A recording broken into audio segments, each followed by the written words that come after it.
Okay, we're only about an hour late, so I apologize. My name is Bruce. This is my channel, and today we're going to be resuming action at the Waypoint Inn. The party had just entered the inn, and as we bring in the players, I just wanted to have you know that I've listened to some of your complaints, and I've added a die cam for whenever I roll die, you'll have that. Or if I need to position the camera somewhere else, I can do that. But anyway, we're going to bring in Mrs. Janet from another planet. How you doing, Janet? Hello, everybody. Thank you for stopping in. Awesome. We have Mr. Flady from Lady One Gaming. Sir. Going home, people. We have Six Nations and 31 Kings. Howdy. And we have probably one of the best modeling. I wouldn't say he's a savant, but he's very talented and he's on the rise. He's a crafting gamer. He's on mute. Just in case. Yeah, sorry about that. Drank a little too much coffee and had to go really bad. Nothing quite starts the day off first when you go live and you can hear the clear rumble of a flushing toilet. Welcome to the live stream and the urinal cam. Woo! Gamers got to go too. Yes. Look, this isn't the White House. It's not God, the Vatican, Joe. I pooped myself. My butt's been wiped. Oh, you guys. All right, so you guys have these two galoots in here. Normally, this place is pretty hopping. I mean, the Waypoint Inn, it's an official. It's in your literature from the guild because they put about 12 different locations that you could stop in between Geralt, Ream, and other locations within the area. But this is in their literature. Like, this is a place that's been noted, this is a safe harbor. And these two jackholes are trying to summon more trouble. There's nobody in here, no patrons. That's a weird thing. There's a couple wagons out back, not in the stables area, but looks like they're wagons that have been moved. Didn't think much of it. No stable boy this time. So there's two idiots trying to start shit. Oh, yeah. And the kitchen. I am tired. I have been traveling all day. I am casting sleep on them.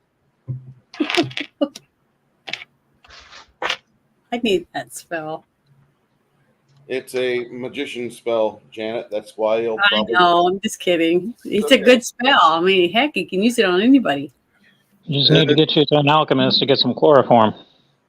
After about 6th level, its potency wears off, Janet. I'm just going to let you know. No, that's too bad. It's been fun. Let's have to make me some lip poison, like poison ivy. All right. So before the die is even cast for roll initiative, he slumps off the side of the bar and he passes out right there.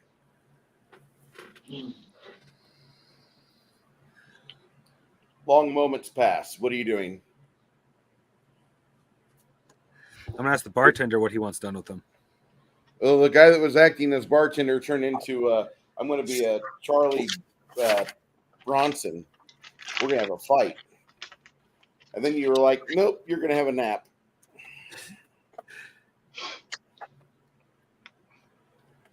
Oh, so I knocked out the bartender? Acting.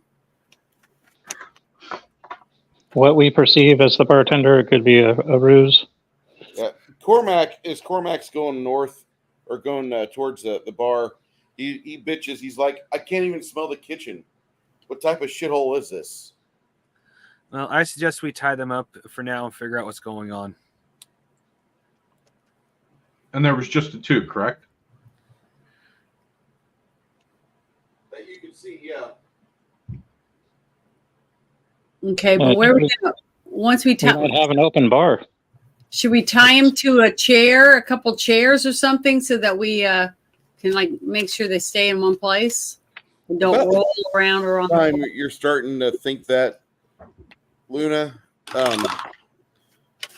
dwarven crossbowman pulls around a corner, and if this was a roll low game, I'd be knocking you guys out. But he can't shoot. He shoots the fucking bar instead of like having the arrow or coral travel and hit Cormac.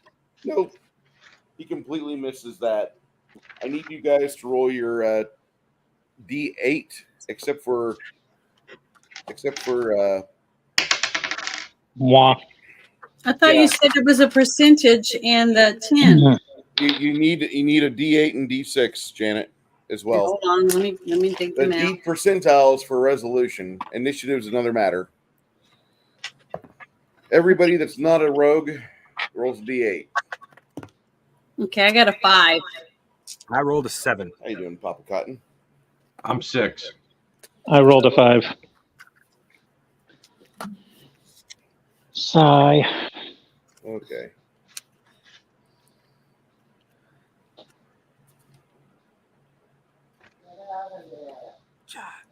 Okay, one moment. So of complaint. Whoever designed these are an idiot. There is no logic to where things are placed. Okay. We have That's why 89 over here. We have 68 here. Then we have 61 here, but we have 86 here. Well, 89 is over here, and then we have 102 here. Well, over here, let's see here. Where's 109 is way over here. Well, there is no logic to this. I stopped building a lot of Warhammer fantasy stuff because it did not meet my standards of logic, and now you understand where I'm at. German engineering of sprue. Yeah. I wanted to ask a question about a spell. What question, Janet? Okay, it's called guidance, and it says that if you touch somebody, then you get divine guidance. But what does that mean? Is that telling me how to make a good decision, or No. what? What is it? Guidance is Your deity gives you a bone whenever you come to a question or. I got to touch Result. somebody, so I thought if I touch someone like that guy that's passed out, it would tell me whatever he's thinking or who's the in him. person that's touched will get a +5% to a single attack roll, Mhm. saving throw. or Oh, some so it sort of helps them skill fight check. better. It helps them by 1. It lasts for a full minute or until it discharges. Okay, I'm going to write that note on my thing. So it basically helps them with a better accuracy or something with their weapons and stuff. Yeah, it's a +5% to hit, saving throw, or skill check. Okay, it's not what I thought it was then. So it's kind of like True Strike to a degree. A minor degree. +1/+5%, like training wheels for an action. Well, I was just thinking I could touch somebody and maybe find out, information from them, but that's not what it is. So I just wrote that on there to give me a heads up. I'm trying to look through my spells to see what I might need to use, instead of just fighting. Bless is good. Yeah, but Bless nobody's hurt yet. Bless doesn't need you to be hurt. It gives you a +5% morale bonus to hit and to save against fear. All right, let me plus I'm gonna look at this resistance. Okay, so on 5, why am I having trouble with your name? Isabel. Lemmy is going on 5. It's Lemmy, in the what do you want to description. do next? I know my name. Didn't somebody else I'm do gonna- 5 too? Whip out my glowing blue +1 short sword, and I think I'm going to advance in a zigzag serpentine-like motion, just in case that dwarf does get above the counter. And I'm going to try and stab him in the face. Okay, it's almost a kill zone within the last 20 feet to the dwarf. But if I run up to the bar, Okay, if you're gonna try to run up to the bar as and then, when I feel that it's right, I'll hop over the bar and stabby. Or at least attempt to. Okay. Nobody else rolled initiative 5, right? I wrote a 5. All right, Isabel, what are you doing? And where am I again? I'm at the end of the table there. Right here. And there's only one guy standing up. Yep, that character right there. The other 2 have fallen down. Okay, they're asleep. But we need to go over there and tie those 2 up, right? Well, yes. Okay, so I want to go towards them as far as I can go when my turn comes. Okay. I'll have you move it. And can I do a move and say, put bless on everybody? But I don't really want to bless anyone until they're ready to do something. You're going to need to. There's a feat train if you want to move at like a normal speed and cast at the same time. There's a lengthy feat train I'm thinking that you would probably need to invest in. I mean, you could do it, but it'll take you a few levels to get to that. All right. Well, okay. I'll just wait. I'm gonna work my way over there. 6. That would be me. I'll take a 5-foot step and cast Daze. No. What on 6? I apologize. You rolled 6. You weren't surprised. You didn't get shot, but you were kind of shocked at this. On 6, you decide what you're going to do, and then from there we'll plan out. Okay. That's when you get your wits back to you because a fucking crossbow bolt just zinged through the room.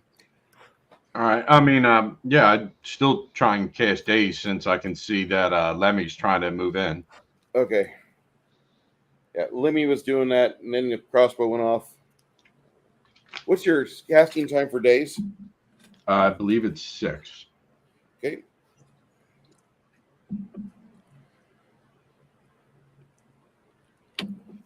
All right. 6s, 7. Who rolled a 7? I believe the mongoose did. Me. Yes, I did. Mongoose, what do you want to plan to do? What are you doing next? Dwarves are very resistant to magic. I know. My character should know that. Yes.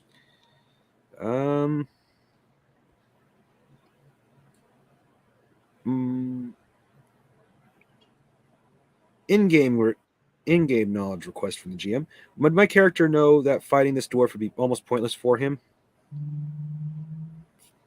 What type of?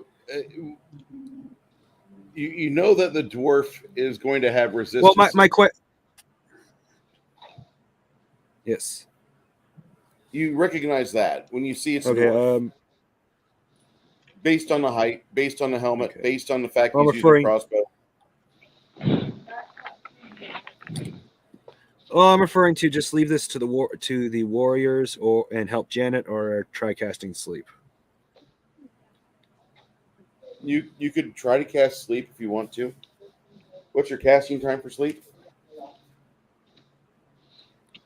I remember quickly. Oh, let me double check. 8 seconds. All right.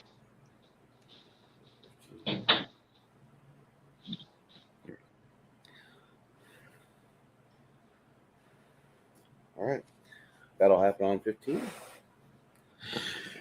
About the same time. At this point, I'm hoping to actually catch him. Cormac decides what he's going to do.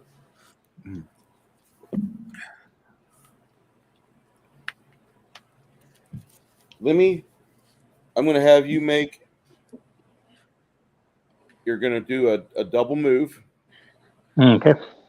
basically you're going to run 12 inches as best as you can. It's on a clear route. I need you to roll your acrobatics. Acrobatics. That's plus 25%. All right. That'll be getting you up and over the table, or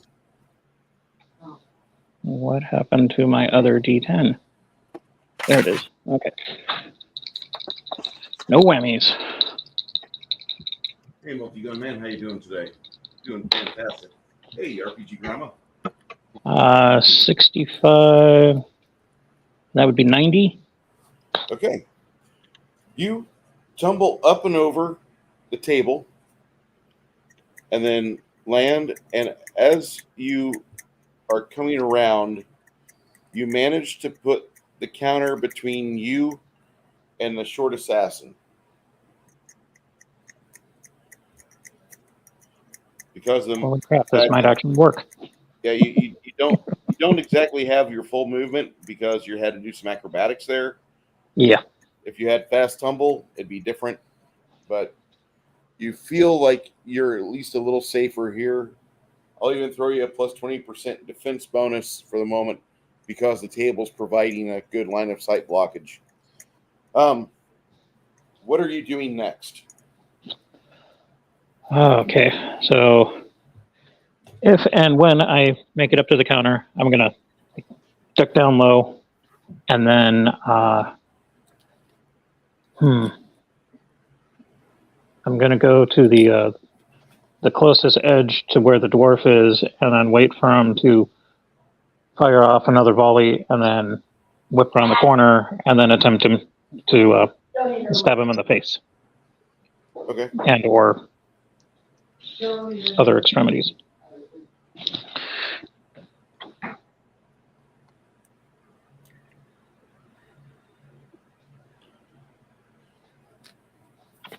With my +1 sword that glows blue. Yeah. Uh-oh. Another individual runs over to here with his bow drawn, and as he gets to this location, he fires off an arrow at Cormac. And his accuracy, even though Cormac, there's 3 tables between him and Cormac. Cormac's kind of got his shield in front.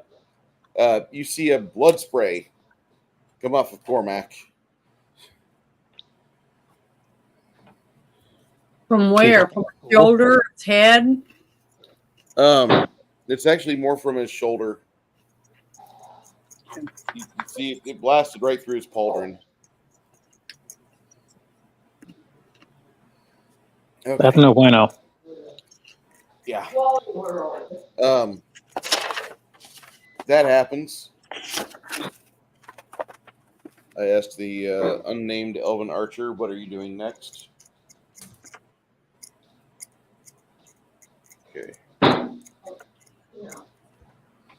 Isaboo, it's your initiative. And where am I now? Oh, I You're haven't right moved yet. Yeah, you haven't moved yet. You were talking about moving up here? Yeah. I wanted to move, like I want to go towards where the people are, so maybe we could tie them up. But now there's people coming in. So, but I still want to keep going. Okay. And then on my next move, do you need to know my next move? Yep. Yeah, I do. My next move, I'm going to do bless. Okay. As you kind of duck down between the chair and the table, you begin to incant the prayer for bless. Okay. And that'll give all of you guys whichever one you want. It'll be it says +5 hit or +5. It'll be +5 to hit or +5 to fear saves. Oh, so it's both? Yes, ma'am. Okay. And that goes. Oh, and Janet, for the future. Right? Sorry. Yeah. Janet, does that have a casting time of 7 or 8? I don't have anything written by it. I think it's 8, but if it says Is 8, it a level 2 spell? Yeah. Yeah. So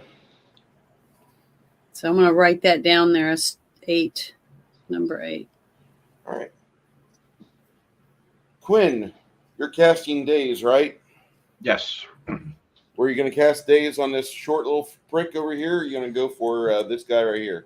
I was originally, because when I started to cast it, I didn't see the other person, so we're going to keep it on the dwarf. Okay. I know they got resistance, but I've just playing it off like a split moment reaction type deal. Apparently, the dwarf has some sort of resistance. You think you hit him with days, and he just continues to function as he was. What are you doing next, Quinn? All right. Inspire Courage clashes with Bless, right? They're both morale bonuses. Yeah, they both are morale bonuses. All right. Get out my mace and start to move in. I'll go around the other side of the table.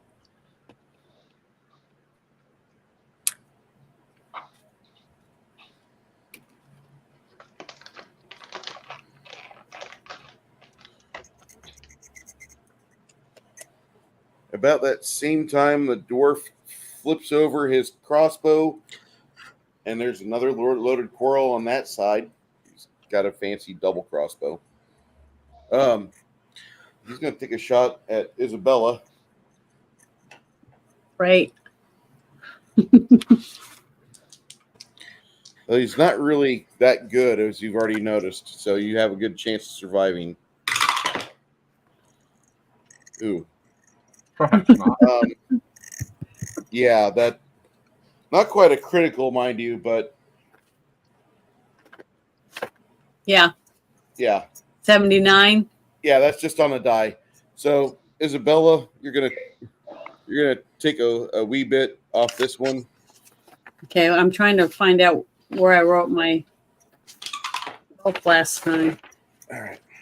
I think I'm still at full health, which was 30. As far as I know, we haven't been injured yet, except for Cormac. Yeah, so how many hit points do I take?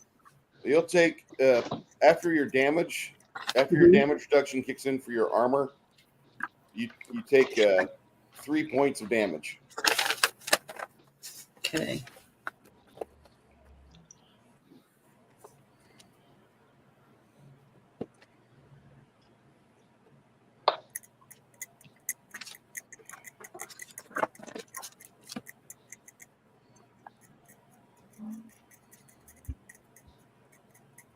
Mongoose,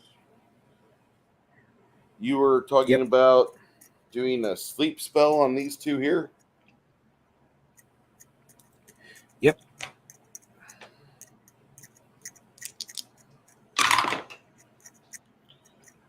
The dwarf won't be affected.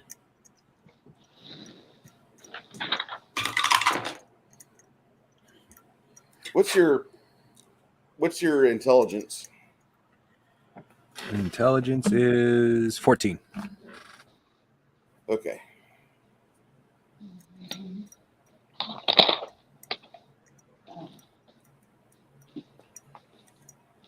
The elf doesn't seem to be affected by the sleep spell, nor does the dwarf.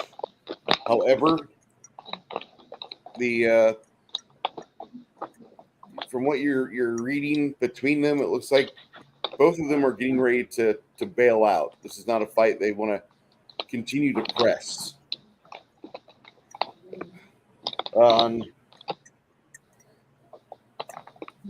Lemmy, it's your initiative. You want to continue moving up into the countertop here? Yes, sir. Okay. And now that I'm aware of the bowman, I might actually switch my tactics and go after the bowman.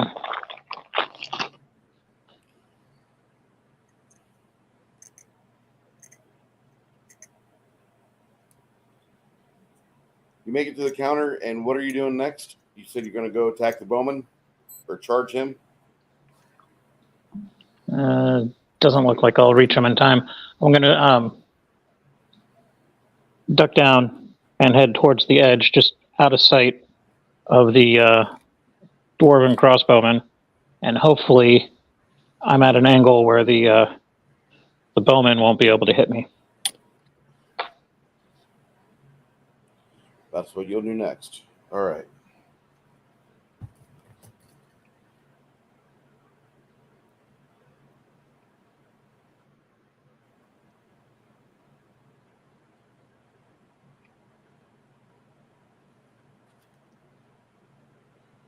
Mongoose, what were you wanting to do next? Well,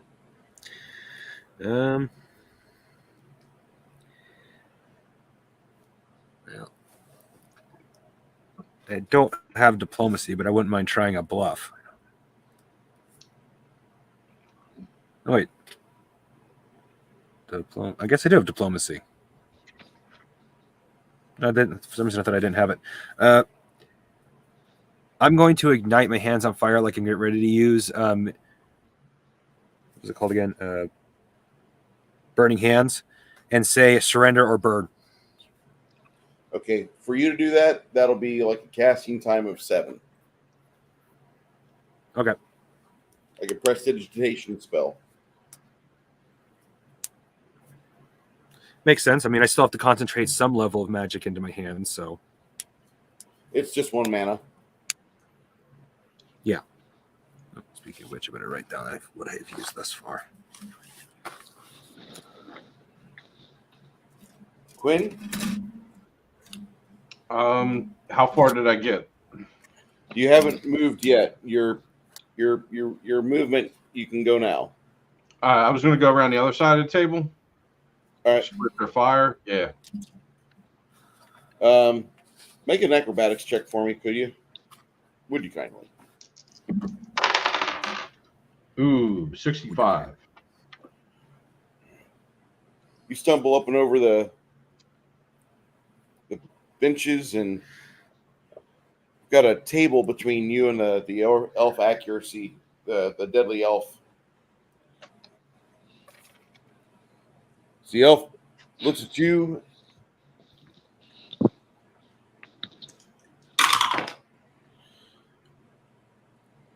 Does a 70 hit you, Quinn?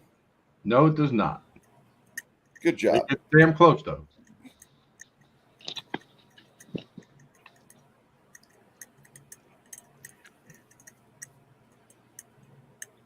Isabu?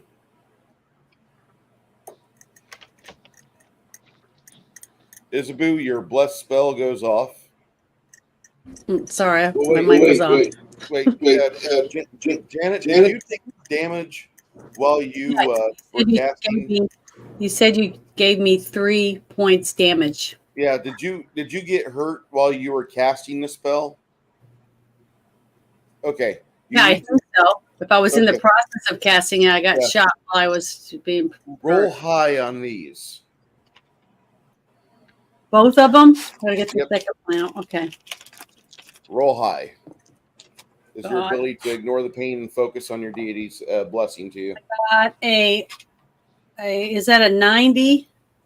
Yeah, 90 and then a 9. So I got a 99. Okay. All right. You managed to focus through the pain and push a bless out to your fellow characters, fellow heroes of the area. The entire party has 5% bonus for hits and for fear saves. Yeah, so add that, guys. Plus Janet, 5. what are you doing next? I guess is it pulling the arrow out or breaking it off so it's not in my way? Is that considered an action? It is. Okay, well, that's what I'm going to do because I can't really do much with a big arrow sticking out of me. So that'd be my next move before I went forward with my sword. And which shoulder did I get hit in, or arm, or wherever? Left, you got hit in your left, kind of like right above your boob. Okay, so not quite shoulder, I'm not gonna quite break neck. it off. I'm gonna break it off. That'd be my next move. Okay, I'll tell you what that does when you get there. Okay. Quinn, I don't know if I didn't write it down, so I need to ask you. You got to hear you tumbled up and over these benches. What are you doing next? I'd like to move in for an attack on my next roundup. Okay. I've been going for the elf. He's closer. Because you're using a mace, that'll delay you just a little bit. All right.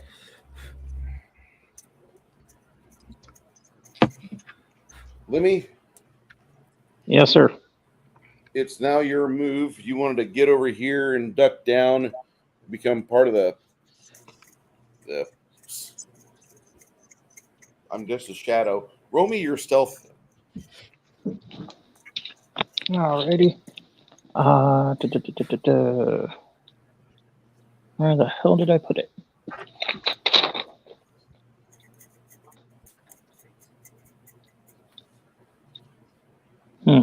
Plus 20. Okay. You only have one rank in it? Yeah, I didn't put a. Oh wait, no. Oh, that's right. Yeah, you would have one rank in it. My bad. Yeah. I got a rank in sense motive. This is your Okay. ability to, So, you're trying to not be seen by the elf. He's within 15 come on, baby. What do we got? 93. Shit, yeah. So that would be 113.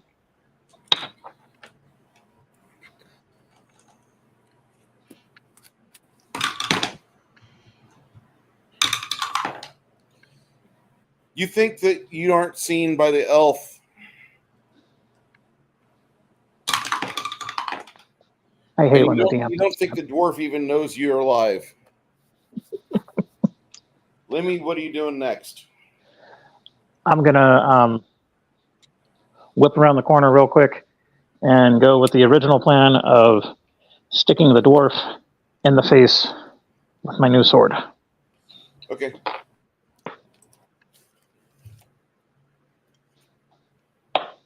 Might not have to soak my dice in gasoline.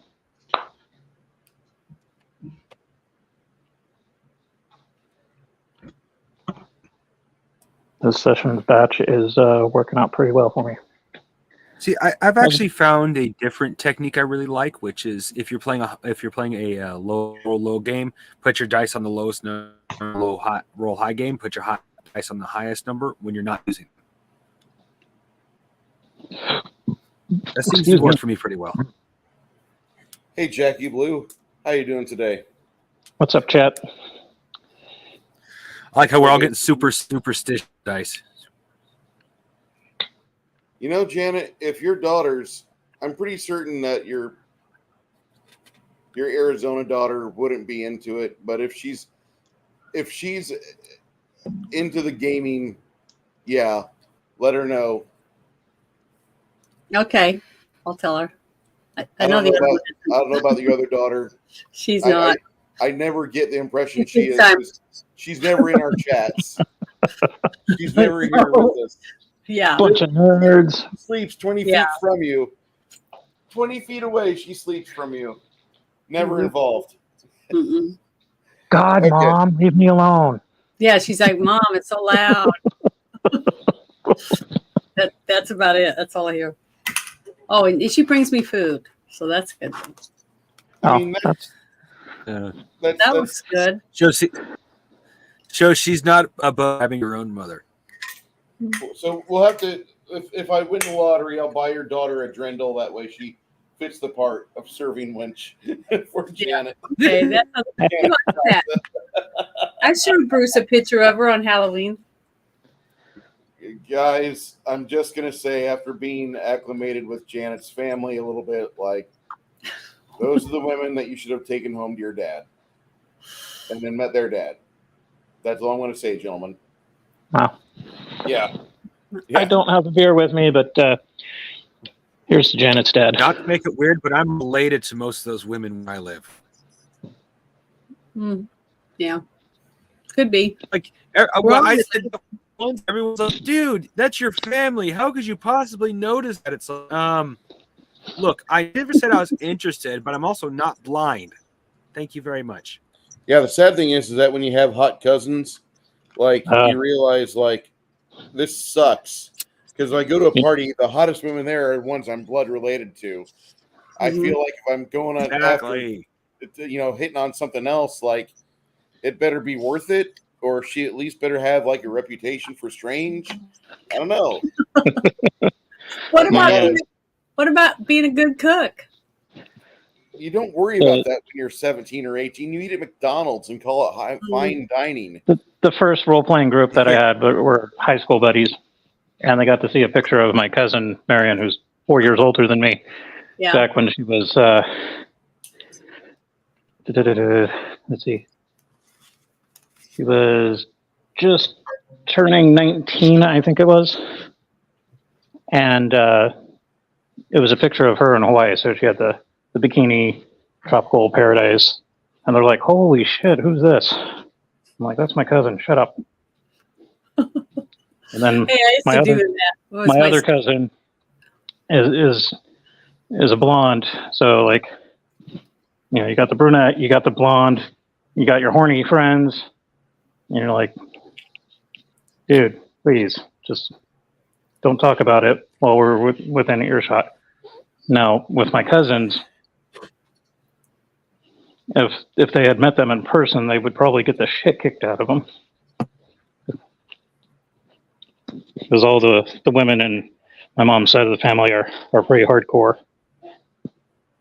And it would just be funny to have them all get schooled. Anyway, back to the battle.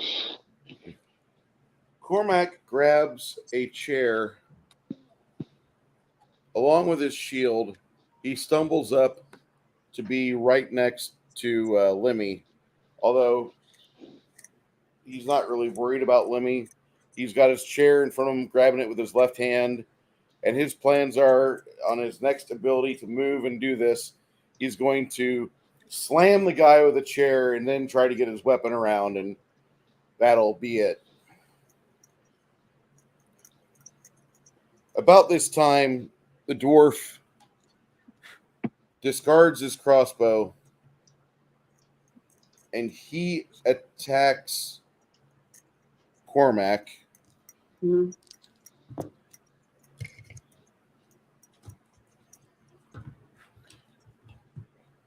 Kind of nice thing about having these. Remember, we have a +5, right, to help us with that? Yeah. All right, so the dwarf's accuracy has remained unfazed. It's those stubby arms. I don't know if you guys can see that or not. It's Bruce's rolling. He's lucky. That's a +2. Cormac deflects the guy's arm. Can't even get the business end down on Cormac. The arm goes wild, and he hits the table. I'm actually glad we're not playing my system. My system is an instant critical right there. Well, yeah, I've been telling you the whole time, like, today is my roll under day. Yeah. All right. Thank goodness. The elf tries to get a shot off on Cormac. See, the arrow deflects off of his hip and thunks into the counter right next to where there's a crouching thief. Oof. I think someone's going to need new kidneys.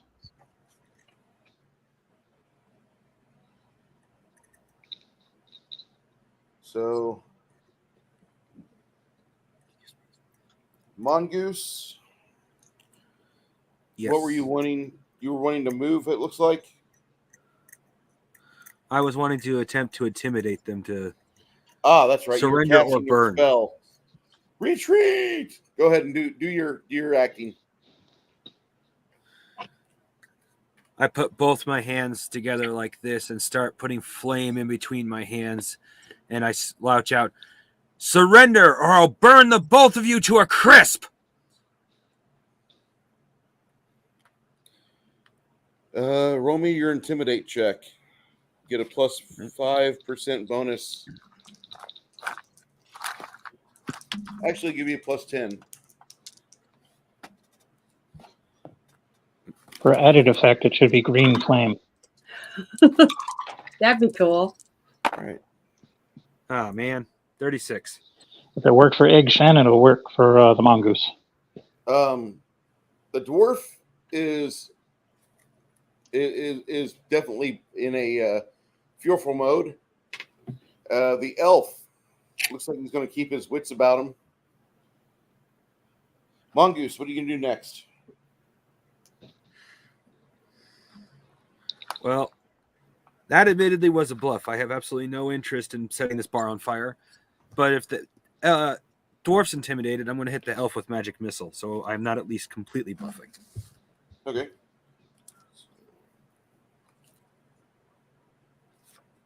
Yeah, I've already written that down. And magic missile is an 8-second spell. Yeah. All right, Isabu. You work the arrow a little bit. You have heal as a skill. I need you to roll your heal check. Okay, and that is the 6. Percentile. Nope, Oh, the percentile. percentile. Okay. Yeah. I rolled a 50. Okay, what skill? How many points do you have in heal In as your skill? oh, hold on, I gotta look at my spell real quick right here. It says, The heal skill. trying to find it on here. I got it just written everywhere. Just give me 1 minute. It's okay because, like, in all honesty, the more you use this character, the more you're going to have yourself organized. Is that under medicine? I don't think so. What's your medicine say? It says right. It says a 1 next to it. So I don't know what that means because I'm only a level 2. You, I don't have a skill for medicine. I Okay. have heal as It a skill. says it says on here on this other sheet that I have healing potions, 6 of them. No, Oh, I thought you had the heal skill. the only thing that I had was bless. That's it. No. That's under your skills. Skills like Okay, there's a climbing. praise, craft, diplomacy, and heal. Oh, 30%. I found it. There we go. Sorry. You're I had to good. go down the sheet some more. Yeah. There, 30% to 50. So, All right, so you rolled basically an 80.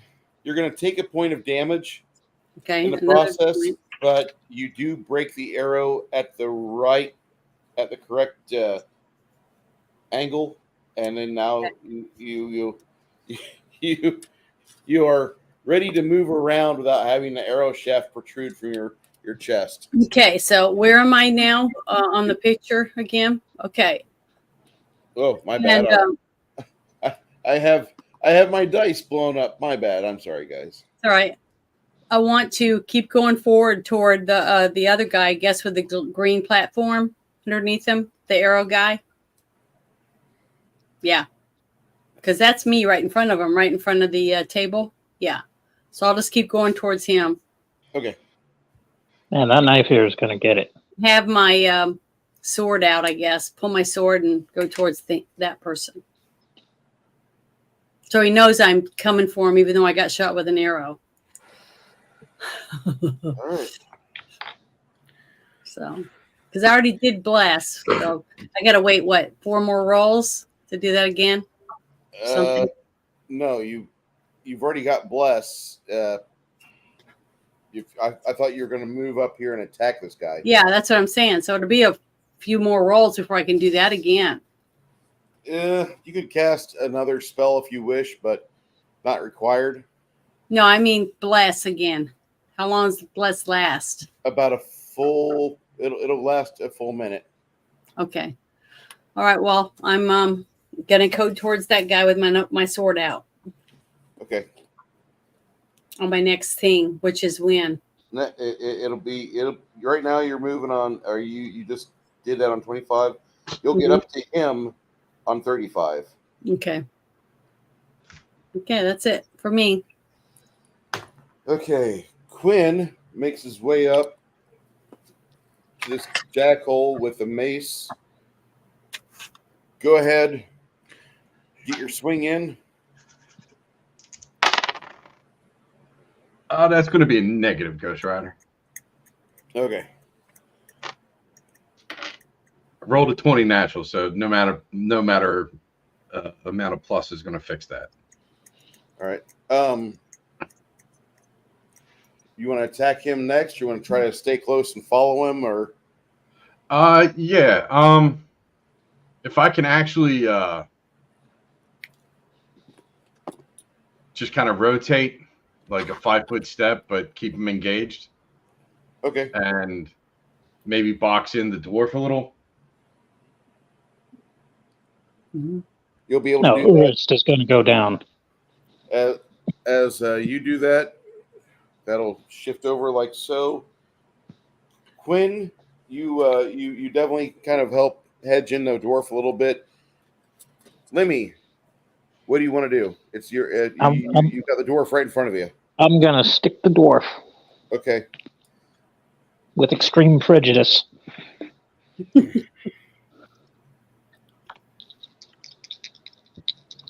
Dice, don't fail me now. So that's +1 to hit. Yep. On my, I got to get a name for that sword. Damn. It's a magical sword. Yeah. It's +5 to hit.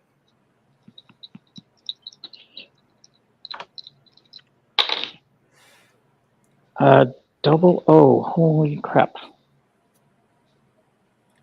Where's my camera thingy? Can you see that? Double zeros. Nice. That good? Yeah, roll again on that. I Roll thought again on double that. zeros was bad, No. Double No. zeros. guys. This is a sure Well- thing for a hit, Janet. The Oh, really? dicing gods. Here, Okay. yeah, let me. I thought it was like snake eyes. Bad. This is like a king cobra snake And bite, not a snake eyes. Roll again to hit on that. Did you hit on the secondary shot there, Lemmy? All right, that was Christ, where's the card? That was short sword, so it was a D6. 6. Yeah. Bam. What's your damage from your strength? I think my strength was 12, so it's just standard. Okay. Yeah. No damage bonus, but I'll roll again on the dice.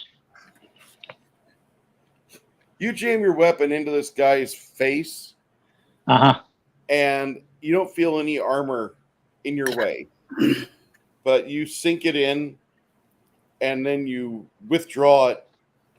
Roll your extra D6 of precision damage as well. Shit. It's only one. It's all right. Total 7. You realize I manage- just about had the dwarf ready to surrender, right?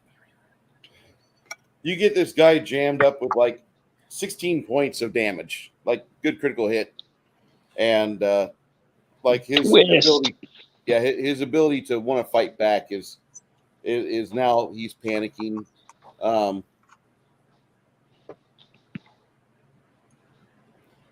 Lemmy, what do you want to do next? I'll continue to stab him. Okay, that'll happen on 35 as well with Isabu. Cormac.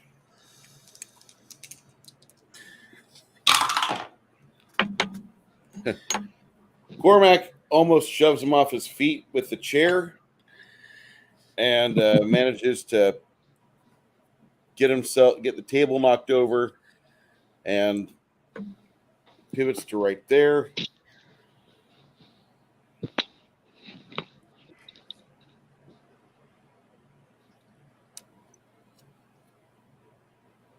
Lemmy, make an attack of opportunity on this guy.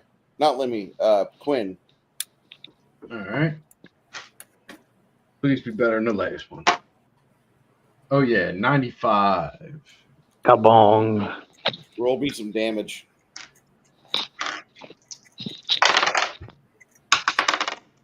Oh, come on. 5. You still get past his armor as you see a little bit of blood come out of his leg hole. He staggers off. Initially, he's making pretty good pretty good transit, but then he's not able exactly to get all the way to the window.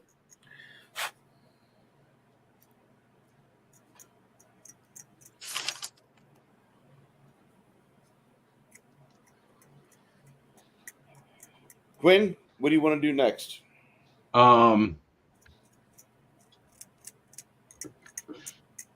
Wait. So which one am I? Is that okay? You're this guy right here. He just broke off with you. Yeah. He just completely broke combat etiquette. He's bailing out. He's done. Can I reach the dwarf? Yeah. All right, let's do that. All right. I'll let you attack him here in a few seconds. As you box him in, you hear a surprising grunt of approval from Cormac. Harumph. As I didn't get the magician, Mongoose, go ahead and roll your damage for your magic missile. It was a D4, if I remember correctly. It's D4 plus Hey, 1. Connell, how's it going? D4 plus 1. Donald, where you at, buddy? Connell, if you're healthy enough to chat, you're healthy enough to get your butt in here. Yeah, I just pulled a arrow out of my boob. Grand total of 3. All right. Or broke it off. The dwarf, he drops his weapon, and he's like, "I surrender." And about the same time, this elf tumbles out the window. You know, it's the elf I was aiming for, right? Oh, you were shooting for the elf? Yeah. Shit. I had the dwarf ready to surrender. I was trying to get the elf to surrender too, so I The want to hit him in the elf collapses right there. Okay. He sprawls out onto the wall and slides down. Zot. The dwarf throws his axe down. He raises his hands up. Connell, you gonna jump in? We only got a fucking spot for you.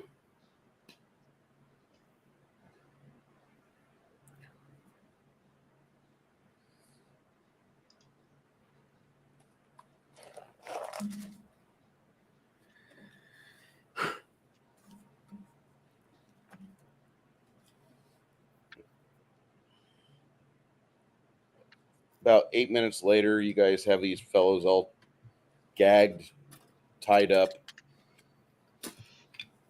Holy crap, we're like a confident adventuring group. This is awesome. We're still level 2 peanuts. Yes.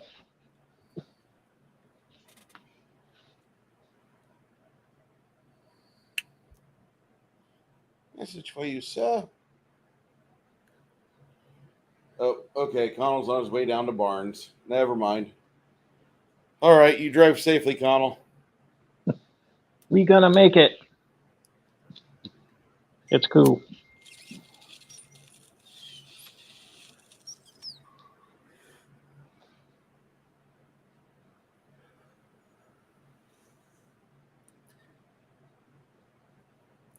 All right. So 7 minutes later, you have them all tied up. You don't have anybody, healing them up or anything, any wounds. The elf, you guys get his wounds to staunch. He doesn't have a lot of hit points. That's something when you guys actually start creating characters with this rule set, you'll notice that, like, elves have a thing called frail.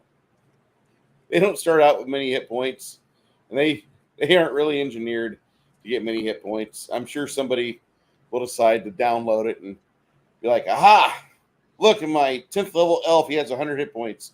Well, that's great. You just wasted time making a 10th level fighter elf. That's completely not what the characters are supposed to be good with.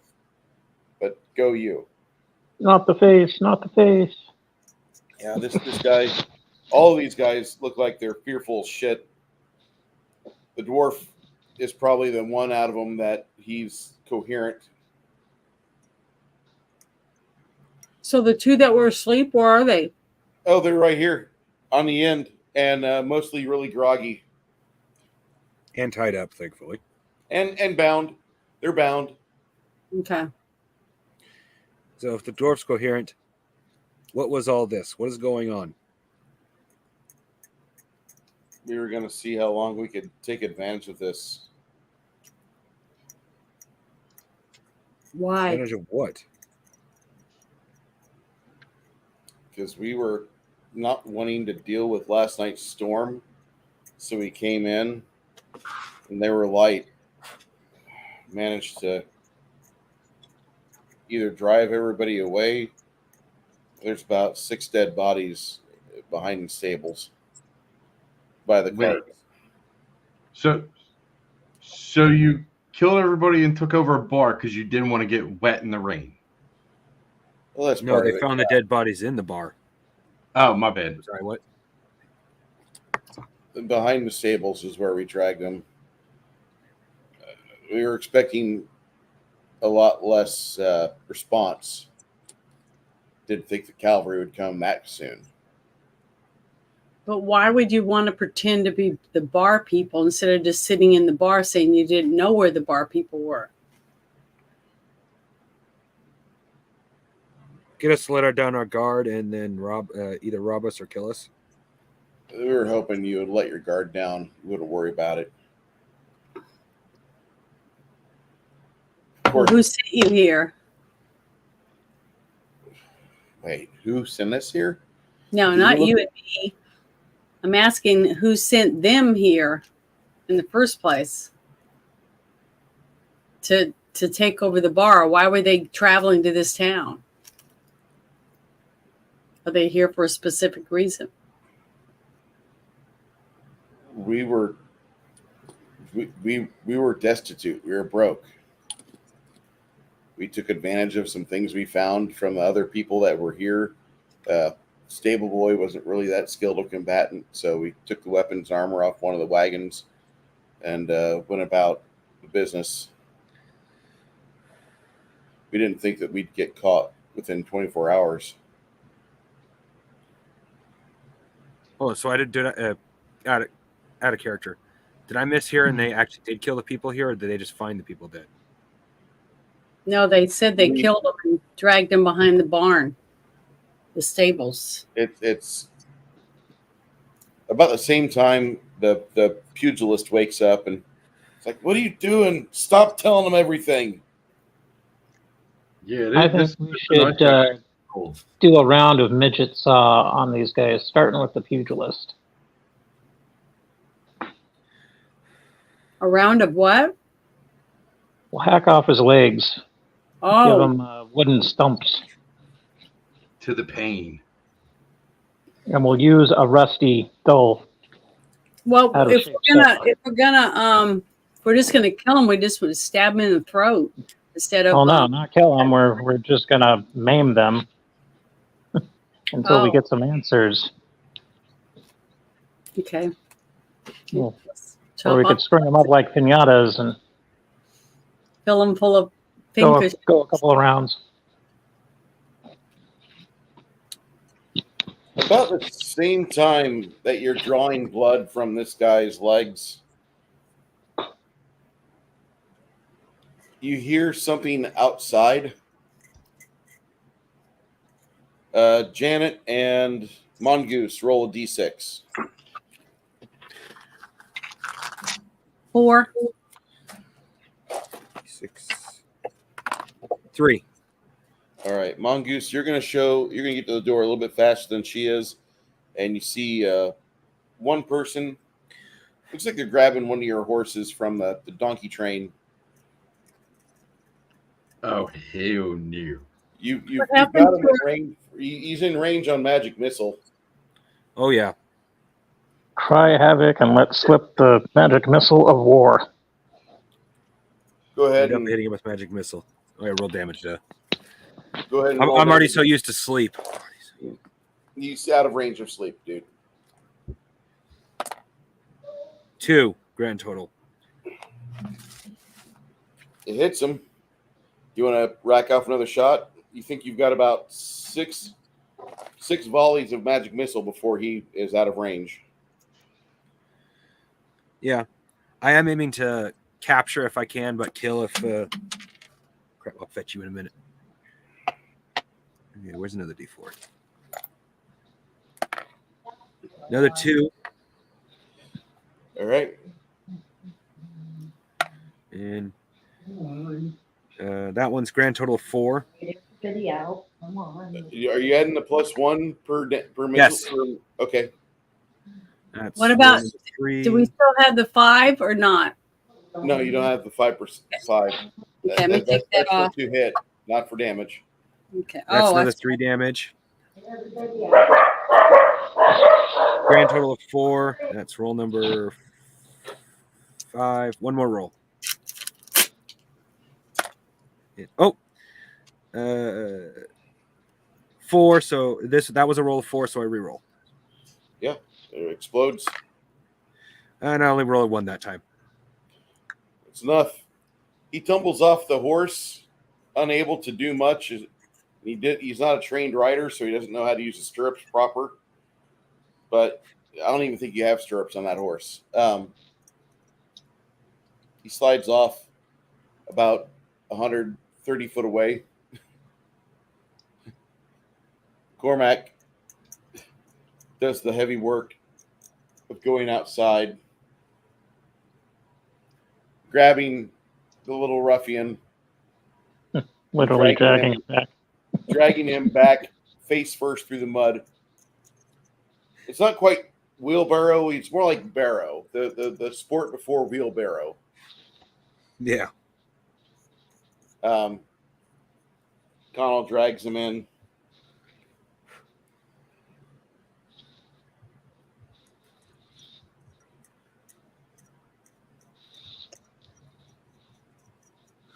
Is he still alive, or did I kill him? By the time Connell drags him over to Quinn, you're kind of questionable if it's alive or not. When you guys get him slapped into the chair, Isabeau will tell you that he's in really bad shape and has had a lot of trauma to his chest, where magic missile seems to hone in on. Yeah. You also hear the happy neigh of the horses as the one that was commandeered returns back to the others. would you want me to waste one of my potions on this guy that just tried to steal a horse? Cormac says, absolutely not. Okay, good, because I need it, and so do you. Both of us took an arrow. Who was it? Good thing you're not a paladin. He goes over to the fire,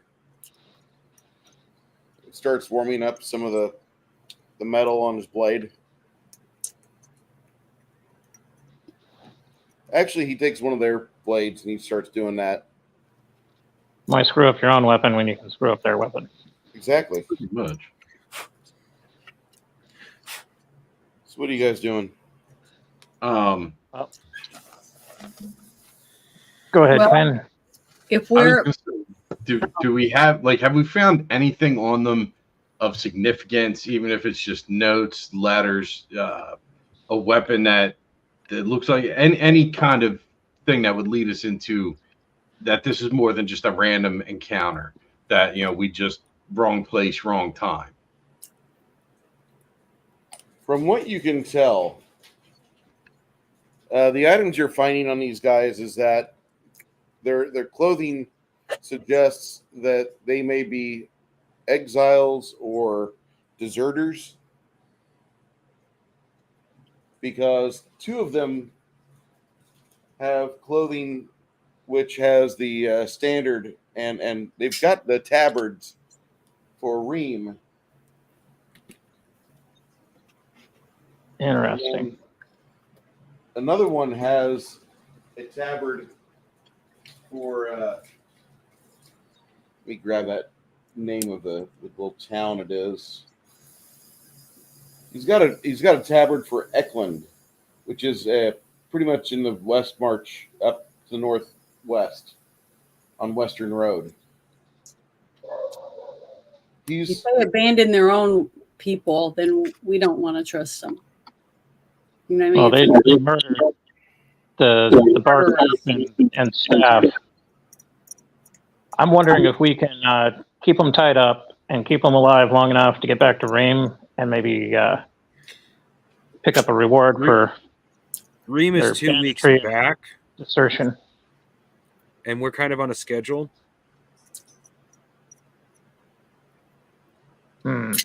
Well, right now, I think what we're doing is justice for the people they murdered, and what we'll do is we'll hack them all up and put them in a pile and leave a note saying, "Hey, these people killed these people that were working here, running this place, and we took them out." We don't even need to do that. Cleaned up the trash. Well, we should. Because they might think if there's nobody here, we can. What? There was a stable boy, right? Was that the guy that just got dragged in? You don't know where that guy came from. Okay. Yeah, this is a man, not a boy. So Yeah. So the stable boy is pretty much the only one that's alive out of the whole bunch that worked here. Is he? Where is he? no, I thought they said they killed him too. They killed the stable boy. Oh, they killed the stable boy. Okay. They basically, if they were like robbers and they had gone into like a restaurant like a TGI Fridays, these guys are such trash. They shot the dishwasher first. So it's not your standard Waffle House situation. I know, but if we don't leave a note to let them know that it wasn't us that killed everyone for nothing, we want to make sure that whoever comes behind us knows that we cleaned up the mess and we left them a note to let them know that those guys killed everyone. That's simple enough, Janet. We don't have to leave a note saying we killed everybody.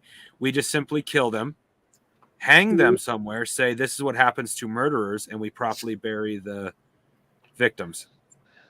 Okay. Well, since I can't get any more cash out of these guys, yeah, let's just dispatch them, leave them outside as a warning with a note or a sign saying murderers beware.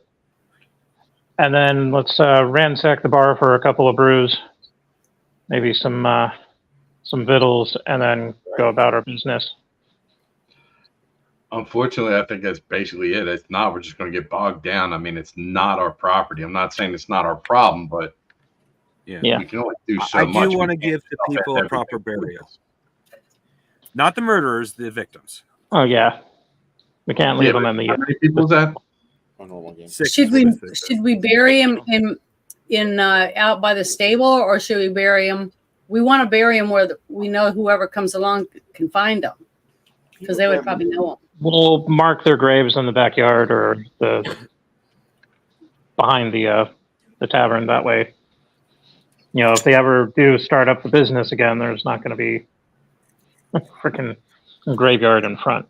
That would be bad for business. Yeah. That's good. That's what I was thinking out by the stable. At least that way they would know where they were and see that they were properly buried. But let's spook the horses. Yeah, if there's any livestock back there, creep them out. Do not like the stench of decay. Not that I have any experience with that sort of thing. It's just, it seems more practical. Just want to clarify. Well, everybody who's ever watched Mythbusters know how tenacious the smell of death can be. It's the only smell the human nose cannot become accustomed to and ignore. Even if you can psychologically do it, your nose will always pick it up, unless it's damaged. Well, I was going to say the city, but it's been several years since I've been in San Francisco. Yeah, I mean, well, that's just basically a giant lich, so it should probably smell like one. Yeah. I've done terrible things before you that dragon baby. But I mean, I really think it's all we can do is bury the dead at a respectful distance, off the trash, leave a note, and go. Like, we do have a time schedule, correct? Mm-hmm. Yeah. I mean, I'm sure there's a little bit. Well, we were supposed to spend the night here before moving on anyway. Yeah, after that combat, I'm going to want to have to take a breather. Yeah, plus, though, We don't know how many of them there is and whether they're separated. So we're going to need somebody to stay up or let's take turns through the night to make sure no one tries to steal our horses again. True that. And we got an open bar, so who wants to drink? But hopefully nothing else will show up tonight. After you get these guys tied up for a few minutes, you go about the rest of the bar, the upstairs. You go into the basement. You find about 10 dead travelers. Mm. You find Son of a bitch. yeah, you find the staff were mercilessly killed. That was probably the first ones to go. Behind the bar, outside, you find another stack of about 5 dead, including the young stable boy. Must have been a light night. Then the last thing you see is looks like a family had been traveling. And for some of you that haven't seen your family in a while, it just kind of breaks you down because they killed a infant too.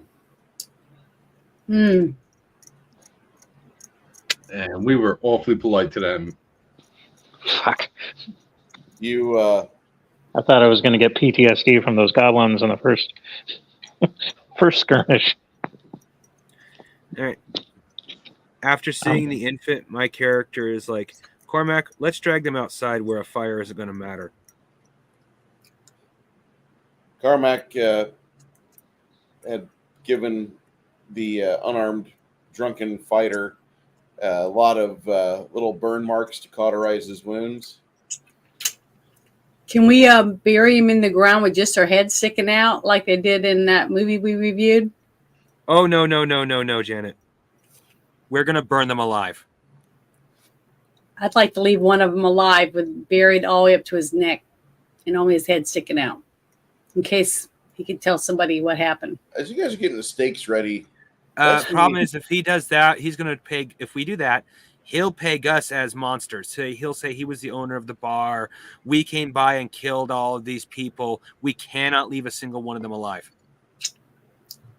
It will come back to bite us. He will tell the story of how we were the murderers. about the time where you guys are getting the stakes built outside for the grand fire, that's when you see a team of horses coming along the trail to the end. The guild? I don't know if it's a guild or if it's Ream. Okay. But it looks like more like official wagon train coming in, right? Yeah. I agree that I walk up kindly with my making sure they could see my hands. Greetings. You have arrived just in time for us to punish these murderers. Hold on. There will be no punishment meted out just yet. The leader of them dismounts his stallion and he says, if you don't mind, I'm going to require about 20 minutes to go over what's going on here, to ascertain what's going on before you can have anything else. I see you've got 5 stakes in the ground ready for fire. I assume that's what these 5 illustrious persons are doing, tied up to chairs. Mm-hmm. At that point, he presents his little seal to you.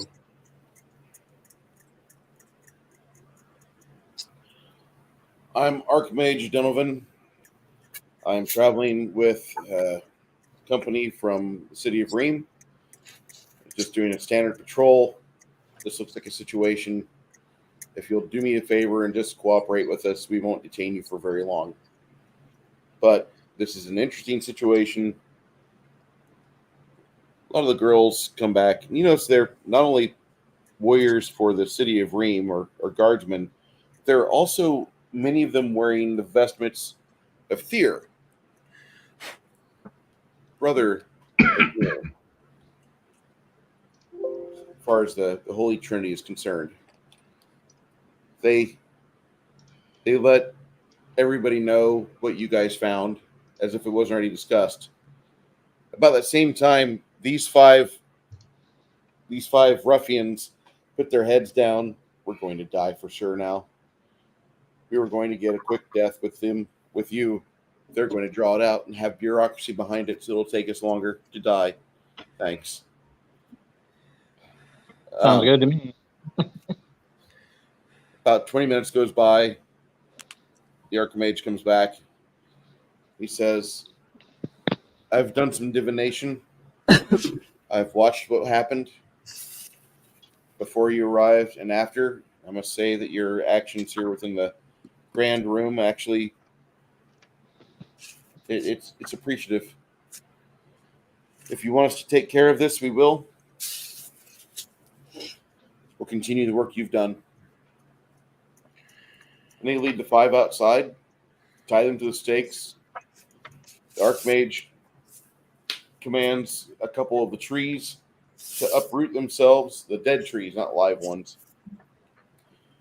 And he has some very dry, you'd call it firewood, lumber up and lay itself at the stakes.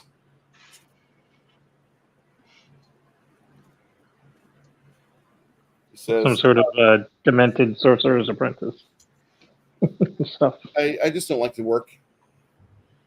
I didn't become a magician so I could learn the frolic of labor. So these five. Really? Yeah, that's why I became a diviner. I needed answers. I find a nice day of labor after after several weeks of casting spells a good way to refresh the mind. It's an interesting way to put it. I may have to try that one of these days. One of the ladies says to the Archmage, "Oh, we've got firewood. You want to help split?" Nope, I'm good. I'm good. Archmage, would I be able to have a brief word alone with the condemned before you carry out your sentence? He says, "Why, of course." And I just start to politely sing Pull the Plug by Death. And I'd take out a small knife and just give them a teeny weeny little skin prick, just enough to draw blood. And then I would cast Ghost Sound and be like, your souls will belong to me forever, my gentlemen. Enjoy your stay. And then I'd walk away.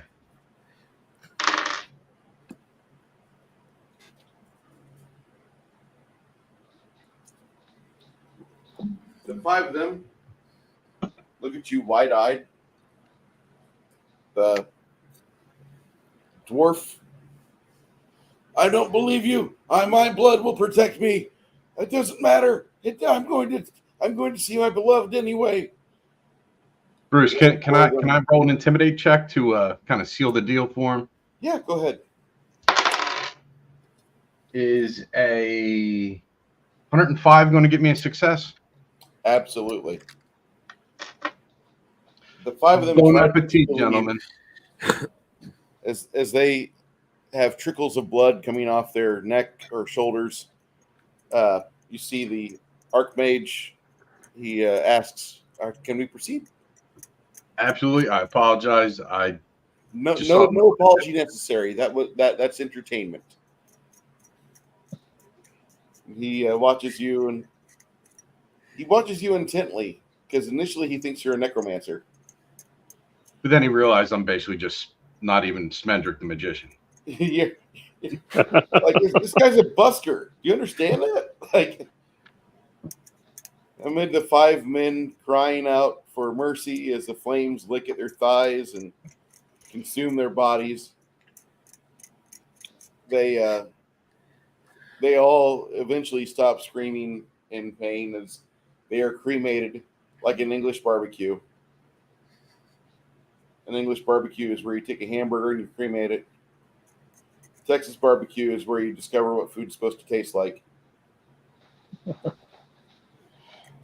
Charred on the outside, raw in the middle, and that oh so wonderful lighter fluid flavor. Yum. One of the women says, it'll take us about a day, but we'll prepare things tonight. We'll clean here, and the city will make its move to get all the bodies properly processed and shipped to their homes of records. It may take a few months, but we'll have the clerics working on behest of the families at expense to the troublemakers. What you did was good. What you did was very good. Then finally, Archmage asks, says, "How long are you going to stay here?" As the night comes to a close. Correct me if I'm wrong, Bruce, but we were only supposed to stay here overnight. Yep. And then that's exactly what I tell him. Well, I'm happy that you are still alive to tell the tale, and they didn't steal your donkeys and the valuable process of materials that you were hauling for them, whoever your shipper was. But let us know if you come back into the city of Ream again. We may have a beer with you. And with that, they allow you to go grab your sleep. Who's taking first watch? I'll do it. You're in an inn with city guard.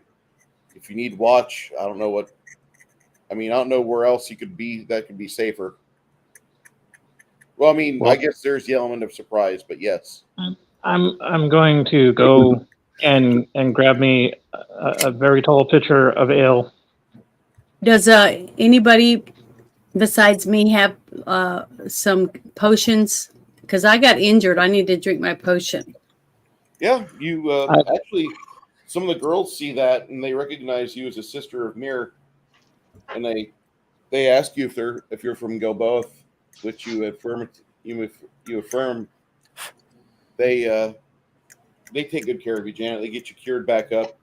In fact, for those of you that have dinged up armor, a couple of the ladies know their way around a forge, and they work on that for a few hours to take the toil out, along with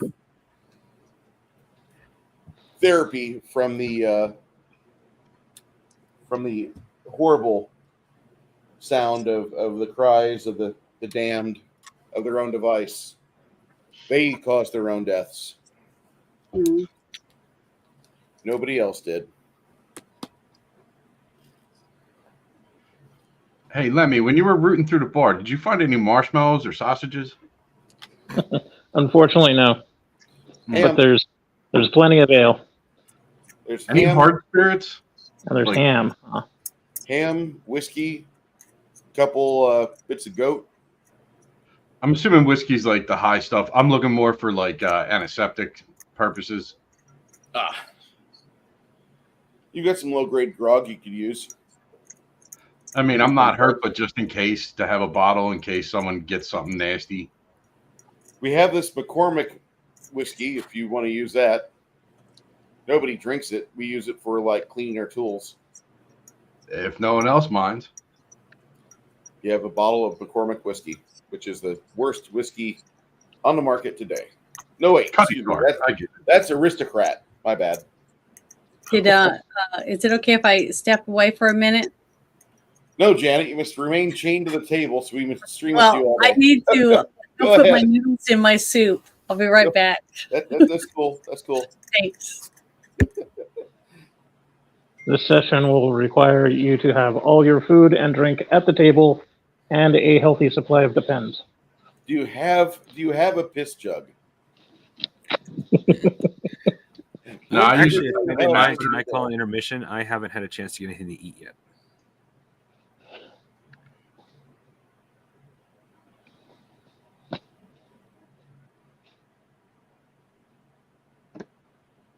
Well, I'm going to stay up and I'm going to have a few drinks since I didn't score any cash. Ooh, Is there Whoever any wants to join me. behind the bar or pantry or whatever? Say again? Is there any coffee or tea in the pantry? You discover some coffee. I say we take that and maybe prep one for the morning. Sounds like a One of plan. the girls is back there. She's prepping coffee when you do that. And she says, hey, if you're going to take this, could you at least leave a silver just for whenever the new owners arrive or the kin of the deceased arrive, they can get some more in. I'll leave a gold. They're going to need it. That's acceptable. She says, it's easy to become a bandit. Where we're trying to survive here, we just came off the road like you did, and we want to make sure that we treat this place well. It's even worse, it's a crime scene, so we're going to be here for about a week.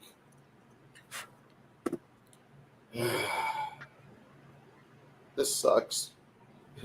And you realize at this point the woman, like, aside from the fact that she's in chainmail and she looks resolute of spirit and she's got a lot of heart, you also note that she's a young lady and she's rather not despondent or lost, but for just a moment she wants to be a lady. No, I get that. Did have a question, but I don't know how to approach it. I don't want to metagame too much. But I want to have a conversation with Lemmy to basically explain that I have a need, or not a need, a desire to learn how to move quicker. Basically, out of game terms, is there a way to speed up my initiative, whether it be with spells or with combat? Since he's more of a melee, I'm going to slide in here and stab you in the back kind of guy first. The way the rogues are going to be set up is that the rogue and rogue subclasses are going to initially see the drop. They're going to be the first ones to see the drop in initiative over everybody else. And then as time goes on, they'll be the ones to experience weapon speed drops. As far as casting times being reduced, that just takes time, and you need to level up in order to get to a point where you can choose if you want to have a drop in your speed for casting or if you want to have other things. But every 3 levels, I'm still in design process, guys. Forgive me. But no, that's cool. I want to have these things called edges, which basically you have a feat every even character level. You pick a feat. And then every 3rd level that you're in a character class, and that includes like your apprentice class to your first journeyman class, busker to bard, warrior to fighter, things like that. You would have every 3rd level, there'd be something you could pick that would make you more specialized or more attuned with what you are getting into. And because I don't really foresee this having a 20 level class cap like what every edition of the games had for the past 40 years, 30 to 40 years. Yeah, it was 1988 when they came out with this goes up to 20th level. This is going to be a little bit longer. This is going to be a game that I'm right now. It looks like it's going to script out to about 36 levels. But so what you're saying is that over an extended period of time while we role play, we'll be able to edge more and more. yes, you'll be getting more fine-tuned towards what the character that you want will have. It offers a little bit more customization. It is a longer journey, but it's going to offer more customization towards the type of game that I want to run. Now, granted, Kai, in Kai's musings, I don't know if you guys read that or not, but he's like, every other week, you guys run for 6 to 10 hours. and you only level once every 4 sessions, holy fuck, dude, that is a long fucking game. I don't know if I have time for that. Well, But listen, we're also taking time out to do stuff like this. It's not like it's Yeah. serious, you know, paddle to the metal 8 hours. I'll You be know right what no, I mean? but How does Cormac look currently? after he gets his back rub and he does some blacksmithing work with the ladies, it looks like he's doing really well. All right. Cormac has got a couple bandages on him where they cleaned up his wounds and infections, and Isabella has matching dressing on her body where they took care of her. The nice fancy dining area that has a big table. Oh, that was the infirmary. That's where you guys all go that got hurt during this little scrap, and that's where the girls flex their ability as 3rd level priests, and they show you what exactly 3rd level healing magic can do. And then afterwards, they bandage you up and they make sure you don't get infection. All right. I'm just thinking, like, if it's the end of the night, we got town guards. Even if we're willing to like just do a small post rotation on our own, I like to work with, whoever's willing to stay up. And I didn't know if maybe Cormac and Isabella were too tired, since a lot of my magic is more either janky, situational, or more social. Basically, just burn out my mana before I go to bed, to practice some of my spells and let them see how it works, so that they can almost request a spell. Since usually, at least Lemmy typically goes before us, so he can actually set himself up like, hey, can you flare that guy? Can you give me a fog cloud here? Just, try and get us on our toes, so I'm not constantly, sitting in the background all the time. Although it is nice to walk in the front and not get hurt. That was nice. But just a little more teamwork coordination, so that, We'll we work can- out a rudimentary thieves' can or something with hand signals and whatnot Yeah. for certain combat situations. This way it can flow more naturally during combat. I'm assuming we're never, our combat days are long gone and the rest of it is just negotiation. I'm assuming we'll be swinging axes again someday. If not, probably the next few hours.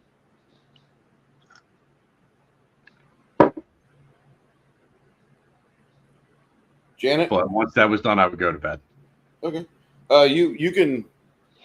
I can tell you right now, lady, that I'm looking at making all the bard abilities off of the bard pool, or the busker pool, as I want to call it. What's your charisma?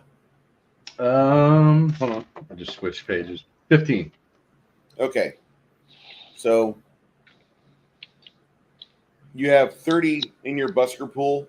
Whenever you want to inspire courage, you burn one of your busker pool, and for 1 minute per level that you are, your total, like a 2nd level bard, you'll be at a level of busker, but that stacks into your bard level, and it'll play that as long as you can play up to 2 minutes on a song, and then you got to take a breath, take a minute, get some water, drink. But you can do that for up to 2 minutes. And one of the things that happens whenever you're playing is that when you stop playing, the spell effect ends, or the inspiring effects end. However, there is a feat, or excuse me, there is a bardic edge that I'm looking at making available to you once you hit 3rd level when we get to town, that you're going to be able to select it, and you can actually have the song last an extra half minute, so you can do other things. And if you want to get back into it, you can play, and that'll be lingering song or lingering performance. All right. But that's an edge I'm working on. But I'll just tell you right now, I like the idea of the busker pool because it gives you an actual amount of time that you can play and inspire just off one fucking mana. You can play up to 2 minutes, and you can just keep that going. Yeah, like it's not the same song. You can do a medley. You can do like just a riff, whatever it is. But that's how long your magical effect lasts. And that also will draw off your spell points too. Your busker pool is also used for your spells because you're a bard. Right. Yeah, because I think it's just easier, like mathematically for us. But it might not be the most advantageous because of the fear bonus. But since they don't stack, the Inspired Courage is cheaper than the Bless. Mm-hmm.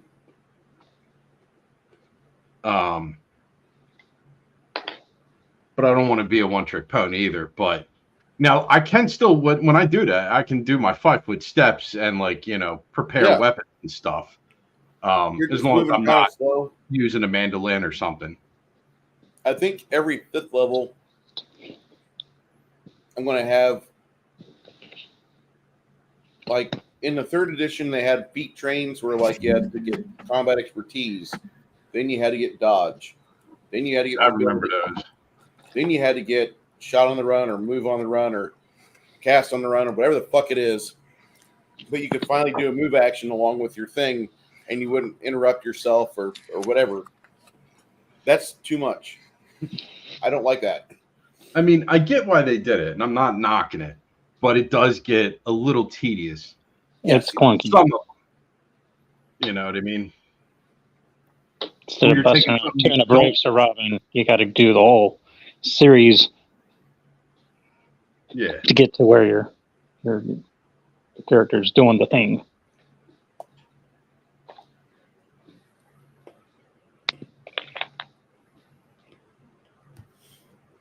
So you get, for the most part, you play and you burn out all your busker points, your bard pool. And I tell you what,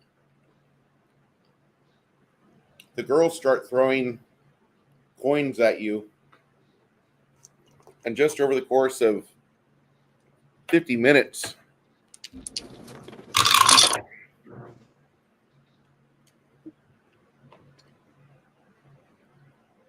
you earn, let me get this. That was a 6. Okay. You earn yourself another 13 copper, which ain't much, but I mean, off of City Guard, that's basically like, the best they can give because they're broke as fuck. No, that's fine. I'm assuming it's a bar. I'm assuming there's tons of glasses, mugs, whatever. Yeah. Is there one glass that looks like maybe an oddball, like it was left over from a previous batch? Yeah, there is. The gold I used to pay for the coffee. Yeah. I'm going to put that in the cup along with the coppers. Okay. And I'll sketch out a little note. May this start your new business in a better light.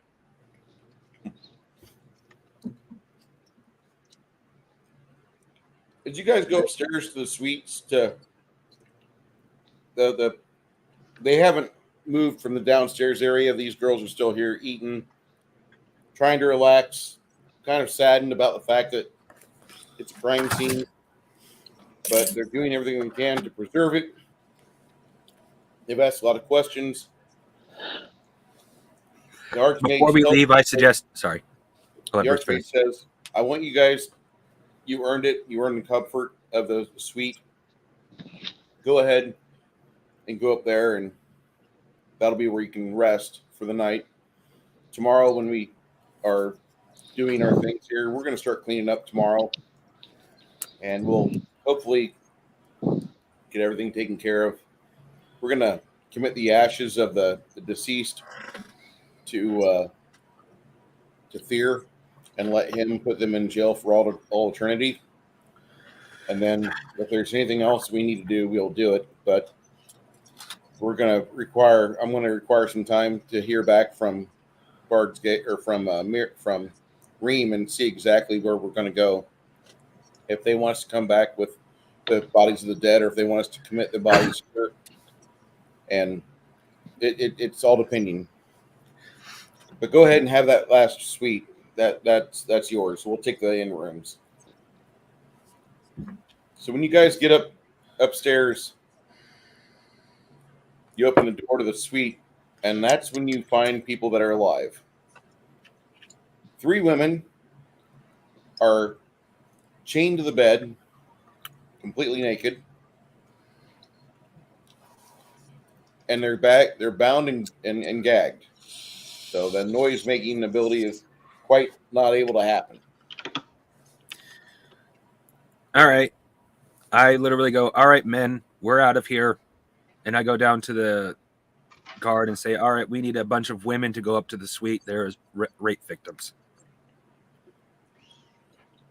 The Archmage looks rather upset. He says, this is par for the course. This is par for the course. This is exactly what I expect.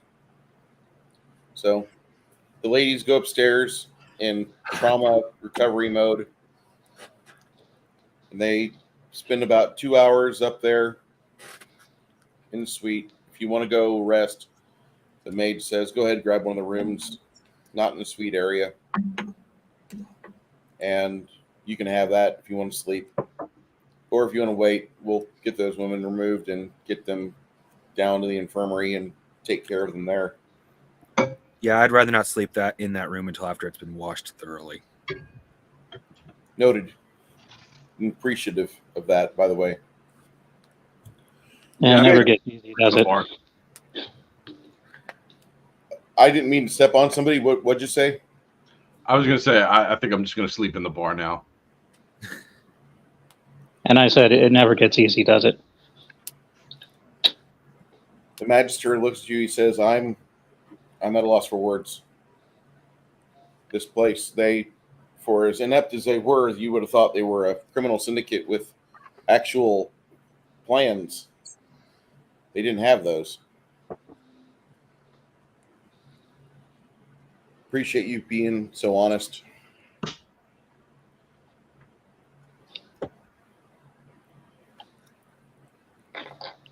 One of the ladies comes back from outside and she says, I'd say sleep in the barn, but that's where a lot of the bodies are at. So just use one of these in rooms here. And they find one that's not a crime site. And you guys will stack a couple beds in there and zonk out. Sounds good. Throughout the night, while you rest, I'm going to be an alcoholic, I think. while you guys rest that night, you have your body changes a little bit. All of you will level up, but you're not training just yet. However, Janet, you're going to roll a D8. You're going to add your con bonus. That's typical for your con. And that's going to be your new hit points. Okay, I got a 3. What's your con bonus on that? I don't know. I have to look at my paperwork. What's it says have looks like an 18. Okay. If you have an 18 con, you get a plus 4 to your. So that's a 7. A 7. Okay, I got a 7 for what? You get 7 new hit points to add to your maximum. Wow. Thanks. All right. Quinn? Yes. As a bard, bards are primarily a rogue-ish class. Get a D8 as well. Add your con modifier. I don't think I have a con modifier. I have a con of 11. You're right. But I rolled a 5. All right. 5 needs to be added to your maximum. Woo! I broke into the 20s, people. Look out! Nice. I actually started off with a high amount of health. To the point, I still need to do for this level, but last level I had 19 health. Mongoose. Yes. The wizard, go ahead and roll d6. I may in the future adjust the height die, but I'm okay with wizards and such getting a d6. I prefer them getting a d4, but I start throwing that out there, and I will have complaints. You took us back to second edition. No, it was in third edition where they still had a d4 hit points. The D4 don't roll right. What'd you roll there, Mongoose? A 5. 5? What's your con? Yes. Constitution is 14. All right. You will put 7 new hit points in along for your maximum. Nice. So now I'm at level 3 now. You are level 3, but you'll need to get trained. Okay, that's okay. I'm gonna write that down on my paperwork. Ooh, do I get a nifty new name for my level? Like footpad, cut purse, or flim flam artist. What's No, flim? you need to aim for the foot ninja. I don't know, that might be taken out of context. I don't want to end up like Tony Rocky Horror. Hey, I'd rather be a flim flam than a foot licker, something like that. Foot flicker. Marcellus Wallace be throwing me out the window, and then I'll have a speech impediment. No, thank you.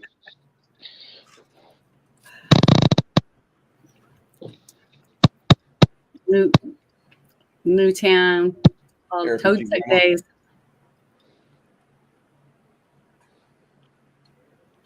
Oh, wow. An auto kill of the... Wow. Well, yeah, I mean, if you roll 2 Who natural wants to die 100s once to die? hit- Jesus. That sounds like a rough game. I actually thought about playing a game like that, where we're making one up, where Mhm. everybody's a glass cannon.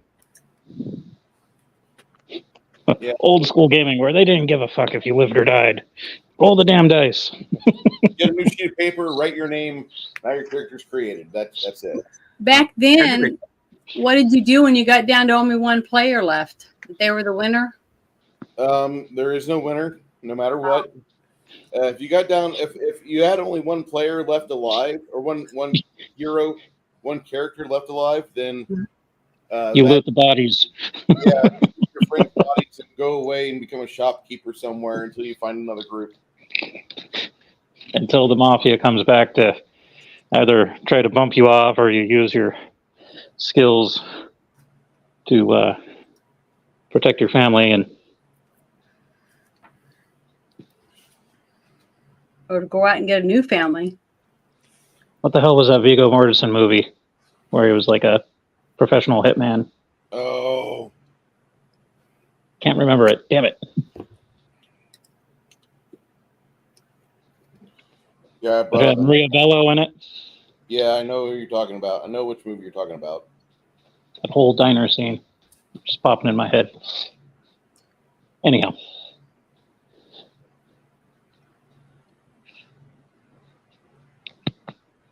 It's not a perfect murder.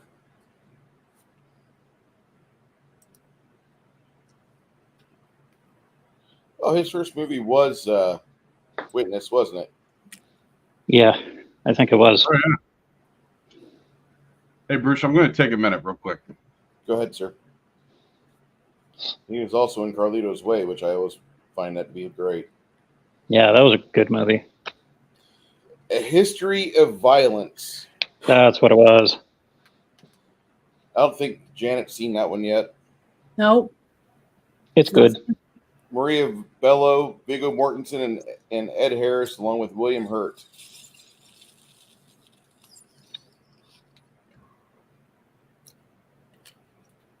And then what's his face playing the mob hitman that recognizes him, and he was in Pontypool.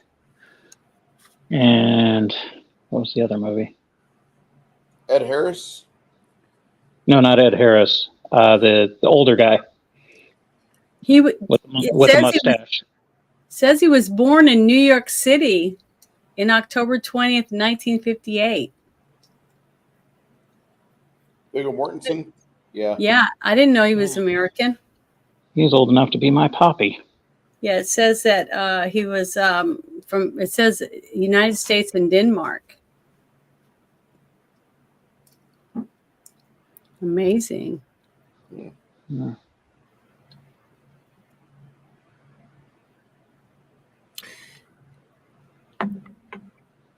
You know, the most daunting thing about the miniatures I'm putting together now is this sheet right here.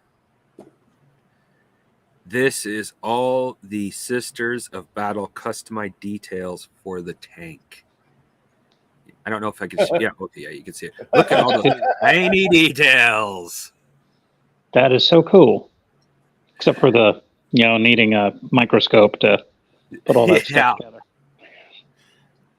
Like, they give you options. That's great. Options are good.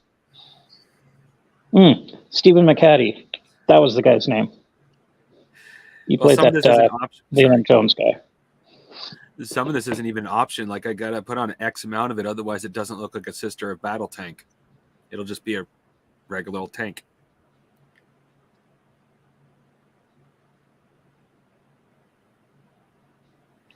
These small details are also going to be really fun to paint. Though I will have to admit that's meant to be sarcastic. It's small details are much easier to paint than they are to put onto things.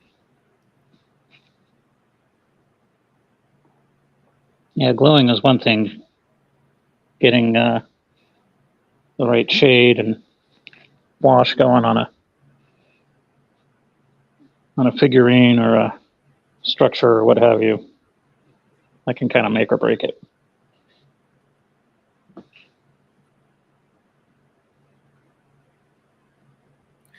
Yes. RPG Grandma, that sounds like an interesting game you have there.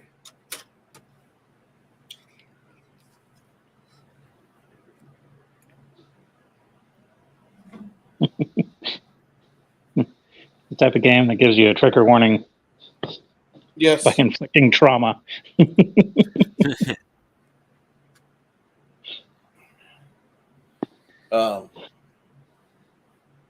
Mongoose. Six Nations. Did your hit points level up or no? No, I haven't rolled them yet. So that's a D8 for you. D8 plus 2 con bonus because it is 14, right? Yep. All right. Glad I still got that on a second character sheet. I'd like to thank our friends that are with us today from Rumble. We do have a few people watching us over there. For the guy in the strange nondescript van with all the sensor equipment in it, just a half mile away, I want to tell you that they do have a special at the Dairy Queen today. You can get 2 of the Texas Belt Busters for $11.99. That includes the fries and small drinks, sir. You and your unnamed partner. That's a steal. Just about. Poop. I'll go spend my tax money. Yeah. Or they can use the tax dollars to go get hookers. They probably will. They probably already have done that. So that was a 2 plus 2. That's 5. If we're doing Common Core. So that's 4. Cool. I'm at 37. It's like 4 or 5 hits now. Okay, I'm back. Sorry about that. My dice will explode. Look out. Janet, how many hit points do you have? It says that I have, now when I added what you said, I have 41 hit points. Ooh, Warriors of Mars by TSR. God, I miss the TSR days. So now what? That's basically all you guys are going to get until you get to town, because the only other thing that happens is for... actually, no, wait, my bad. Janet, you actually have a base attack bonus now. Oh, base sweet. Attack bonus, okay. Janet, so where do I write that down? Wherever you want to put it. I would suggest it be close to wherever your basic items are at, because every 3 levels that you go up as a priest type character, every 3 you're going to go up 10%. What's it called again? base attack bonus. Base attack. This is how you get better at hitting things in melee and in missile range. So do I write a number with it, or I just write that down? You get a base attack bonus of 10%. 10%. What's your strength? My strength is 17. Okay. Whenever you're smashing things in arm's reach with a weapon, Mm-hmm. you now have a 25% chance to hit, unless it's a magical weapon or other bonuses start stacking in from curses or benefits or spells or that sort of thing. But you have a 25% chance to hit with your weapon. If you are using a bow, what's your dexterity? My dexterity is 11. Okay. Not as high. Isabella has a strength of 17. I'm looking at my strength of 12. I made a mistake because I was thinking, you know what? It'd be good if we used intelligence and dexterity for accuracy, instead of like strength always. So actually take off the 15% for the strength bonus to hit, because that's for the +3 to damage. What's your intelligence? It's 10. Really? Mm-hmm. Wow. All right. Not very smart. Don't feel too bad. I've got an intelligence of 10, and everybody says it's average. But my wisdom is 17. You're good at what you do. So I only got a wisdom of 11. I have a lot of knowledge of the past things, things that I've learned, but my normal intelligence is only a 10. So I don't absorb information very well. I have to be beat over the head with it. MON, that spells skilled hero. Ooh. Oh my God, I remember that. That was such a good movie. Yeah, when they did the remake, and I heard that Whoopi Goldberg was going to be in it, I avoided it like the plague. Which one are you talking about? The Stand. They remade it? Yeah. Well, I'm glad I haven't seen it. Depending on what the movie is and my inclination at the time, if they do a remake, I may check it out, but it depends on who's going to be in it, because then you can gauge whether it's going to be woke crap or just regular crap. Regular crap, you can kind of palate it with excessive beer or pharmaceuticals, or you get your buddies all there for pretzels and popcorn. But yeah, sometimes it just leaves a bad taste in your mouth. Yeah.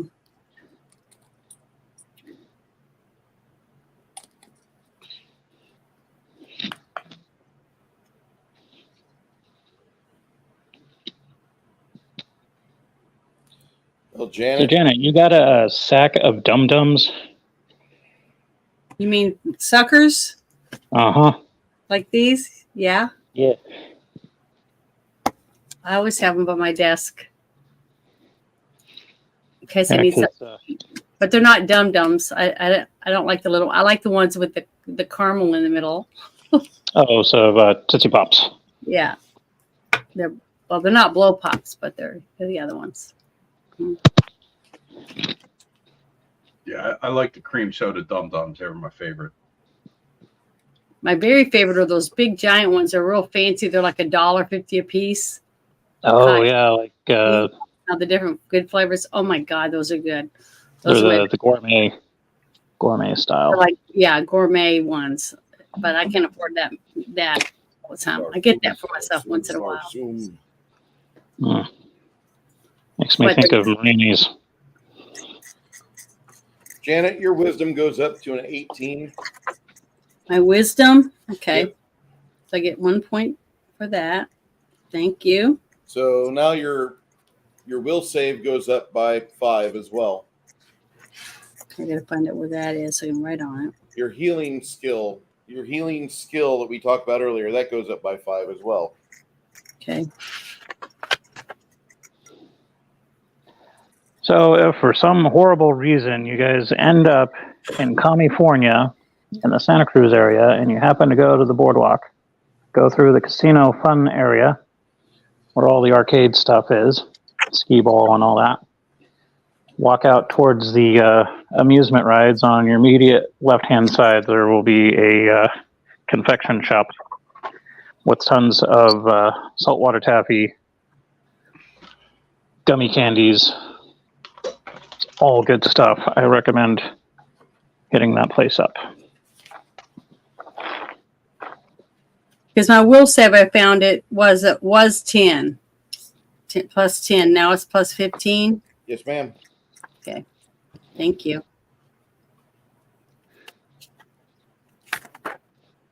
And how many,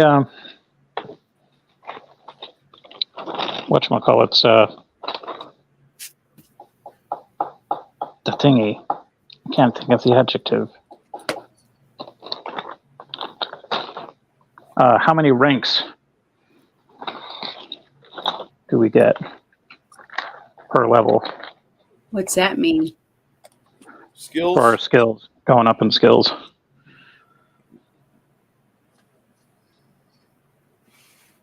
I don't remember if that was addressed or not. What's your in intelligence? It's a 10. So MOON. you get 9 per level, but you have to wait till you train Okay, to distribute those. cool.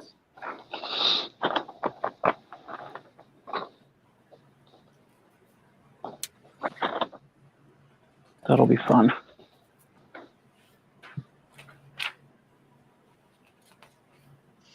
Put on my helmet and my shoulder pads and level up.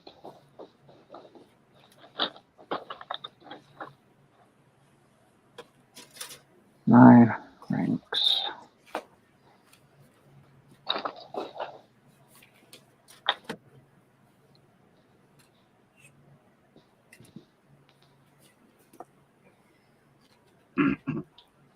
Oh, what do we got here? Oh.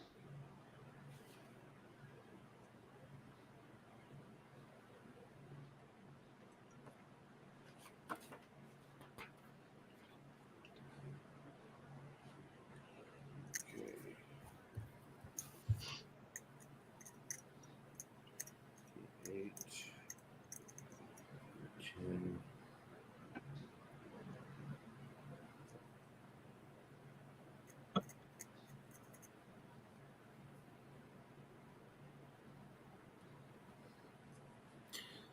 Is it bad that, well, the entire time we've been in this establishment, I've had Hotel California stuck in my head? Well, only if you go there, because you'll never leave. Because they'll tax you for trying to leave the state. Fuck What you, is Newsom. I'd try and buy the place. Yeah, if you could just take out all the communist element in California, like the location's beautiful. If you can handle earthquakes. Yeah, they freak me out. I'm not gonna lie. And we do get small ones here normally, but I mean not normally, but if we do get one, it's usually small. Still creeps me out because I the small ones I don't feel. Yeah, Well, in '89, I saw the pavement ripple like water, and that was freaking trippy. Yep, that'd freak me out. But I was in the suburbs, so like no skyscrapers or anything were gonna collapse on me, so that was cool. Like the last big one that hit, I was at work. Everyone started freaking out. I'm like, what's wrong with you? People are like, you can't feel it. I'm like, I don't feel anything. But when I looked towards the window, I could see like my file cabinets moving. I was like, I have a problem with this. Yeah, my major concern was the tsunamis. Yes, sir. Lemmy, what is your charisma? Let's see. Here we go. 13. We're going up to 14. So all of your skills that are dependent upon charisma go up by 5%. Sweet. I got like some beauty sleep. Awesome. Hey, Keegan, random videos. You went to sleep and you had a dream, waking up with the knowledge of how to improve yourself. Must have been all that cold cream I was putting on my face, beautifying my physique. So I was +5 to all them. Hey, I'm live streaming here. Shut up. You know how dogs are. Oh, I saw a leaf. I heard a leaf blow across the yard. I got a bark. Yeah. My dog farts. And then he's like, huh? Someone's in the house. Like, no, you just ate something that made you gassy and you don't know what it is. My dog's self-conscious of her. No, not self-conscious. She is self-aware of her own farts. And if they stink, she'll move away. Yeah. So at breakfast, one of the girls is downstairs. They spent the night, looks like, cleaning up down here. They make some eggs, some pork bellies. The ruffians didn't get a hold of a lot of the livestock in back that are used for the usage of the inn. As you're sitting down there eating your food, some of the girls that are here, some of the attendees tell you things like, oh yeah, well, we found a bunch of things that are going on. The Archmage will come by later and he will affirm that indeed they did find location of other bodies. And they think that this was a group that was linked to a cult, some sort of murder deity.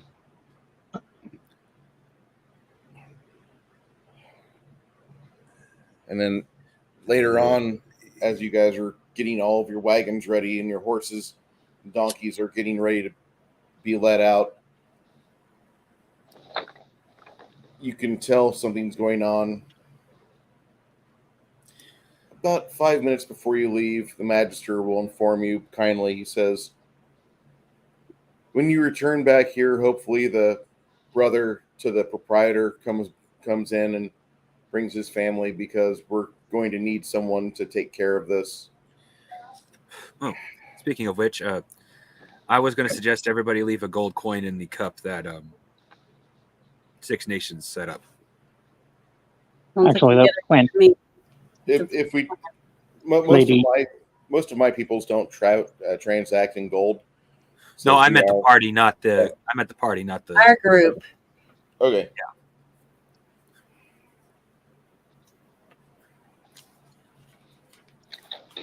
No offense to the guards, but I didn't expect him to give up anything. So did they help us bury all the bodies? They went about and were digging the graves for that today.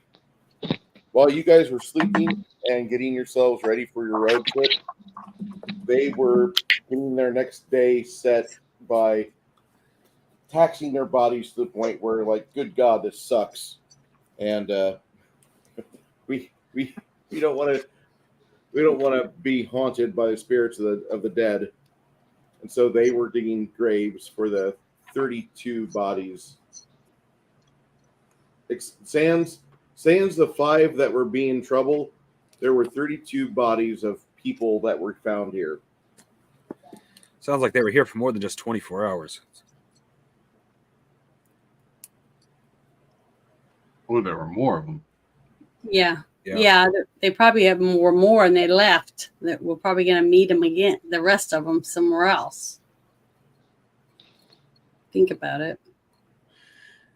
Yeah, well, if there's like a trail that we end up following of death to where we're going, we are either piss somebody off.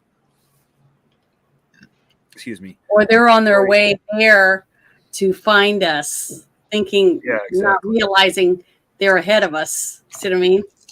Yeah. Because we got held off times. That's what I was trying to imply, but my words just left me. Well, that's what popped in my head when you were talking about that earlier. I was like, when they tried to steal our horses and stuff, I was like, maybe they didn't realize who we were. We were just some random people, and that they were getting on their way where they're going, waiting for us to take us out. So, because they heard about us.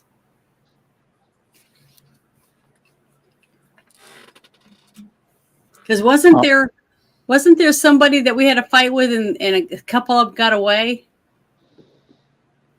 Yeah. Sort And they of. were like That was thugs. the worm. They were like thugs then. So maybe it's them getting more and more people thinking that they're going to get a big reward from the bad people if they could take us out and have proof of it. No, it is a possibility. Even though there was a lot of death, there was women here, which suggests that damn worm cult might have been slightly involved at least. Either that or these guys are just I'm perverts. so tired of Epstein worm, dude. Oh, Yeah, I know. I was trying to figure out what I should do for my character after he got enveloped by worms. Oh, that reminds me, I forgot to tell Bruce this. My character now officially has a phobia. He cannot handle or really be around worms. If he does, he'll throw up or be so grossed out he has to walk away. What about snakes? Yeah, well, anything creepy crawly, if it even so much as gonna hurt resembles a us. worm, he can't handle it. It's going to hurt us. Even a Ooh. centipede, he'll have a hard time with a centipede or a millipede because it looks too much like a worm. I know, but I was enveloped by a demon worm. There's got to be something left after that, and I'd say a good worm or wormish phobia makes sense. A freaking plate of fettuccine. Well, I feel sorry for you when you got to go to the bathroom then. Hey, I'm not that long. I was gonna say I don't know what kind of guys you're sleeping with, but if it But it looks looks like a worm. you might want to shop elsewhere. Definitely not that smart. It's not like it's a catalog where I can just flip through it. You know what I mean? I got to go through a lot of work just to see it. What are you talking about? You got the internet. You just... No, the one that I want to end up with. You know what I mean? Are you looking for the rare limited edition that's not in the catalog? Oh, Okay. probably. Yeah. The golden one. Like gold member. Sorry, I think Common Eve is running a sale on that. Oh, it's terrible. Oh well. Did you guys look in the private chat? Yeah. I don't like that's not so private chat, chaotic. I don't actually get it because Yeah, I know, but I put something in the private chat and then I put it in Discord. So I'm looking at it, but I saw that. that's who that is. That's what they look like because I went and looked at a couple of things on there. but is it really? Mm-hmm. They look little. I mean, no one's ever faked an internet profile before, have they? Yeah, I'm sure they have, but if you go through, there's quite a few videos. That's a lot of faking going on. If that's what you're thinking, but I don't think so. I think it's really that person. Ah, I don't think that's exactly the person behind the keyboard on that one. You don't? With that many videos? you can It, just collect them. You can steal a bunch of kids' videos. Yeah. Same kid over and over again? Well, same person that would potentially do harm during a live stream. Yeah. Don't forget, Janet, there's a lot of programs that can put faces. Oh, well, I would on never bodies. add anyone. I would never add anyone I don't know anyways, but I just thought it was funny how they asked about it. But I've met a few people in real life that are this old that would ask that question. So that's why That's the problem with the internet. You can't be 100% sure. And then when you're doing online role playing with a Dungeons and Dragons-esque game, since it's one of the most popular brands of role playing game, you get all types of peoples. Speaking of, Bruce, when you retire this game to roll out the beta, are you going to do a couple rounds of Horse Girl in between to, cleanse the palate, or is that off the books? I'm a few rounds of what to cleanse the palate? Horse Girl. Horse Girl? Oh, it's the new hot role-playing game. I'm probably not going to run Horse Girl. Probably not. I appreciate the thought. I do. I appreciate the thought. Like, anyway. Who did we lose? Oh, we lost your dice tray. Wait, no. We lost Janet.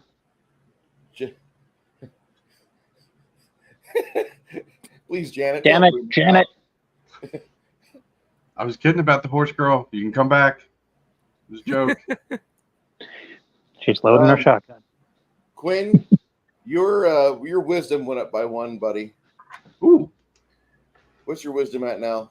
That'll be a 14. Yay! You get a +2 to actually a +10 for instead of +5 for all your wisdom-based skills.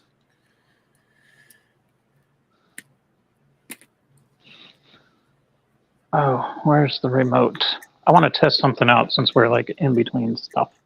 I'm needing Janet to get back in here before we start up this next portion of our game. You guys will proceed on the route. Days will go by. Are you guys picking up an echo right now? Not really. Okay, cool. I got the TV down real low. And my aunt has been watching this for several sessions, and she wants to know what's going on, because I always have the TV, the big TV, the volume down. So I can hear a little in the back there now. Okay.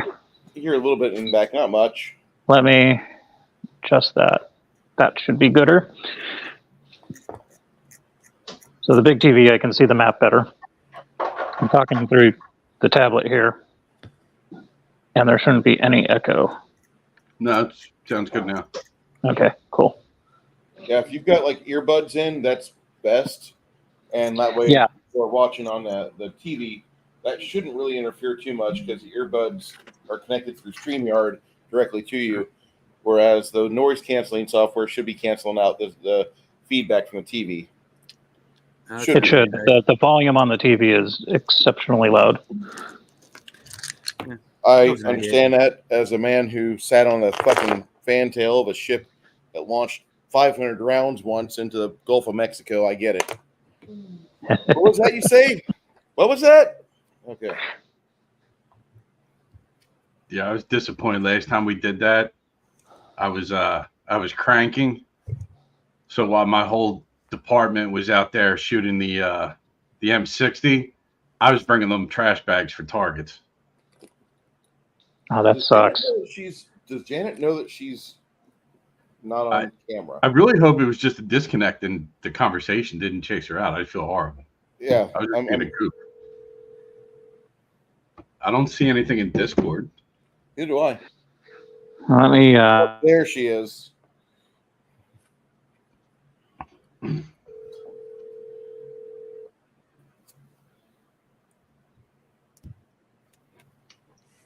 Hello. Yeah, Discord is. You didn't fall off the earth.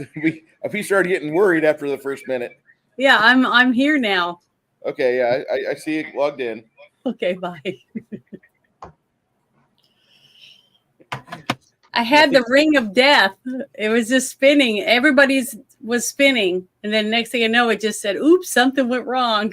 So I was like, shit, they got mad and kicked me out. So Here, I thought it was my sunny disposition that chased you away. well, can you hear me? Yeah. What? Okay, you can hear me and everything normal again? Yeah. Who? What?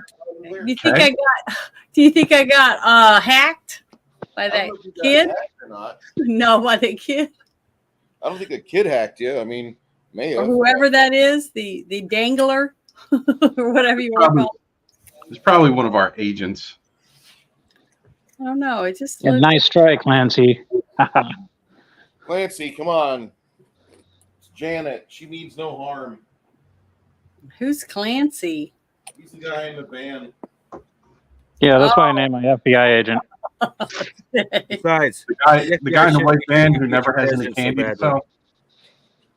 I don't know. I just thought it I was figure I'm on multiple watch lists. Especially after Mostly- me saying what I said last night. Mostly memes, mostly my political disposition.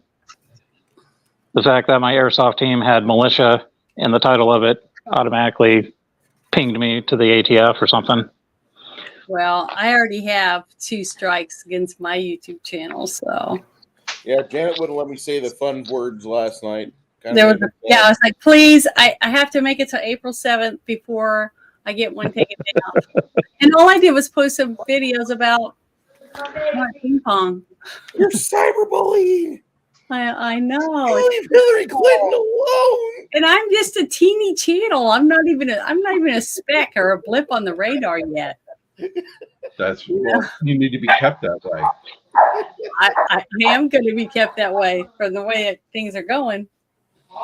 That's the right, point. Janet. I know. That's what I said. It's working.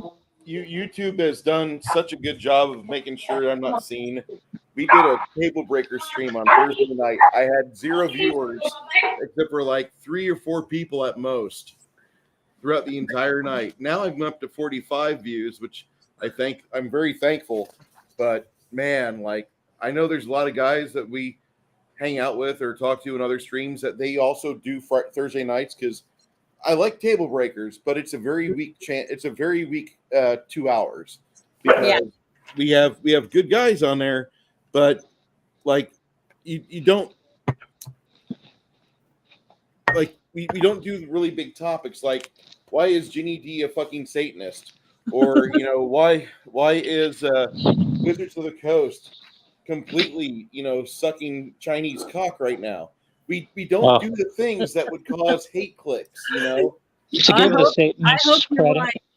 Bruce, to give the Satanists credit, Jenny D is a commie, and that's way worse than a Satanist, I think. Oddly You enough, can I have to agree, rationalize because you can be a Satanists. Satanist but still be American. Yeah, that's true. But I just find Ginny D to be the most the worst influencer to be influenced by. Well, she went from Ehor to D&D shill, so. Does she have high numbers, or is she a big channel?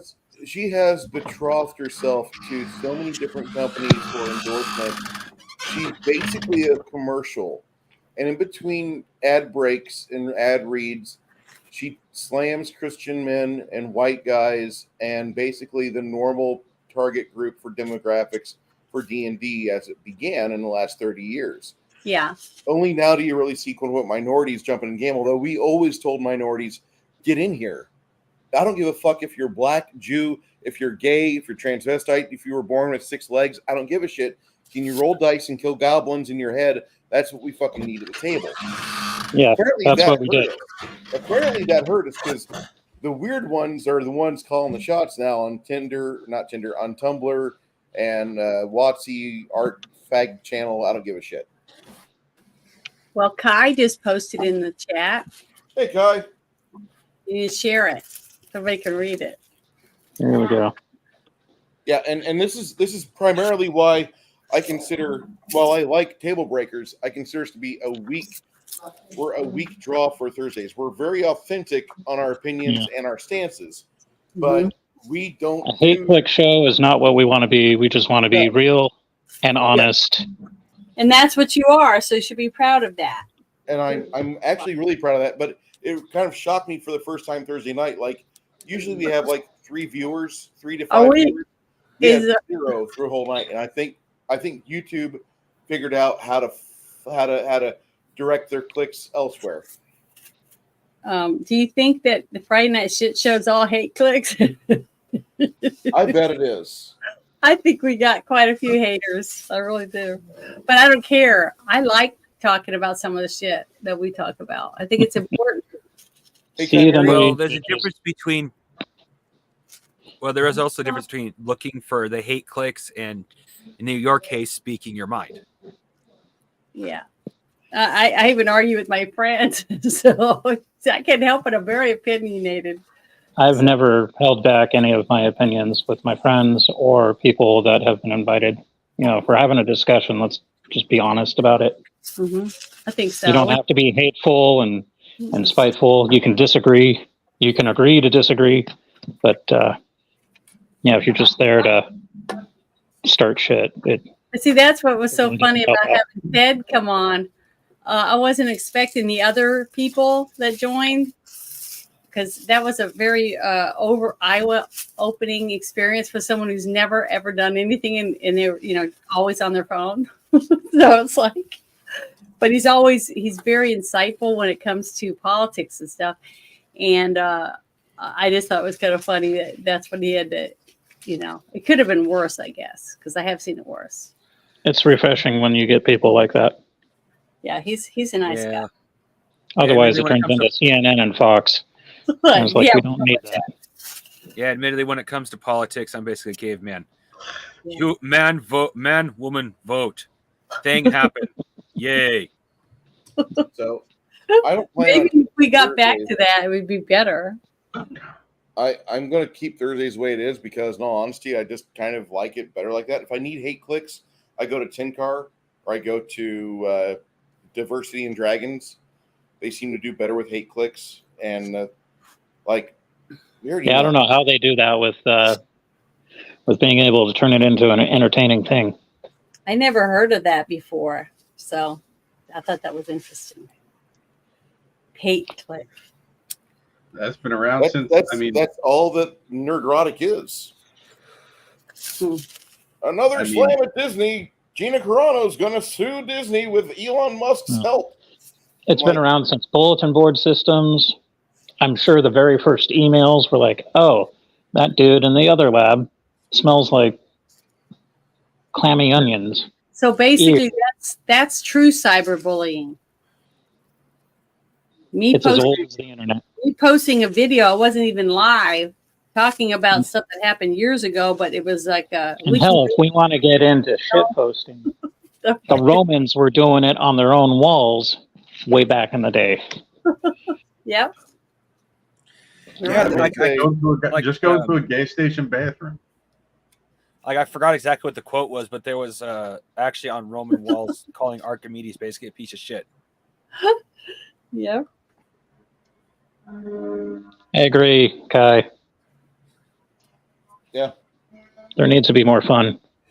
Well, Always. I have a channel, and it does that every Thursday night where I consider it, quote unquote, a week show. It's not that I don't like the show. I love the show. I'm part of it. I want to keep it the way it is. But if you look at the other lineup of other influencers that are out there, some of our friends or such that we've streamed with in the past, like, they're doing really good, and I'm proud of them. But like, there's a lot of them that are trying to tackle the big, irritating hate click topics, and they're gonna draw a lot of people away. Our live streams are gonna be on here forever or until YouTube takes away my channel. So I'm just going to continue doing what I do because I fucking had games on my YouTube channel since 2009. And I was not really noticed. And I still kind of feel like I'm in that happy zone where I'm not noticed. I can say things like, some of those pejoratives you're not supposed to say sometimes, but they pop out because, like, oh my God, squirrel, smash it. Oh, shit, sorry, my bad. I didn't mean to hurt your feelings. Hopefully it didn't hurt your feelings. Hopefully I didn't burn out a Wendy's in Kenosha. But whatever. See, I try not to be a hurtful person, but I fully believe if words hurt you in a very personal manner, that is your own problem. I try not to be rude, is how I should put that. It's a pretty accurate way to look at it, though. I mean, where did the consonant violate you? How did the vowel massage you to where you feel like that now? That just doesn't,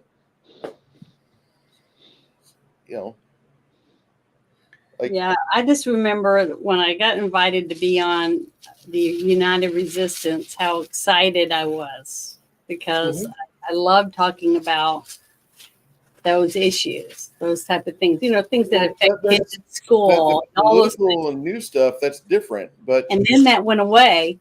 So that gave me, and when you were telling me, well, what do you want to do?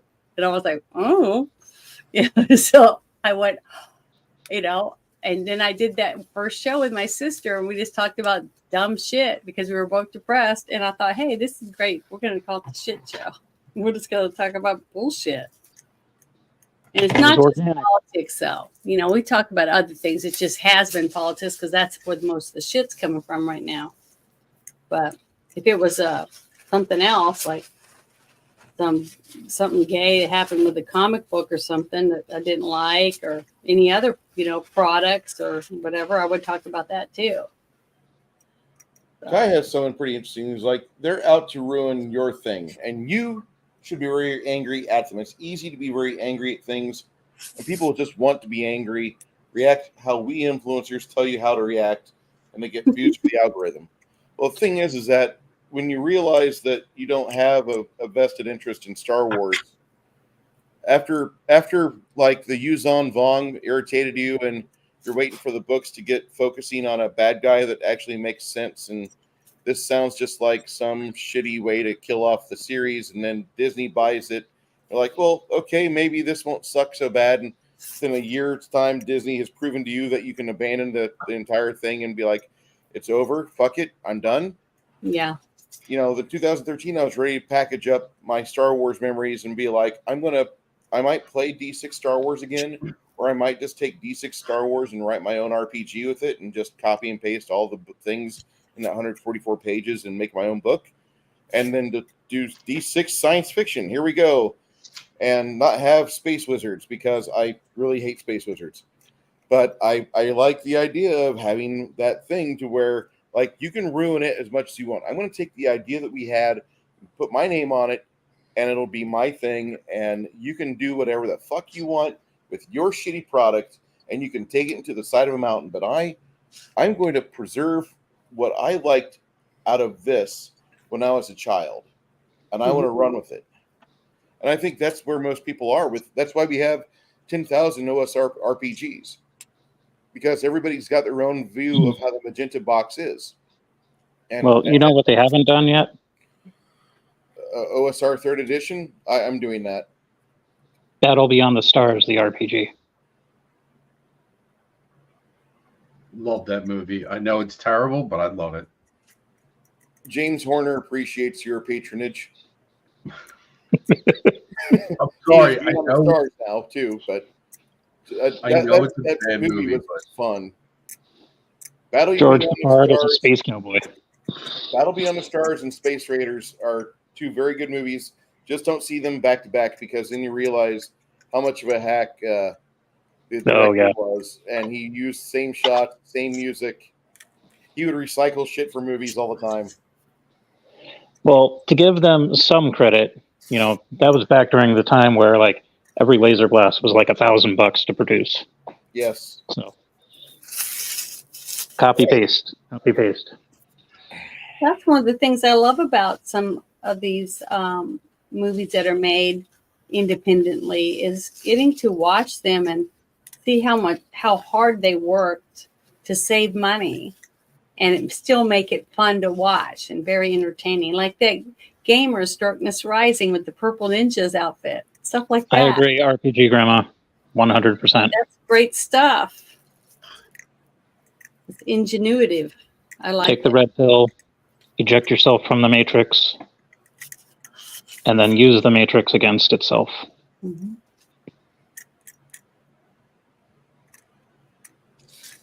I don't want 10,000 subs, Kai. I actually have more than what I need, but I appreciate it. Yeah, I'll lose my channel before I make it to that 1,000. At least you're not second to none. I mean, yeah, that's right. We're not Nikki Haley. She is truly second to none. Grandma, if we ever meet, I'll give you some good coffee. So I'm thinking about a cup. You ought to pour a cup, Janet. I think I'm going to get me one. Okay. So I love coffee. It'll take you about 10 days to travel to go both right here. So which direction are we going to get there? You're taking the Waypoint Inn is right here at the intersection of the Tradeway and the West Ream Road. Okay. Aha. And this is called the Gilboa Road because that's the first town you really bump into. Yeah, I'm really worried, people, that we're gonna bump into some more of these people. So next time you do that, can you like add some Bionic Man sound effects and like say enhance and then bring it up? Enhance. Enhance. Enhance. Enhance. For those of you that don't know, that is the map of the world we're playing in. The land of Lost Lands. Gilboa, about 10 days ride away. However, about noontime the following day, you're hiking, or not hiking, you're riding your donkeys, traveling over hill and dale.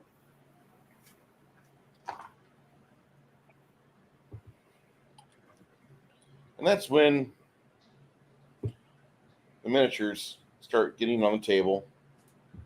Uh-oh. Oh man. Need more donkeys. Okay. If I ever actually buy 24 donkeys, I'm a madman, but I would do such a thing. You're traveling, and over the next set of hills, this is like the first day outside of the Waypoint Inn. Mm-hmm. And you see that the landscape goes down a little bit, and seems like there's a creek bed down there because you can see like river or a little bit of a forested area, and that's where the road goes towards. It looks like it's about maybe a quarter mile away from the trees. Mm-hmm. Your donkeys haven't shown any sign of wanting to stop for the day. I mean, they're going to go for 8 hours minimum. Usually about 10 hours, they start exhibiting signs that they need to stop, relax. Which is basically they're just going to stand there. Yeah, well, I mean, the donkey handlers will go about and take the straps off them and let them rest. They're not going to force the donkeys to sleep with the bags on and, all their luggage. No. But you've got about 3 people that are from the guild that are just kind of like hirelings. They're just young kids, probably about 15 or 16 years old. They work for the guild like you do. They take care of these, and you guys provide the armed security. You take them towards the creek bed, and at the bend in the creek, there's an elbow where the water's flowing past some jutting rocks, and there's 3 dead corpses that are there.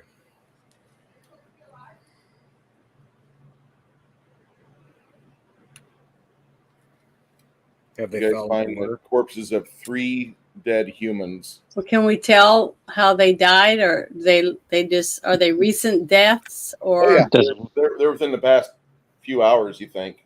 Okay, were they shot with arrows or stabbed? It looks like identical fletching on the arrows protruding out of their backs.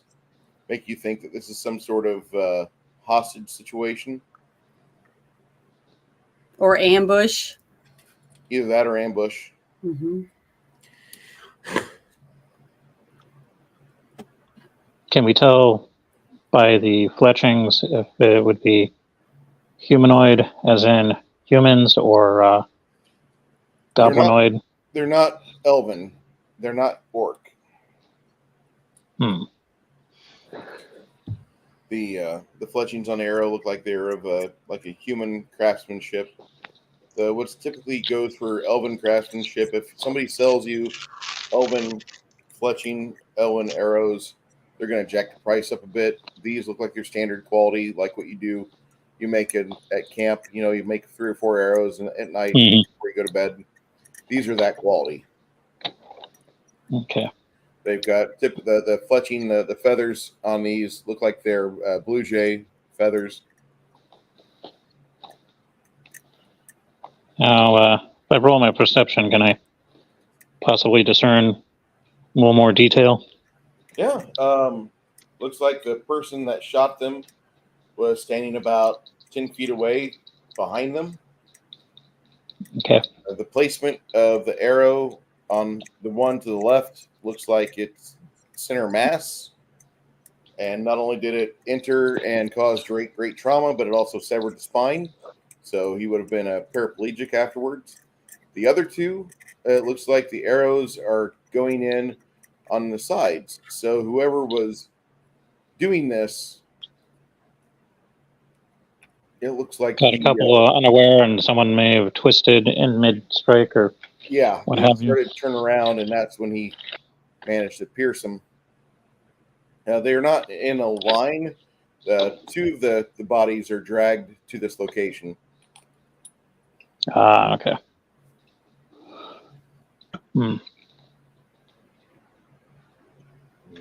We got any tracks that might be leading off into the woods? Or roll perception. Okay. That is 20 on a roll of 87. Whoever it was careless going through the mud.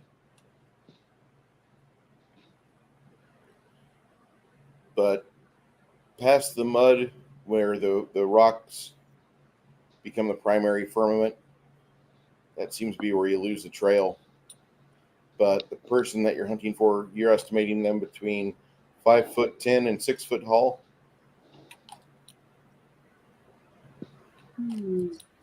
So human size or potentially bugbear.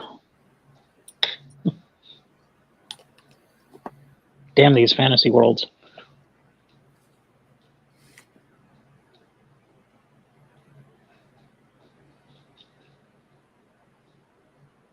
And what time is it? It's noon. The sun's high noon.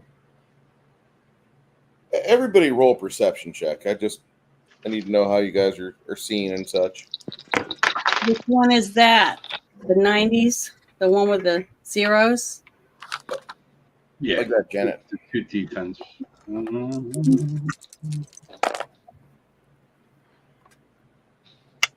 Right, 84. All right. 28. Is that both dice or just one? Yeah, both of these. Both of them. Like they're rolled a 42. Okay. Got Cormac doesn't see a whole lot. 0 and a 1. Janet, you kind of like don't pay attention, and as you're moving around on the rocks, you actually twist your ankle. Okay. Ow! It sounds like me. For the next 45 minutes, you note that Isabu is just getting a sling or a wrapping set for her foot, and she's anticipating a great swelling on her right side. Who's going to heal the healer? I can't just drink one of my potions and fix it?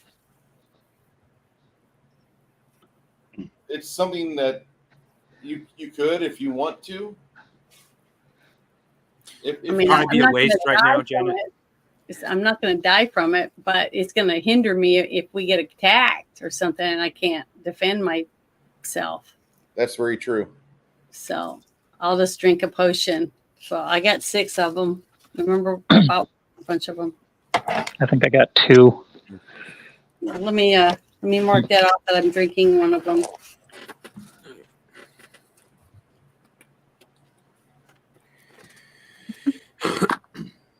No, I have 8.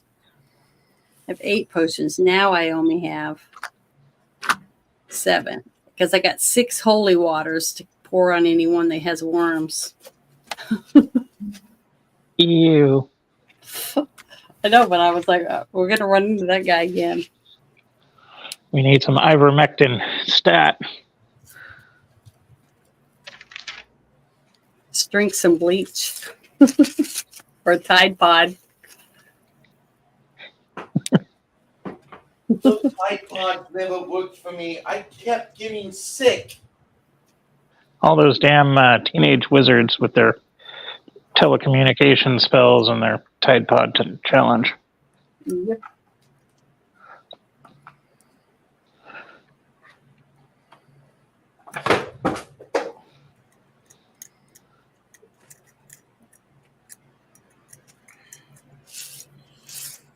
What bugs me the most is that we've seen multiple times those stupid challenges get deadly, yet people still do them. Mm-hmm. That's Huawei, artificer of scrying mirrors. Everybody's staring into them. I never even did the stupid one where you try to put the whole teaspoon of cinnamon in your mouth, and now I knew that wasn't deadly, but I'm like, why? You know, it's just dumb. Remember the Mountain Dew glow stick thing that was circulating? I didn't do that. Mountain Dew. What? It had something to do with chem lights and Mountain Dew, and it obviously didn't work. It was a hoax. Until you took a dump. This kid. Like, you don't ingest it because that's just nasty. No, I know. Although there was a couple of TikTok videos of some derps in the army, I think it was. They were taking their Siloam and pouring it into their mouth, and then they'd like spit it out. And it's like, yeah, don't do that. You'll get cancer.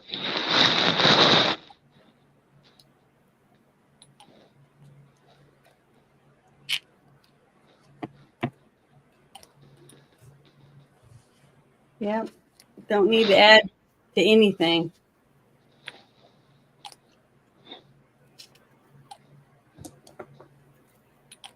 So we made it to that next town, or No. are we almost there? It's gonna take you a little bit to get there.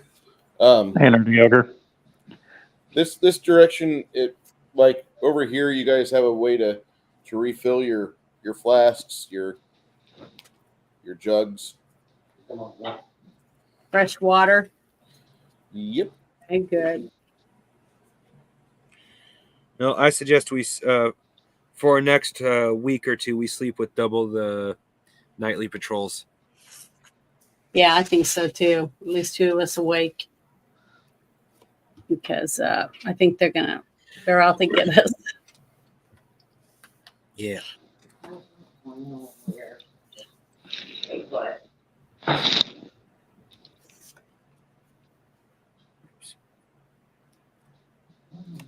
Have you all enjoyed today so far?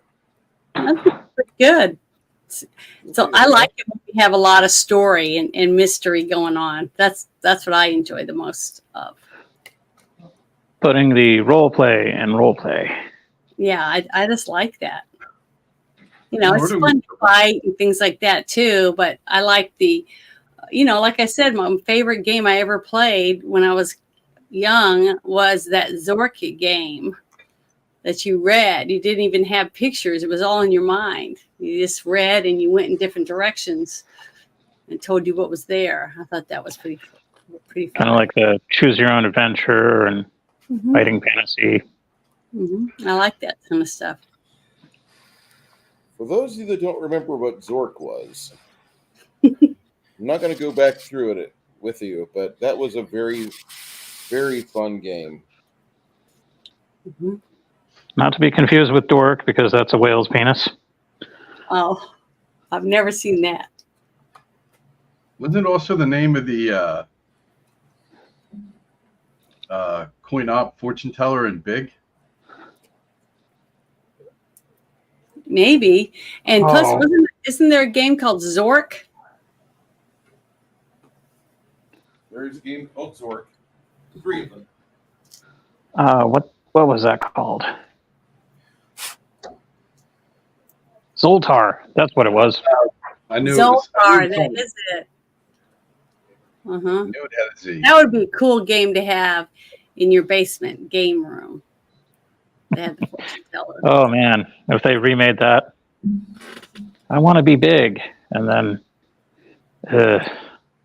Would you rather be big or would you rather be little? Actually, you can buy it.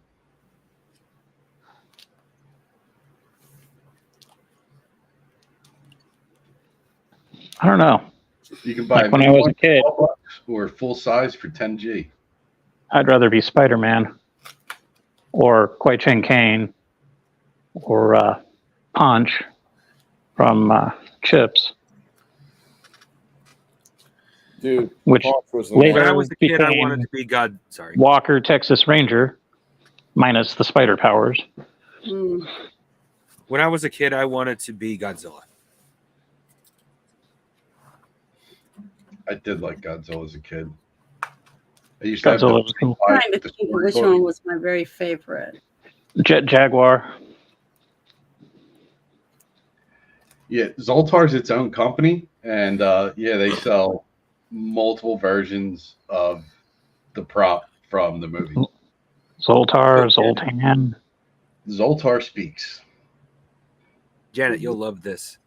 I did send you a Sister of Battle for the cosplay I'm hoping you will do, but I Okay. also liked the paint job. I gave your model so much. It's the paint job I'm going to use for my entire Sisters of Battle army. Cool. I can't wait to see it. It's going to be cool. Yeah, I will definitely let you know as soon as I get it. Just so you know, it is resin, not plastic, so I wasn't able to use plastic glue. It's super glue, and super glue can be finicky if you drop it. So it could, quote unquote, break, but it'll just break at the glue lines. Well, I'll just have to get some glue dots and stick it to my desk so I can keep it. Well, it'll help that I lacquer it. No, I didn't lacquer it. I put a clear coat on it, which will help. So, Well, I can't wait to get it and use it. It's going to be fun. I want to be big. All right. Hey, Nerdy Ogre. Nerdy Ogre's like, I'd rather be Batman. So is that us standing there? Yep, that's you. And that's a river, or it's more like a stream, I guess? Like a creek. You're about maybe a quarter mile away from the main road. Mm-hmm. And there's no bridge. No. Yeah, Millionaire Playboy Money does sound a lot better.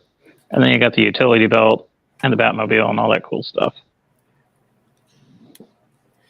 yeah, but with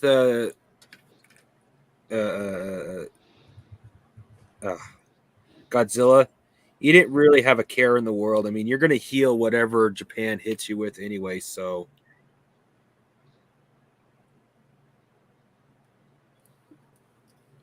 I thought Godzilla was pretty cool.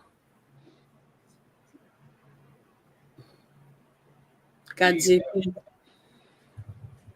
The location here doesn't feel that great. You've got these 3 corpses that are in trees here. This area, you can tell that like somebody had used this for a campsite over here. The trees make it a natural, very natural place to want to relax because you have just you have the feeling of peace here. You know, we ain't While you're staying thinking up about this- that, Cormac kind of gets your attention, and he's like, "This isn't even right. There's like a ring of mushrooms, toadstools right over here." Oh, that ain't good. That screams Faye. Let's leave. Somebody died there. No. The 3 of them died over there, but still, let's leave. So we know they were murdered. Yes. Okay. So would we want to bury them like what happened before, or what? No, our best option with a Faye ring, our best option is to leave a little offering of some kind. Right, Nerdy? Straight up. Don't mess with the bodies. Just leave some sort of offering and leave. Okay. Run away!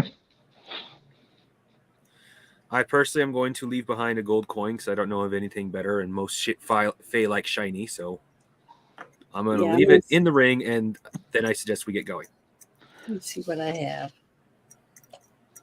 Connell gives a gold coin as well. You guys are bleeding me dry, damn it.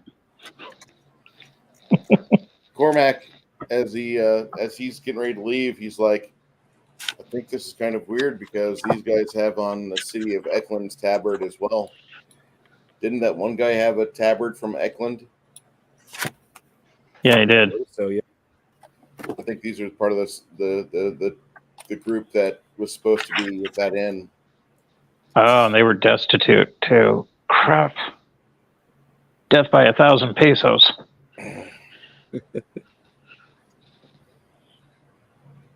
So Yeah, I'm gonna check in my gold coin too, just because we don't got any anti-phase spray. So all fays are bad? no, Not all. necessarily. No, we just don't have Hoggle to zap them with the DDT. I love that. I love Hoggle. I love those puppets. Is that in the Harry Potter movie? No, No, that's Labyrinth. Labyrinth with David Okay. Bowie. For That some man reason, could wear a that cod was- piece. I don't know why I had that momentary laugh. Every young girl was in love with David Bowie. Oh, cheese it! I got to mute. I was I, trying Yeah, to Janet. I thought I had something that was given to me as a gift. I'm trying to look through my notes real quick because I was going to leave that. If I can Dogs just- didn't bark for the first time in ever. That's awesome. Would I know if Faye like music? they do appreciate it from what you know. Can you play Enya? But yeah, sorry. I'll play something more thematic. I'll play Fairies Wear Boots. Fairies wear boots. Nice. Yeah, Janet. Fae aren't necessarily like all Fae are bad, but Fae think differently than us. Mhm. And if those, even though they're human arrows, they still could have been used by the Fae. And if those Fae associate us with the people they killed at any point, they could come after us. Okay. Not because they're evil, but because they think differently than we do. The one thing you note is that one of the guys has a quarrel, and in the quarrel are matching arrows as are what are in each of those guys. Oh, that even Yeah. more screams it was the Fae that killed them. Well, honestly, these people were Cast the thieves. glamour on the dude, and then the dude No, but ended up these killing guys- his buddies. these people were thieves. They tried to steal our horse. They killed a bunch of people, and they were taking things that didn't belong to them. So maybe all the arrows they have aren't even theirs. They're shooting arrows from different people that they've stolen. So they may not be fake at all. We're making Janet- assumptions. They Janet, could what actually be Bruce legit just said. guards. Sorry. I'm sorry, No, what? Janet? What, Mhm. Sorry, I'll let Fleddy say what he's going to. I was just saying we're making assumptions. They could have been legit guards. Probably not, but it's still a possibility. We weren't here. We just showed up afterwards. Mm-hmm. Oh, and Unless Janet, it was Bruce, a protection spell. Bruce literally just told us though all the arrows that were in the guys that are on the ground came from the quiver that's already in the art that the guys already have. They aren't shoot by multiple arrows; they're all shot by basically their own arrows, which screams the Fae used some sort of charm spell and made them fight each other. Shoot themselves. Oh, okay. Well, I missed that Sure. part. Thank you for explaining it because I was trying to find a Fae, see if I spoke their language and I could give a prayer to them, but I don't. I don't have that skill. Janet, do you speak jive? No, I don't. Or they could have been shot by people in their own group. They could have been part of a larger group. Yeah, they could have been. Yeah, that is true. So Or maybe many threats. They were in a Yeah, bigger group and they Where- tried to do something they weren't supposed to, and the people in their own group shot them. That is also a possibility, but I think paying our respects to the Fae overall is not a bad idea. Either Okay, way. well, I'll leave a silver coin. Wise decision. So how long will it take us to get across the river? Because I'm assuming we're going to. No, you don't have to Continue go down rough this path. river. The game trail you're using to go up north cuts away from here. It's about a quarter mile away, but you just bring Okay. the donkeys over here long enough to get them a drink of Just water them and all that. Okay. I was thinking that maybe we had to cross. Man, that would be a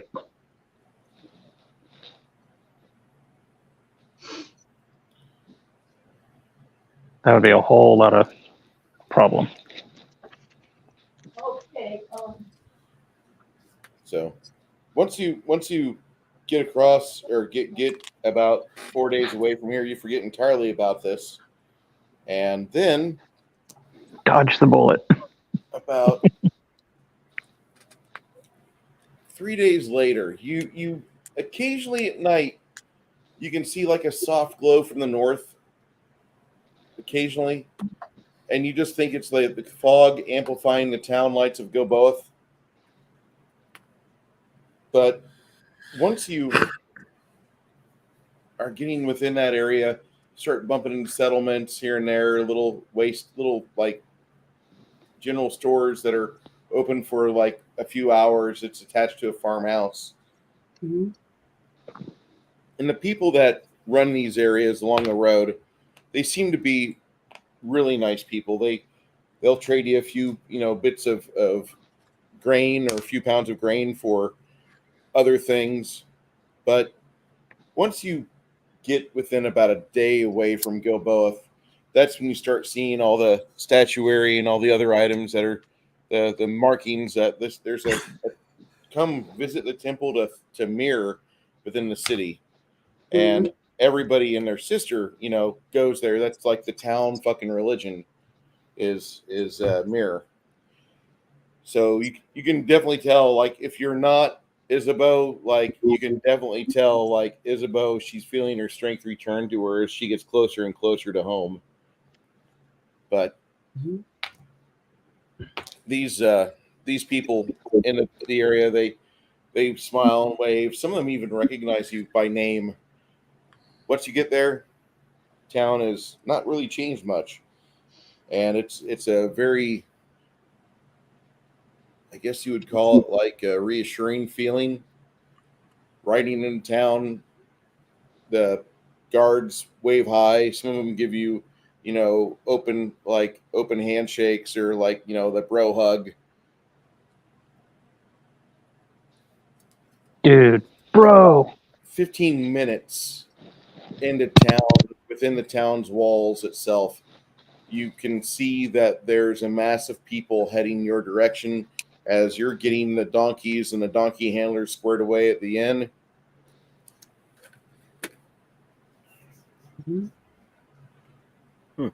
These people are very happy to see you.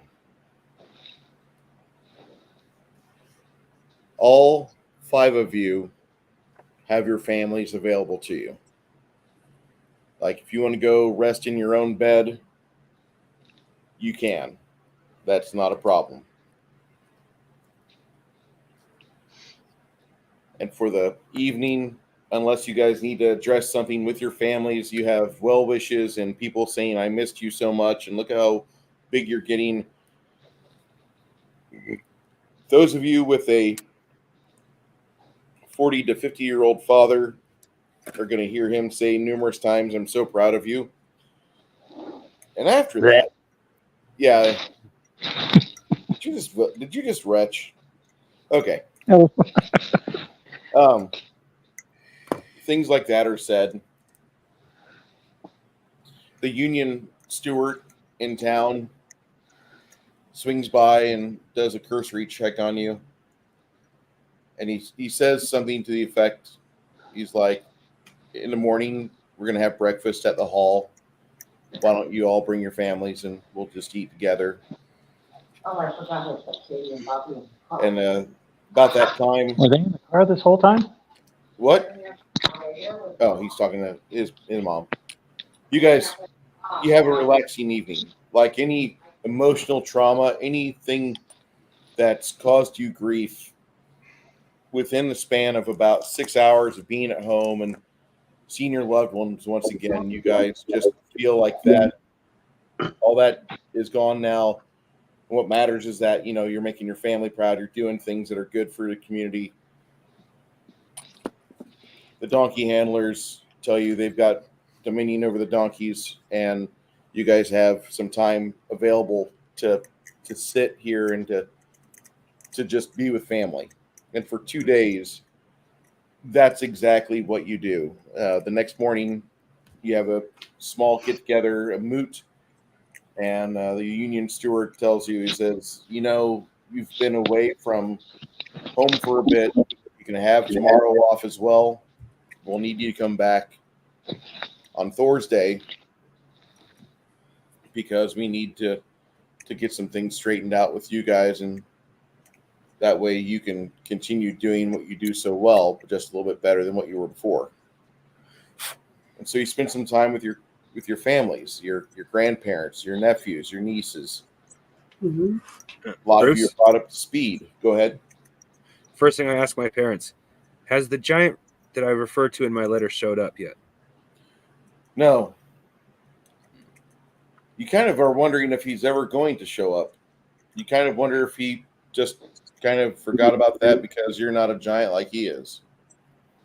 He took your gratitude and he took your appreciation, and if his travel plans are along the route, you think he'll probably stop by. But he's probably not going to divert the Cloud Giant Castle 600 miles off course. He might. We don't know. It'd be awful sweet if he did, though, wouldn't it? Yeah.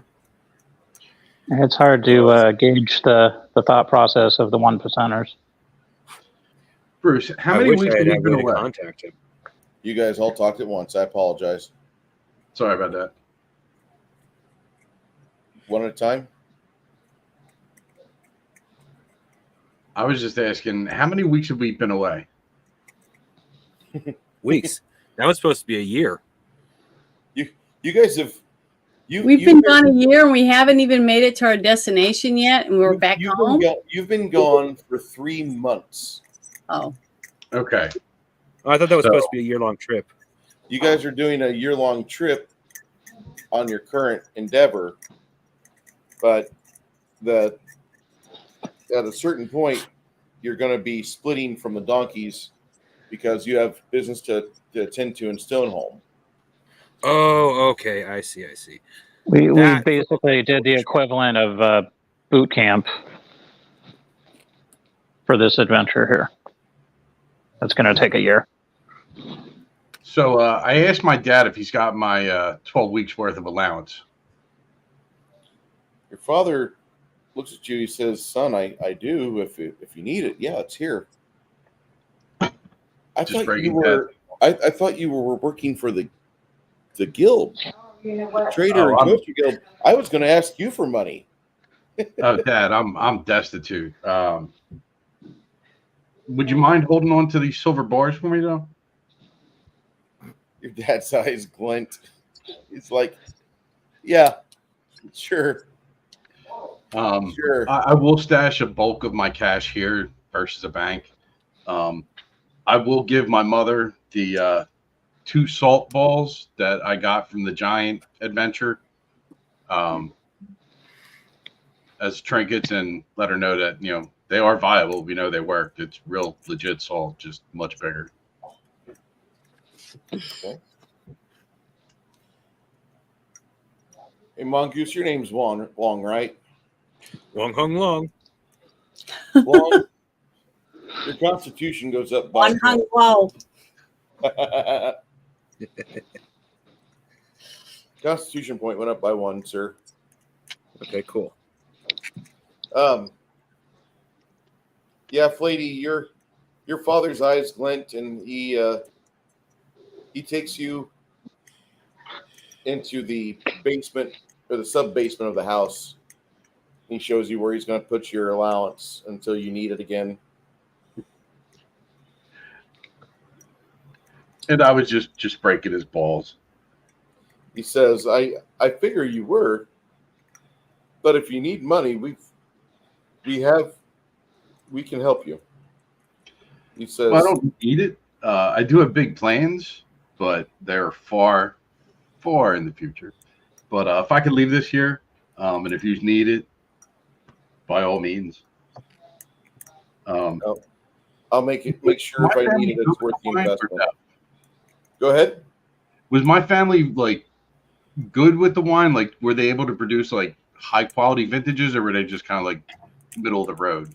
Most of the families here in town produce. I would out of 10, I'd say either 6 or 7 on a 10 scale. Like occasionally, you're going to have a bad batch of grapes. That just you can't really do much with that. You can either scrap the entire harvest, or you can do with what you can and hope it works out. But most people here, like the worst winemaker family in the town represented by you guys is actually your buddy Cormac's family. They were terrible with wine. They sell what people call the basement wine, and they don't really take their wine as a point of pride. They take their blacksmithing as a point of pride. It's just that they've got grapes on their property, and so fuck it, they'll make wines too. His brother doesn't take the winemaking seriously.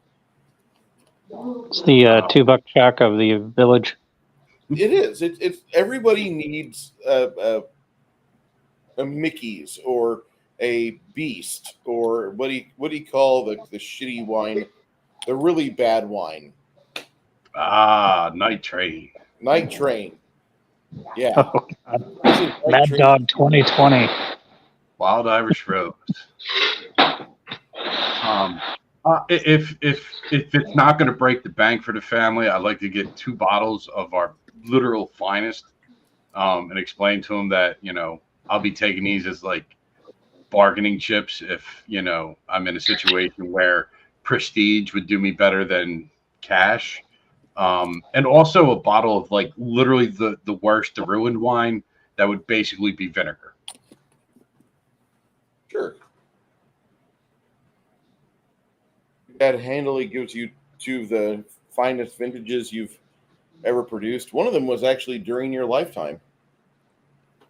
It's a 16-year bottle of a Cabernet.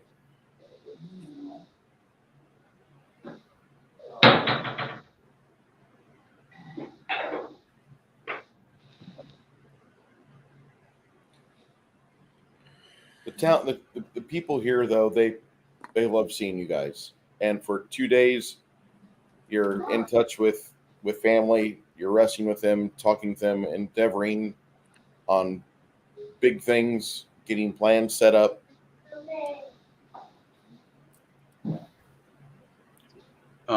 We still have that, like, you gave it a name. I forgot. But it was like kind of like the town hall where they had like the tavern, but it was also like a large eating facility. Yeah, that's what they call the hall. They call that the hall. The hall. The hall. The Gilboa Community Hall is what you're talking about. They've got admin offices on the eastern side of the building, and then they have the banquet hall in the dead center, and they've got a couple other offices as well on the west. But it's mainly a place where people can come whenever there's like a big to do in town. Some of the cooks will drag their wares to the kitchen, and they'll start working on it and feed people from there. All right. Just to free everyone up so they can get their RP in. When I'm not with the family and we're not in with like a guild meeting or a town meeting, as long as they're allowing it, I'll perform in the hall. Music, drama. I'll even throw in some spells to give it drama for the kids or for the old people or whatever. Mainly to entertain, but also to keep my skills on the improvement track. A little prestidigitation, a little bit of ventriloquism, a little bit of ghost sound. Really ham it up, make it a display, give people some distraction. And always have an empty hat at your feet. Hey, look, if they throw coins in, that's fine. If they throw in a drink, that's fine. If they don't, it's fine. But I don't want to miss any important like town, guild, family meetings. But that'll be the, what I would do in between anything during our time in town. By the end of the second day of everybody just kind of getting things touching base with the family again. The guild steward makes a visit to each of your estates, your homes, if you don't have a family that's got an estate.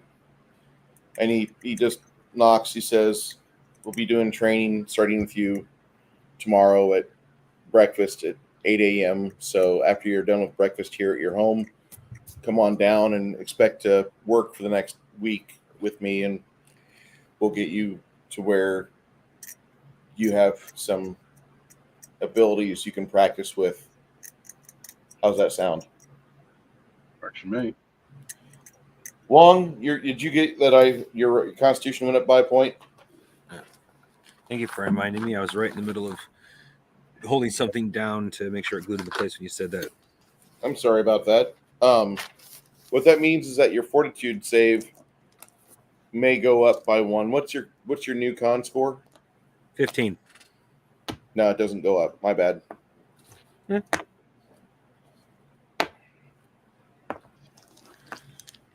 Not going to complain.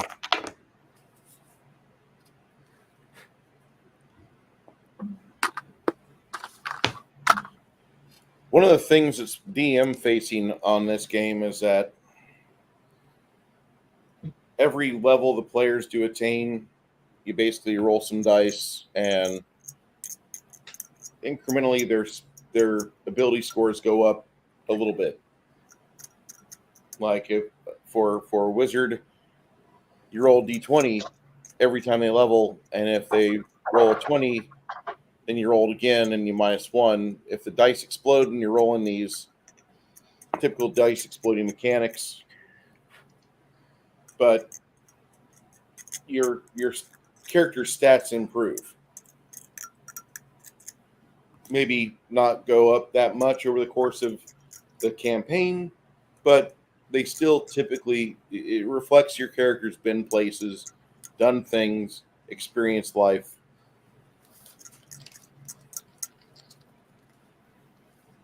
Makes sense.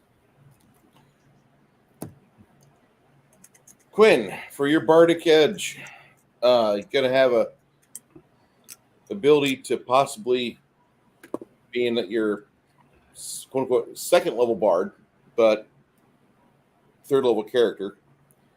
You're going to have a potential ability to either pick up.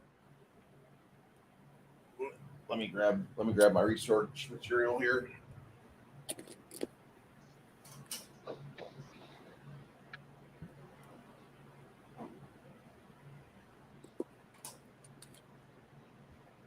And now I want a bowl of soup. Why do you want a bowl of soup? Jenna just posted a picture in Discord. Looking good. Yeah, I need to get out and get veggies tomorrow. You can pick up Lingering Song, which provides you another 30 seconds of effects after you quit playing, so you can get other actions in. Stairway to Heaven.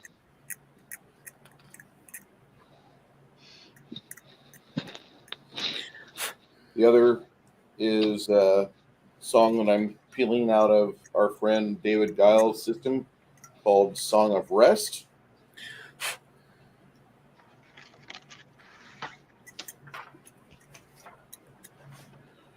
Which I felt was a pretty sweet thing. Yeah, I really did like how he did the bard. It's much different than what I've seen in other stuff. If you play an instrument for at least an hour, you guys will gain a bonus. It's like a temporary hit point bonus equal to your charisma bonus. That's cool. I know the other one's probably more dynamic. I'm going to take the latter one. Song of Rest? Yeah. I've seen us get pretty low on healing stuff from time to time. So just in case. I would like to make a request for future, like something I'd like to role play towards. Yeah. Instead of Spire Courage, I would like to work towards a format, turn it into like an attack, like Song of Dread or Song of Despondence, Depression, whatever. Something that I could use towards the enemy instead of bolstering us. Yeah. Basically, like an anti-morale bonus for them, maybe. That is a very big possibility. The most brutal, most metal, Like most epic. Like, you know, I know it might not be the most effective thing. It's not the same thing as doing damage, but just something I think it would be like thematic. I was thinking this. I was thinking about like if we work on that, that could be something for your next Bardic Edge you pick up. That'd be cool, or even further out, you know. But however it works. Yeah, I mean that because I love the idea of the Rickles effect. The Don Rickles effect is where basically instead of inspiring courage, you're basically a satirist, and you're like just completely cutting on somebody to the point where they fuck up more. Yeah, like just imagine like a really long battle, you know, like 1M1s where we're nickel and diamond, where our dice rolls are mediocre to not great. If I could play the entirety of the Cure's Disintegration and just leave the enemy with such a depression that they're just like, I'm going to kill myself. You guys win. I'd be happy.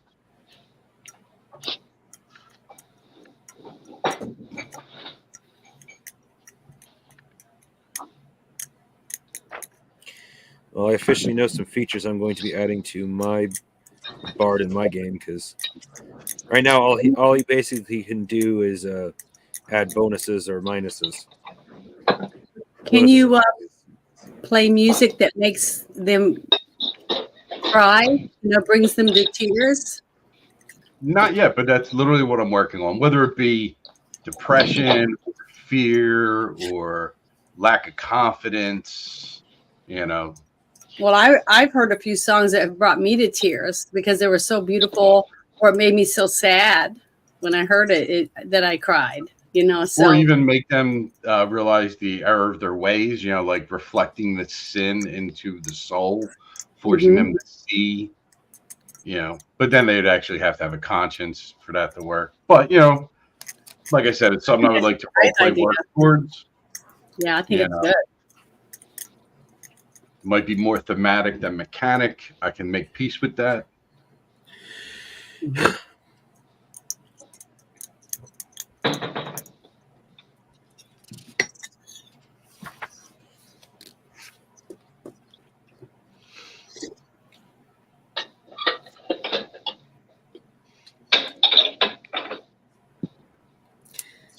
Hey, Bruce. Sure. What do you think of the idea of turning Janet into a captain in my game? I'm not against it. I like having her. She likes playing games, so yeah, letting her. Captain of what? A skyship. Oh, a spaceship? Like Skyship. You ever, she's kind of new to that concept. You may have to explain it to her. I have a game called, well, I'm calling it Upon the Skies at this particular moment. The three sources I talked about, like three groups of people I talked to, said Upon the Skies was the best sounding name, so I'm going to go with that for the moment.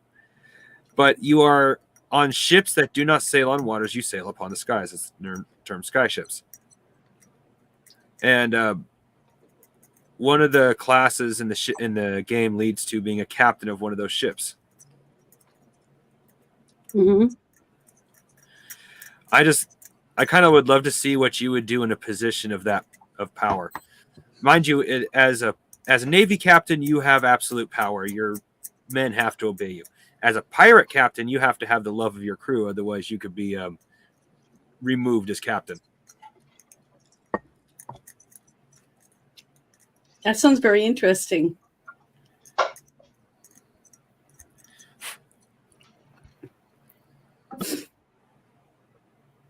I don't know. I'm one of those people that probably start crying. I don't know if that would do any good. I'd kill all my people.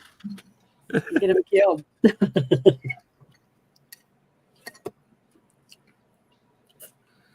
I'd have to plan all my battles to do it only like 7 days a month. Or something like that. That would be sad.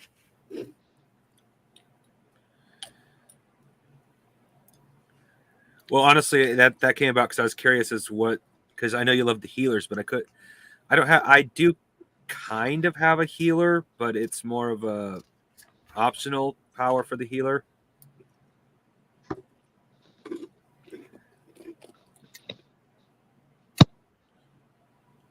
But I know, Bruce. I was wrong. Janet would make an excellent cook or an excellent chef. Oh God, chef. That would be right. Chefs specialize in cooking food that grant bonuses and other such benefits for the crew. super buff class. Yes. Know who else was Hey, June. In fact, I have it. I got to write it down somewhere. But chefs can actually increase the amount of healing that person gets because their food is so nutritious. Now that sounds smart. Chocolate salty bowls.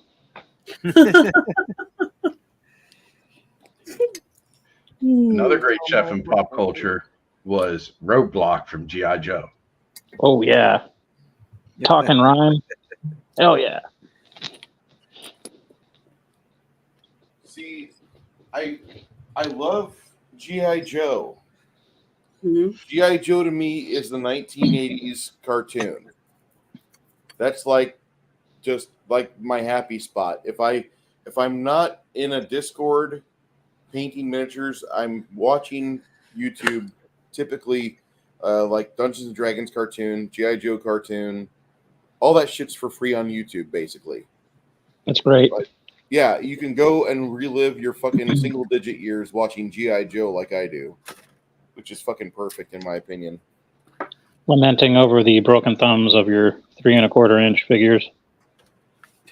Yeah, they did break off like a champ. Oh, man. I've lost so many thumbs. It's not even funny what happens to the fucking figurines. This conversation's funny. I'm sorry about that. Okay. Plady, Quinn's intelligence is what? 13. Okay, he will gain 7 skills to invest in. 7 skill ranks. So you can put those out in your skills however you want to. And as far as we all know, I'm using the Pathfinder skill list from 1st edition.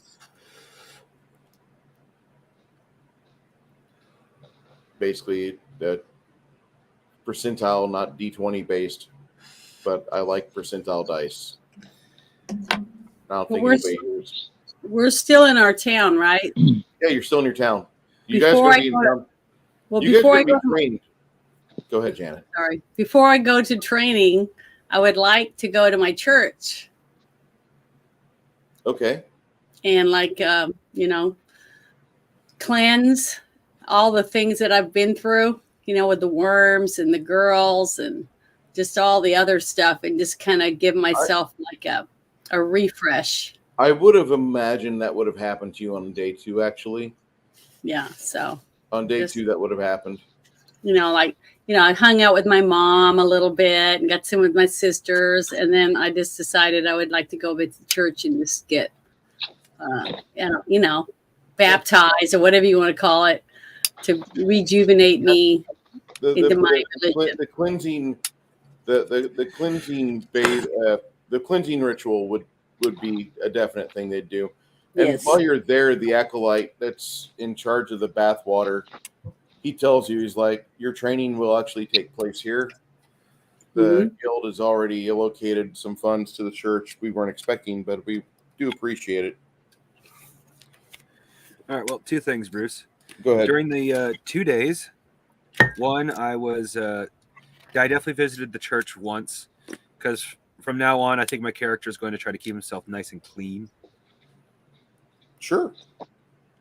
And number two, one of the things that I talked about with my family was the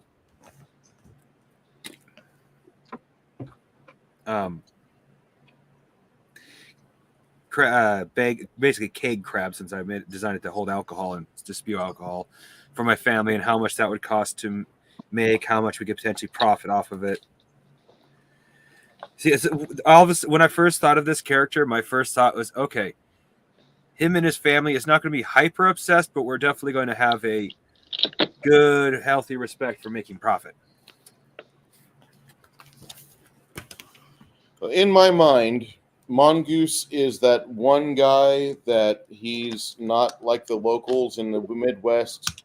You're not from Western Europe. Your character is from somewhere in the Orient. Your family might be the ones that own the only restaurant that's of Chinese cuisine. Okay, you might be that guy. I think that'd be perfectly fine. If you guys are that way, I mean, not only does your family sell wine, you sell special dishes, which nobody else in town has a clue how you fuck the noodles up like that, and it tastes so good. Because like it's just not normal the way you guys prepare food compared to standard Polish people, and of course the Irish and Germans don't even know how to cook food like that. Now I want some lumpia. Me too. I haven't had any in a long time. I actually thought about taking a job in the Philippines, but I dismissed that rather quickly. Too old. But the food would be awesome. I couldn't eat half of it though. Fried rice and pancit. Yeah, I can't do starches. Yeah. No rice, no noodles, no bread, no flour. Sucks. Then I looked up typhoon season. I was like, yeah, I'm too old. I wouldn't make it through the first one.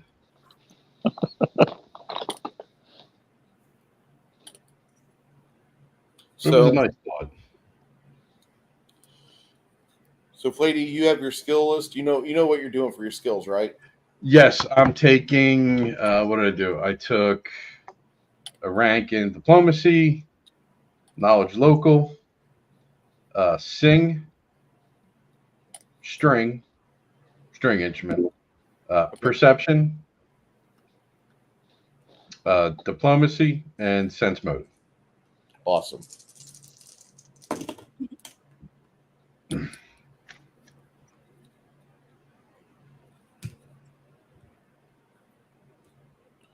Okay. Well, that's all the things that a bard levels up with from level 2 to level 3. With Isabeau. Mm-hmm.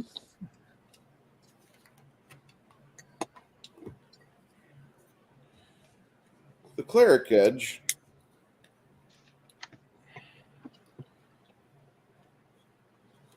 Yeah. What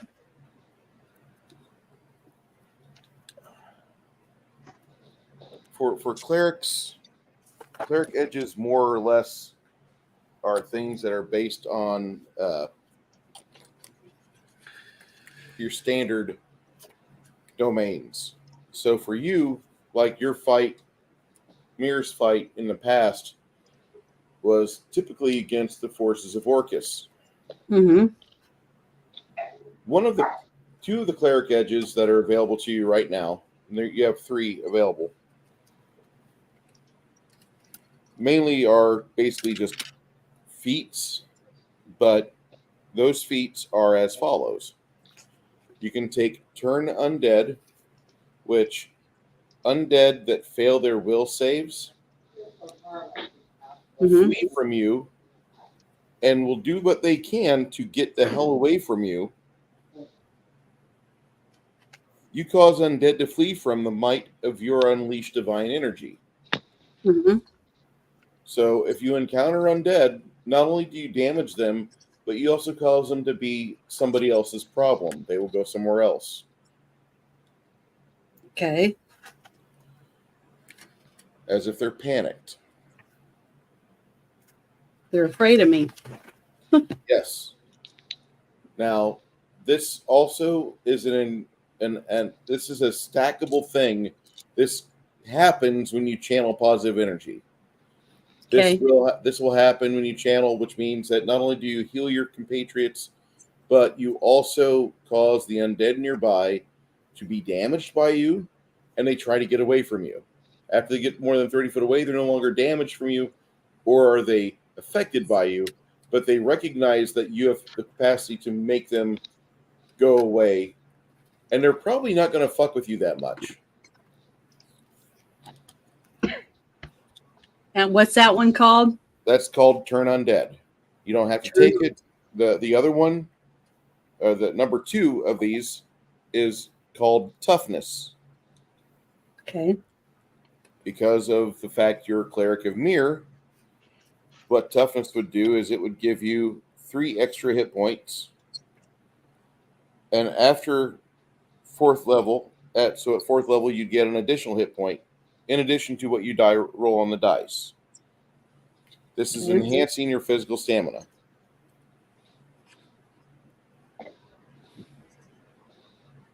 Okay.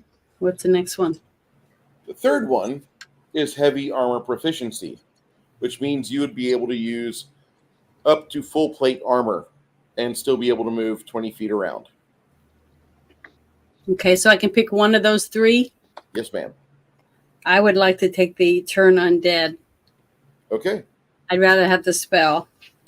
No, that's not a spell. Turn Undead is the skill, or whatever you call it. That is a clerical edge that you have. Okay, I'm going to write this on my paperwork. Turn Undead. I like that. I think it'd be more useful in the long run. Okay. Thank you. No problem. You have your Pathfinder book close by, right? Yep, it's right here. Okay. On the skills. Hold on, I got to find it. Under skills, not magic or whatever. All right. You gain the lowest number of skills anybody gets, except for wizard, is 4. And what's it called? What skill is it? No. You get 4 skill ranks. I can. You actually get 5 skill ranks at 3rd level. Because so I can pick 4 skills. Is that what you're saying? You can pick 4 skills. You also get either an extra hit point or an extra skill rank. Okay. Oh, can I think about that for a second? Let me just look at the skills real quick and see which ones I want. Yep. While you go to the next person. Okay, I'm going to look at all these. All right. Thanks. Lemmy, we already worked with you, correct? Not yet. No. Okay. Roguish Edge.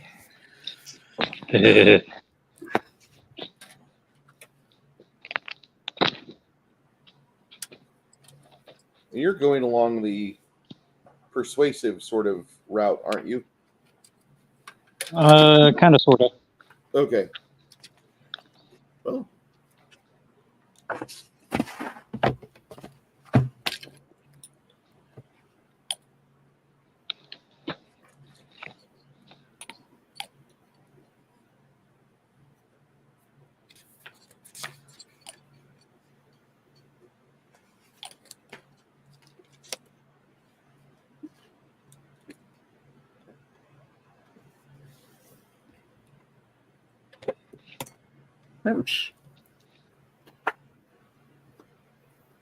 Roguish edges kind of resemble the skill feats that are in Pathfinder and 3.0. And let me get...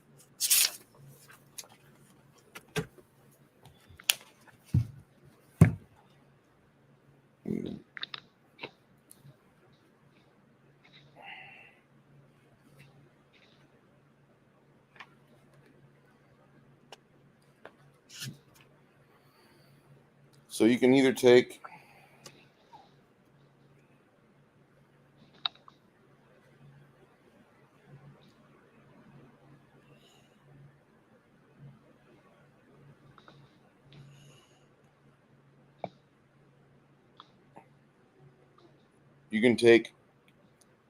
persuasive, which give you a 10% bonus on both intimidate and diplomacy checks. You can go for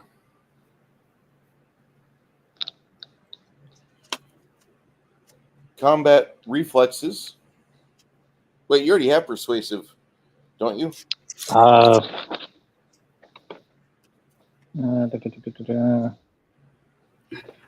Don't see that there. No, I don't think I have that. Okay. For some odd reason, I had mobility, toughness, catch off guard, and persuasive on here. Okay. Okay, so persuasive, and then what was that? Combat? Combat reflexes, or combat Reflex. expertise and combat reflexes.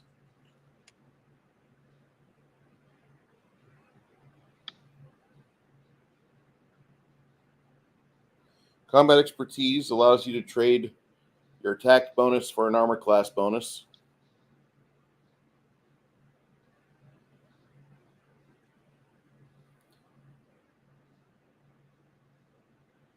You have intelligence 13 at least.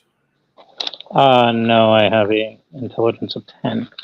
Oh, never mind. We'll come back to that later. Combat reflexes allows you to make additional attacks of opportunity. So, like if you've got people trying to rush by you, you can get up to so many attacks per 10 seconds. Okay.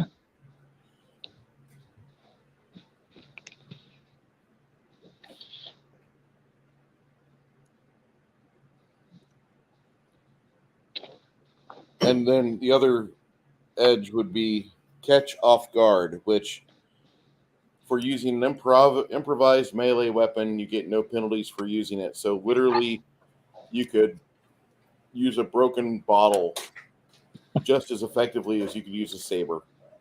Or a ham leg, whatever the situation calls. Exactly. Oh, this is Peruvian hard bread. backham. A hard loaf of bread. Wham! Great. Corsican brothers. There we go. What happened to your sword? I stuck it in the dirt and broke the tip.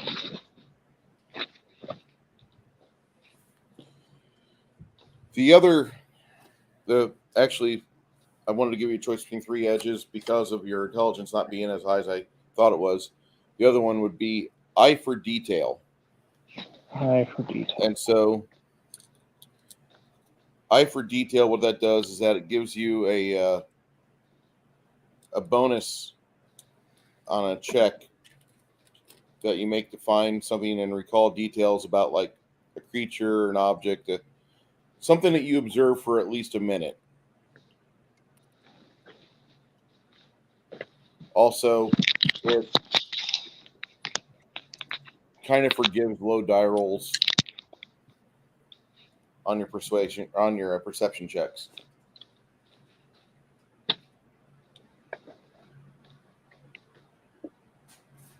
What was that bonus again? That bonus For, is a plus 10. Plus 10. Okay. My earpiece fell out.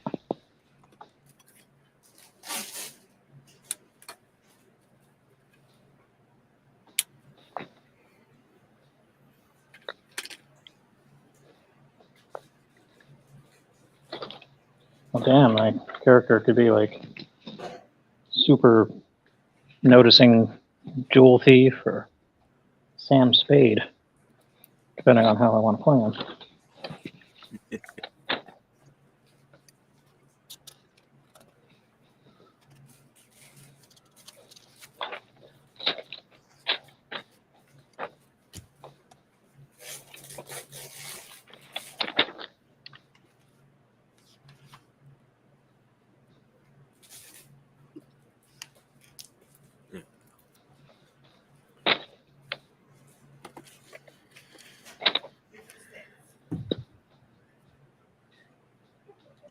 looks like I'll be attending night school to get my intelligence up eventually.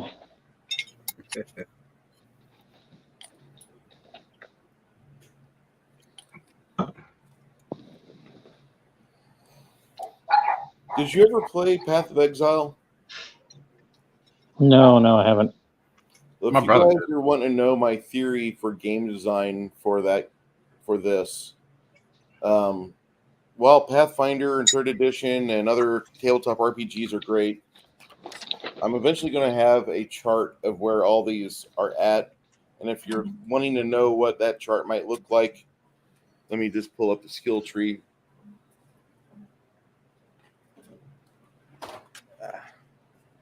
I'll be right back. I'm gonna get me a drink. Okay. No, Janet, don't leave us. That does look like good soup. It's delicious. My mouth's burning off because it's got so much pepper and stuff in it. My nose is running. Perfect time of year for spicy food. Well, it's all year for me. Yeah. But I'll admit I'm a northern wimp. I can only handle a tiny bit of spice. well, I'm an honorary Mexican. I've got Hispanic step parents. I've been accepted by multiple families, and they go and do the whole round of, hey, look at the gringo, let's go feed them some chilies. But they fail to know that my stepfather tried that when I was 4 and just like dumped a crap ton of Tabasco sauce on some sausages, thinking it was going to be a funny reaction. I just kept eating it and eating it and eating it. No effect. 13 glasses of milk later, I was still asking for more. And he's just like, damn. So there's a free game out there called Path of Exile.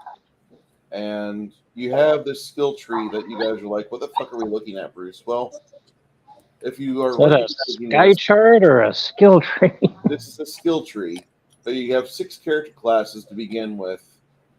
A 7th pops up later, but you have these various, like every level you get to like put a plug in something. There's a passive skill tree, but this is basically how I envision our skill and edge system for this to be. And maybe I'm wrong for wanting to compare a video game to an RPG, but that's just the level of crazy shit that I want. And I really want that because I love options. Well, if someone doesn't like that, then they shouldn't ask me how much of my game is based off of a video game. That is a crazy looking skill tree. This game's free, by the way. And if you have Steam, you can download it now on Path of Exile. Yeah, I played it. It's not bad. It's like Diablo. My brother loved it. Yeah. My issue is the graphics setting is very dark, and it was really distracting for my eyes. I always had to mess with the settings. Yeah, you always have to mess with the brightness on there. The gamma. Decent. Hey, Mac, how you doing today, sir? Bruce, do you follow Secret Galaxy on YouTube? Are they like Toy Galaxy or no? Similar. Okay, then yes. His latest post, if you haven't seen Snake Eyes wielding the Sword of Omens riding Battle Cat. Oh, man. How much more 80s? Wait. If Snake Eyes has got his Captain Marvel, no, Shazam underoos on, and he's got in his backpack the 1-button joystick and a copy of Combat. Doesn't matter which fucking Combat cover painting he's got. Combat had so many fucking paintings on that cartridge. There's like 136 variants. They had more variants of the Combat art. The Ricochet tank battles were the funnest. Yes. Oh. Yeah, he just posted some random art, and I was like, that's just beautiful. Snake Eyes with the Sword of Omens, riding Battle Cat. I gotta check my phone. I feel sorry for Lion-O. He just got schooled. And He-Man.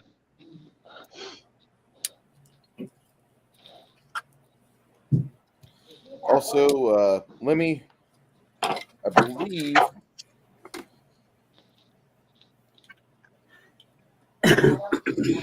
one of the other things, yeah, your sneak attack die goes up to 2d6. Sneak attack 2d6.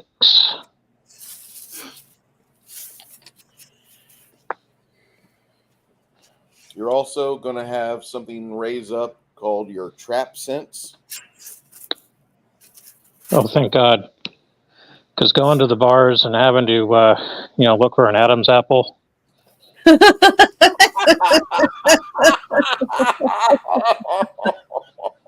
Oh, that is funny. Is that the Crocodile Dundee check? Yep. the Nick Dundee. Oh, that is good. You popularized that. Yeah, that was funny. I love that is a scene. I wish. How do I clip that scene and use it on my show? Well, first you wait till like April 7th. If anybody knows how to do that, go ahead and tell Janet, because I don't know how to do that. Yeah, I don't either. I would love to know how. And once you get all those flags cleared, then you look into it. Oh, yeah, I'll wait till I get my X's gone first. Janet, Man, what a good! I've used that over and over again. I love that part where he goes, "Oh, what is it? I want to say tenor.com. Maybe they got GIF images or GIF. Yeah, I need to do that. Be correct in the pronunciation of it. Yeah, I think it's tenor. You just type in like whatever movie, and it'll pop up with various images from the film. Yeah, because I like how people have that ready to go. And I have that, what do you call it, Stream Deck, so I can just add it to that and just push a button on there and it'll play that clip, whichever clip. But I just don't know how to do all that stuff. I got the stuff to do it, I just don't know how to do it. Oh, Janet, is we need your daughters to become internet savvy so they can show you. Yeah, that would be good, but they're not. Well, Nerdy Ogre, live I got fast. right now she's eating soup Die and just young, leave a good-looking corpse. Wasn't that the 80s? It was. One of the things you need on your little board, Janet?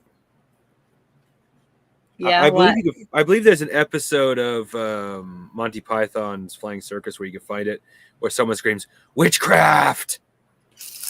That's a good one. It's a bunch of stuff. I want that one. It's at the end of Adam Walsh's song.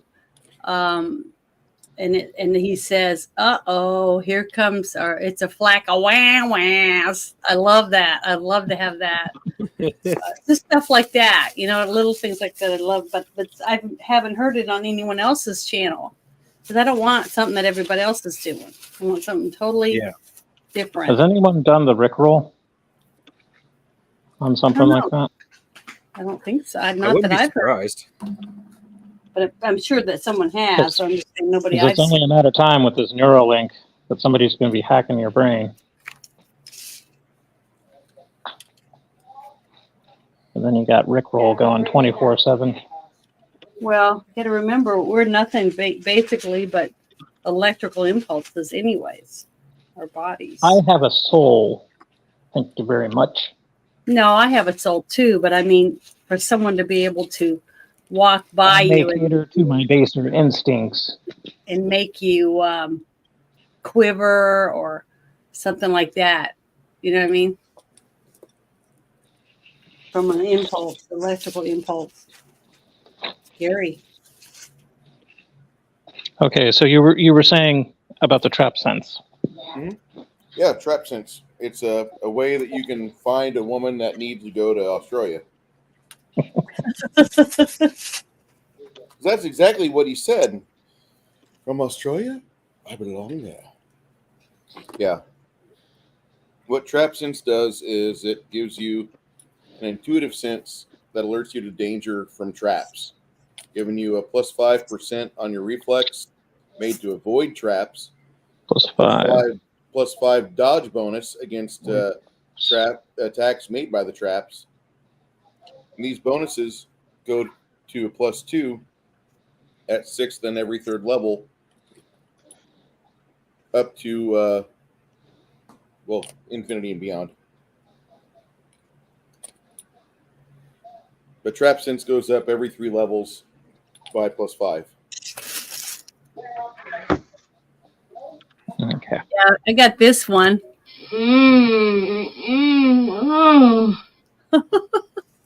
Is that when Harry met Sally? I don't know. It's just a woman moaning. So that was one of the ones I added to my soundboard. Oh, you also another good one, Janet. You need a serial killer with the serial killer music in the background operating a chainsaw. Or even that sound, or that, what's the name of that music that goes like from Jaws? That Jaws is coming. Oh yeah. Oh, yeah. That would be really good too. You're about to get eaten alive. Some American Psycho.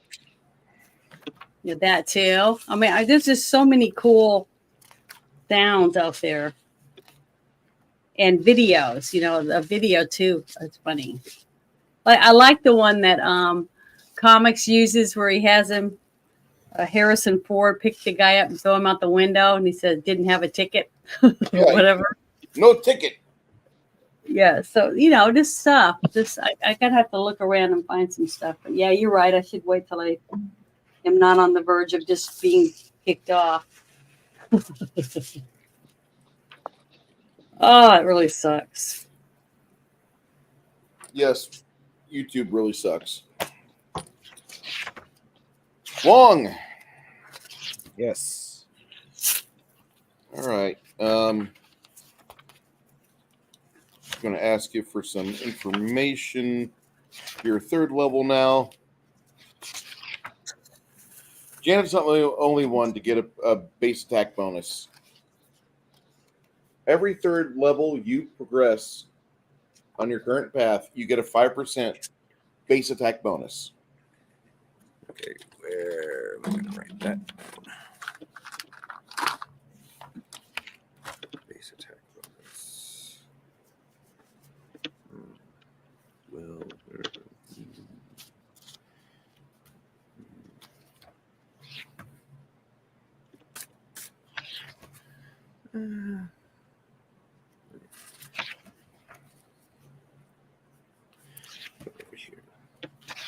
Now, you wanted to become a universalist caster, correct? You didn't really take a focus into any of the schools of magic, did you? No, I didn't.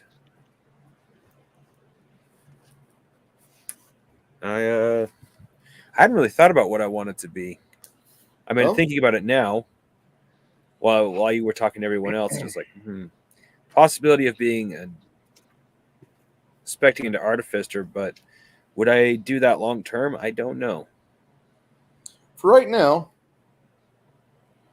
one thing you have you noted on your character sheet what's called Hand of the Apprentice or no?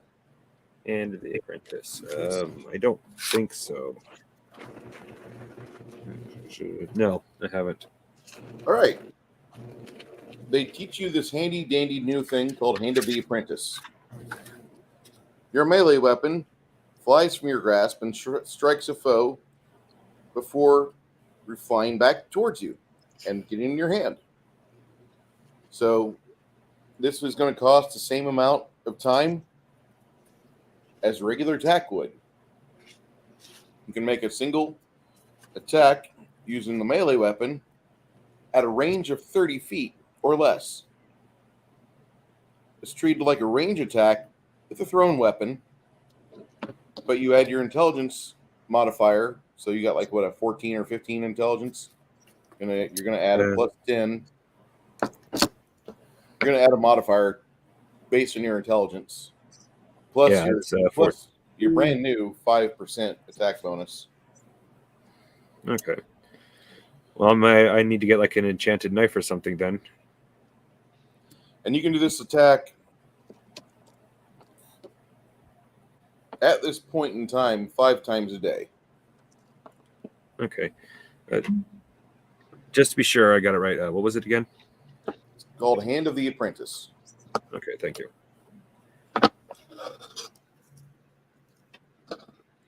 So it's a pretty neat little way to go about things. Also, as a wizard,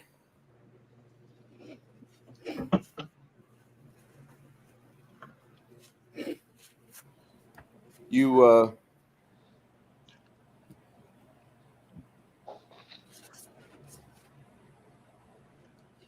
you have the ability to do arcane discoveries now. And arcane discoveries will allow you to pretty much, in place of a feat or in place of a feat, you could do these instead. But the fact that you can now do arcane discoveries is pretty badass. Right now, as it is, everybody except for Cormac gains a feat every even level. If there's something new that pops along, I'll let you know when you level up. But every even level, you guys gain a feat. Cool. Nice. As it is now, 5 o'clock, in the 5 o'clock hour, I am going to call for a bio break. Then we'll jump back into this and continue our work in the city. Not city, in the... Well, I wanted to, before you leave, I want to tell you about my choices for my skills. Yes, what are they? Okay. It's if I can have these. These are ones that were in my book, and one of them is called Disable Device. Okay.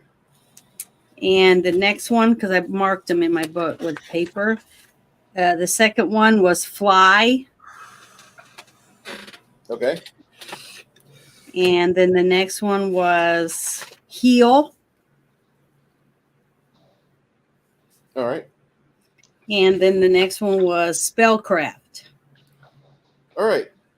Disable device is typically not really taken by clerics, although I could see where one cleric might want that for their craft or their trade, especially if they've got a deity that is a subterfuge-esque based deity or a roguish deity. Mm-hmm. But you could have that. That's fine. It's an intelligence-based skill, so you'd be, I believe you're adding your intelligence bonus from that. Fly is typically something that I would think that it would be hard to practice flying to get the skill rank, but if you want to do that, that's your choice. It's just something I've never done. These are all things I've never had. No, I mean for my other character. This is stuff that I would never choose for her, but the things that we've been involved in, I think flying across the room to the other side to get a weapon or whatever else would really have helped in some situations that we didn't have. Like when the mushrooms were there and, all that stuff that was going on. It's just little things that I was thinking about. And everything that we have a character in the other game is constantly picking locks and stuff like that, disabling traps and stuff like that. I will let you know that Isabeau recognizes that you might be able to learn disabling devices and such, but you have a character in the party. He's got the ability to be a absolute trapsmith, and he's going for that sort of thing. Like, so we already have somebody. I didn't hear anybody say anything about disabling traps. The person that can do that. How many ranks do you have in disable device? I think it's just the one right now. Okay, my bad. I thought you had sank at every round, every level. My bad, sir. No, I'm just saying, sometimes it's good for us to have more than one person that's able to do a certain spell. Sure. or a certain Janet. trick. Janet, if that particular skill is based off of intelligence and you're a wisdom based, if you do want a second person, I don't mind taking it, but if you do want a second person in the party with it, it'd be best that I take it because I'm intelligent based. Is that what it takes? Does it take intelligence to do it? Because mine's not very high. I believe it does. Let me double check. What is your here. intelligence, Janet? Mine's at 10. Mine's 14. It's dexterity based. My bad. It is dexterity? Okay. Well, my dexterity is at 10 too, I think. Hold on, let me look. Oh, no, it was disabled device was 2 ranks already. Yeah, my dexterity is 11. The magical device was 1 rank. My bad. Mine's 13, so there's not a huge gap there. So in the dexterity department, I don't think that's enough of a gap for it to matter who takes it. Does it, Bruce? Not really. Atypically, it's always If you want to in eat most games, it's best if the rogue wanna picks eat on up the plate. disabled device, because then one of the rogue talents they can get a hold of later. One of the most important talents that you find is minor magic, and the minor magic allows them to detect magical traps. If you're just a regular person, a fighter, a cleric, somebody else, you don't have access to the things the rogue talents offer you. The rogue talents directly allow you to do things that nobody else should be able to do. That's all I'm saying. Okay, well, let me look and see if there's anything else I like as much as that. I'm gonna. And yeah, you go ahead and take your bio break, and I'm gonna see if there's another one I like more than that one. I was just trying to think something that we could use in what we've been doing so far in the game. You know what I mean? And I haven't heard of anybody doing that, but I didn't know if that would come up. Well, Janet. Yeah. Don't just. I mean, I'm not saying min-max your character, but I am saying you don't think about just what is now. Think about. I know what might come up that somebody doesn't have the skill for, and that I didn't know anyone else had a skill for that because I hadn't heard anybody use it, and I don't know what's in everybody's thing. So, but the other things I think I might be using, I might use those more than likely if I had the opportunity to use it. So I'm going to look at the few other skills that were on here and see if there's something I would use instead. Okay. Here's one I didn't see. I think I found another one already. Use magic device. Do any of you guys have that? I got it. Oh, you do? Okay. Let's see if there's another one. I've got a single rank in it. Because you have to train for it. Yeah. Yeah, I have. When it's a magical device, it's going to be a little bit more rare than the usual. What about swim? Does anybody have that? I've got that. Everybody should have that. Well, you never know. I don't have swim at all. Neither do I I. have to agree. That's not a bad idea, actually. I mean, like here in Idaho, we're pretty much landlocked, but we have rivers and we have lakes. Mm-hmm. Oh, we've got bitch and submarine tech that's tested out here. But what about survival? I live next to that. Are any of you guys in the survival one? You are skilled at surviving in the wild and at navigating in the wilderness. I think someone already does have that, but that's one of those skills I will say probably wouldn't have bad idea to have a second one. Disarm traps, survival. Well, see, I got that one spell that I can make those berries that when you eat one of them, it makes you full and it keeps you doing. You remember you filled with your stomach filled, so you're not hungry and you won't starve. So I have that because I was worried about us getting hungry in case we can't find food. If you have that, then go ahead and save off on the skill because that would just be doubling up basically on the same thing. Well, survival means you can track through the wilderness and understand different things about the wilderness to be able to get through to where you need to go. Yeah, well, yeah, but we only need one person to track through the wilderness.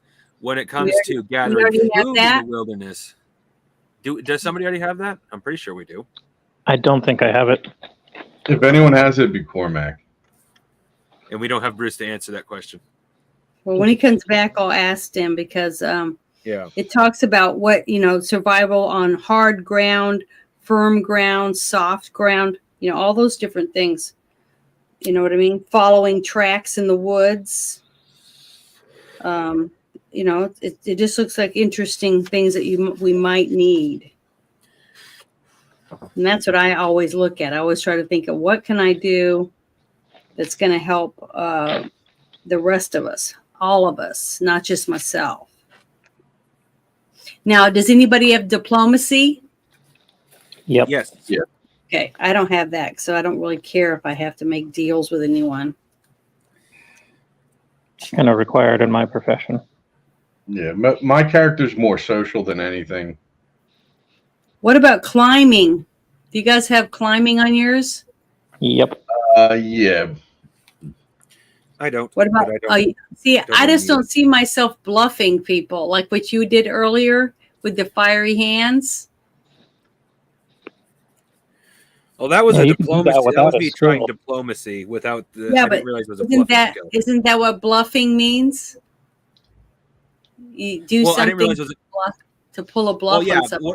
What I did earlier was a That's right, bluff. I just Nervy. didn't realize it was a bluffing skill. Now that might actually Yeah. come in handy for me because I'm definitely going to try to end a lot of. Well, that's I'm a good one for you then. My But see, I don't have goals anything are like very that. profit. Sorry. That's Yeah, all right. Go my ahead. goals are very profit orientated. So if I can take in someone alive, I generally will. The only reason why I didn't want to take them in alive is because we were on a schedule and I wanted to keep it. / I found a dead baby. That was it. They needed to die. What about climbing? We I've already have got 2 that. of them. Yeah. And then what about appraise? Got that too. Selling You have goods. that? Okay, see, as long as somebody has it, trying to see what we have, what we don't have. Batics. Got that. What skill descriptions? That tells you what the skill is. That tells you everything you need to know about the skill for the game. Oh, okay. Sorry about my delay, guys. It's okay. Did you flush? I did, and man, whew. I made a pot roast last week, and it came out kind of greasy. Oh, so your pot roast turned into roast beef. No, not quite roast beef. Roast beef is delicious greasy. The greasy I'm talking about is like just shedding grease. It's wonderful. I have to use eggs and bacon, though, or eggs and potatoes to sop up everything so I can process it properly. Otherwise, it just comes out my pores. Haven't you ever seen the what was that video called about all the baseball players who were picked on as kids, so they're getting back at the people picking on them by being great baseball players? I can't remember what that was called. Someone made a fart joke by saying roast beef. Does anybody have the skill to handle animals? Yes. But it is specifically to donkeys. I've got 1 rank. Woohoo. That might be another one Cormac has. Yeah, Cormac Cormac likes his ass. So Cormac handles animals, yes. Okay. What was the thing I said I wanted to ask him about Cormac when he came out? It was one of the other skills. Survival. Oh, yeah. Survival out in the woods. Well, Wilderness survival. Yeah, wilderness. Wilderness survival is a very good skill for that. But does he have it? He has 1 rank in it.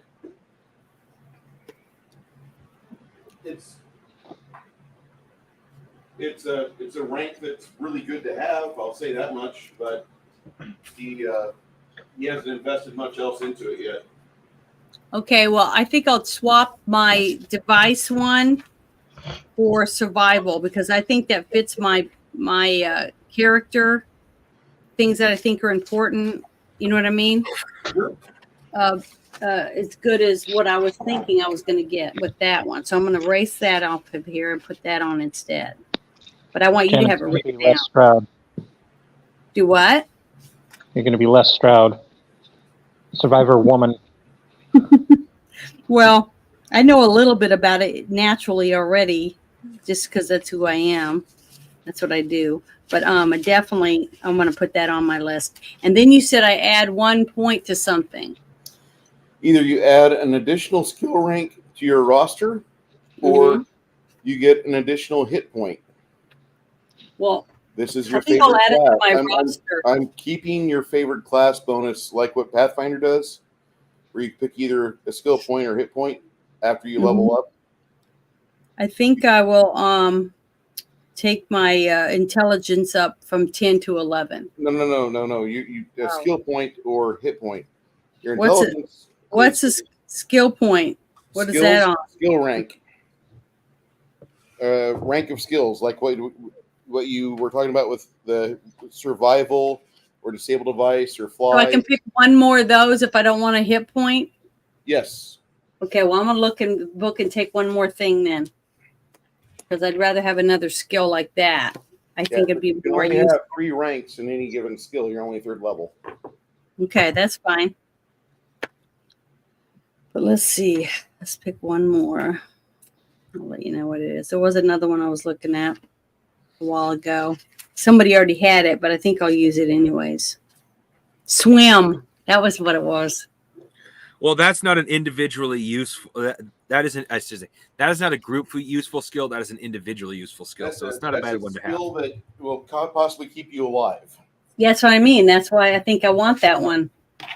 So that's You my guys other. ever have point. to drag somebody dead weight?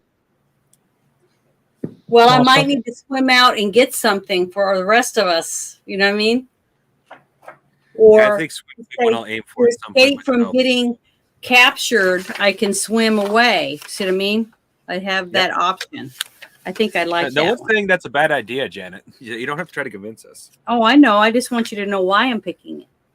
Oh, But that's what I'm writing down. I'm going to write swim, and I'm going to put it in the book so I can pull it up if I need it. Yeah. I have that option. Okay. You got that written down for me? Yeah. All right.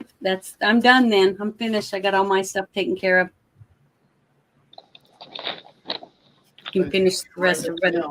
Now, Great, here I am listening to all this. I should have been writing this stuff down. Oh shit, right?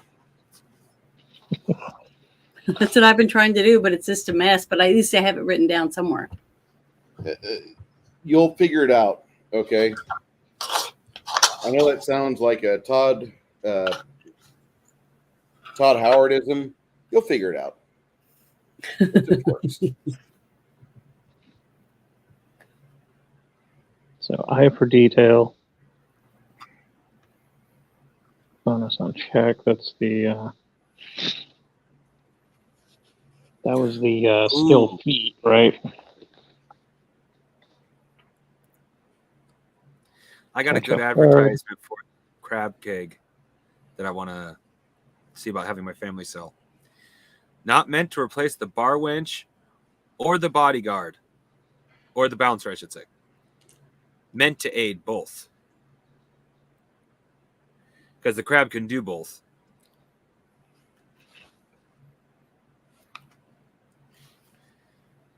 So now we're doing our training. I'm picturing Wong's family, like what's his name from Goonies, with all these crazy ass magic inventions. And then on the side, they're doing like Chinese takeout and selling Qingdao. And wine. We also do wine. I'm beginning to wonder, just by my name and the rest of it, if we shouldn't be doing rice wine. You could. I'm not going to get upset about Sure, we that. never actually established what wine I was making. It was just wine. Dandelion wine. Whatever wine you want to make, man. I just need you to. Here's the framework that I'm going to put within my characters. That way, you guys have a narrative, a cushion to build off of. But you decide how far or what you want to do. Okay, yeah. Then yeah, I'll say my family makes money based off the exoticness of rice wine.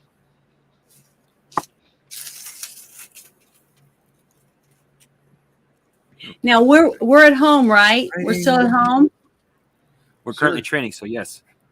We're okay. So we're starting our training, but are we going to investigate how close that big thing of ice is while we're here? Big thing of ice. What do you mean? You know, the ice like, that's way down the mountain to us. The encroaching ice? No, we're That's far away from you. Okay. We were told we still have we basically are a year out. I forgot exactly what it was, but we still basically owe the guild that is currently training us a year's worth of service. Mm-hmm. And we were told basically by the mayor of this city, we can worry about it then. Bruce kind of hinted at out of game that we might want to wait to a higher level to actually deal with that. That one has a specific point where you would be able to survive. We need to be able to ride a dragon that can fly and breathe fire and melt it. I still love that idea. I don't know if we can do it, but I do love it. It would be fun, wouldn't it? Yeah, exactly. And What if would that don't happen work, is we can always seduce it. we all have our own dragons and we're blowing the heat and it melts and floods the cities down below. Great. We're gonna be doing the Wish version of the 8th season of Game of Thrones. That would be fun, though. God, that would be exciting. No. You see, without even Connell being here, Janet's trying to turn us into that party. No, I'm not. I just think it would be fun, though. It really would. It'd be cool. We use our imaginations to do that. Oh, yeah. Well, we'll just have to see how things go when we're high enough level to deal with it. God, that would suck. Okay, so you know how expensive pets are. Just regular mundane pets. A friggin' dragon. Oh, yeah. Like how many villages and thatch roof cottages do you need to torch to keep that thing appeased? And then taking it to the park and having to put it on a leash, flinging tennis balls downrange. Like, Christ. You're telling me. See my pet? How the hell am I going to scoop that up? See? You, Bruce, hirelings. put Janet on the big screen. Get the wagons. Oh, wow. Where'd you get that from, Janet? I got it from the costume place. It's supposed to sit on your shoulder like this. See? Nice. You can put it on your arm. Carry it around your pet. It's got a long tail. But I have it sitting over there in my office. But see, it's cute. You gotta feed him chickens, baby chicks that you don't put in the grinder. You know what? Feed 'em. You know what Baby sounds, chick No porn. grinder chicks. you know what sounds really good right now, Janet? Is some beer and eggs. Beer and eggs. I thought they were gonna vomit last night when I started. I know. They all said they needed therapy and everything afterward, but they're just That was hilarious. I was totally thinking of Nobody table. believed me when I told them. I said that's what they do to baby chicks when they hatch. I mean, right after they're still warm from the incubator Yeah. when they come down. It was Like I terrible. was saying in chat when Boosh was freaking out, there was this handicapped guy that worked at Scotts Valley Feed when my stepfather was working there. I must have been 4 or 5 years old. So my mom would drop me off the last couple hours that he worked. And I'd go play with the animals or deal with the hay bales and stuff. And this guy, Steve Bob, would be standing right out in the front near the front counter. Mhm. And they had this incubator. And he would just pick up the chicks that were sickly, flop them on the head, twist their necks, and then throw them in a bucket. And he was doing that in front of customers, and the customers were freaking out. And I didn't know what was going on. I thought, that was part of his job. I didn't realize he was killing these sickly chicks. So after a while, they moved the incubator. You want to do it back. quickly. You want to break their neck really fast. Oh yeah, this guy was like They don't doing them by suffer. the dozen, just one right after the other, real quick. Like I've seen my mom do it. Because and then when we were raising chickens, we did the same. So we go visit my grandparents, and my mom would go out there, and she'd think 3 chickens, and she was able to step on their head and just yank real fast and pull their head off, and then throw the chicken around. It would squawk around until it bled out. Then she'd take us out, and we'd all have to pluck them. And gut them when and we sell them and cook them. culled my dad's chickens, like my grandfather was a little more humane. My dad gave me an axe handle and a flathead shovel, and told me to catch them, lop off the head, and then we're going to throw them in a pot and cook them. So I was like, all right. And I clubbed the one, popped off its head, and it jumped up, spurting blood, running around the yard for a good 30 seconds or so. I was just like, whoa. Yeah, What my did I get youngest myself into? sister, Jennifer, she wanted to do it really bad. She wanted to learn how to, cook a chicken, catch it and kill it and cook it herself. So my mom took her out and said, okay, well, you got to go pick a chicken out of this, because we only did the roosters, just like they said, because you want to keep the hens because they lay eggs. So we'd always had roosters when your chickens are hatching, because half of them basically would be roosters.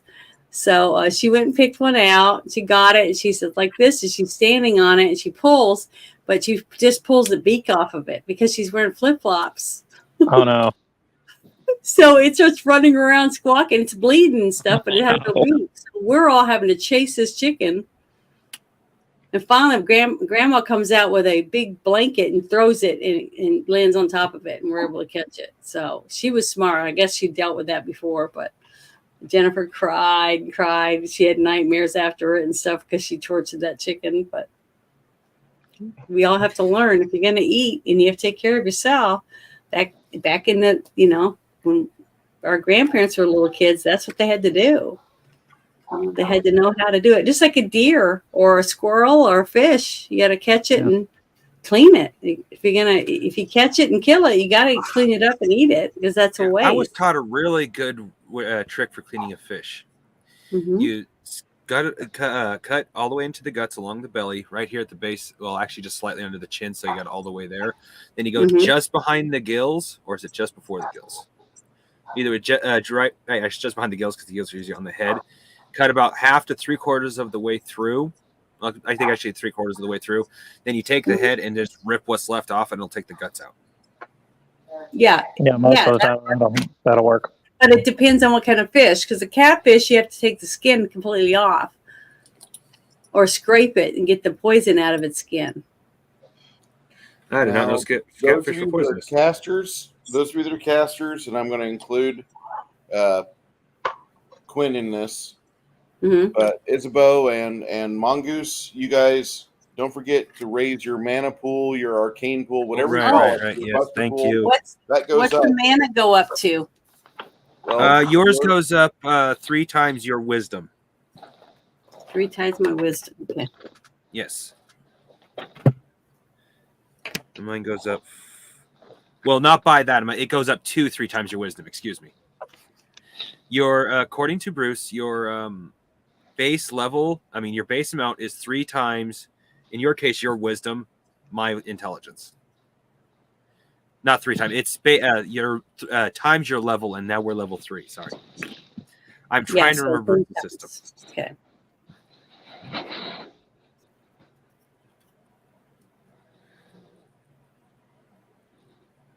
all right, so and I feel sorry for you, Crafting Gamer. One of your longtime heroes has passed. Greg Finley, rest in peace. I'm not good with names. What parts did he play? Well,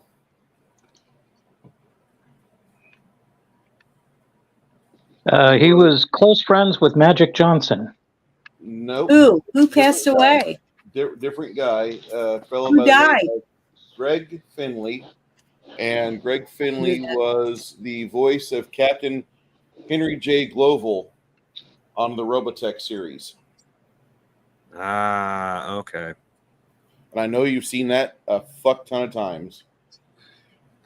Actually, I've only seen the series partly through once. I have been meaning to get a hold of some sort of episode that's actually translated, because I cannot read the captions fast enough for them to possibly understand what's going on.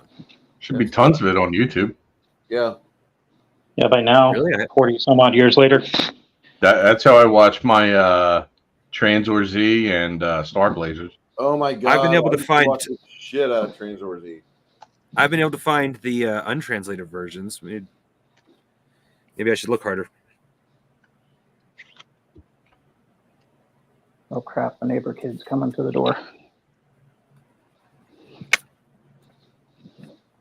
I'm gonna hide in the laundry room.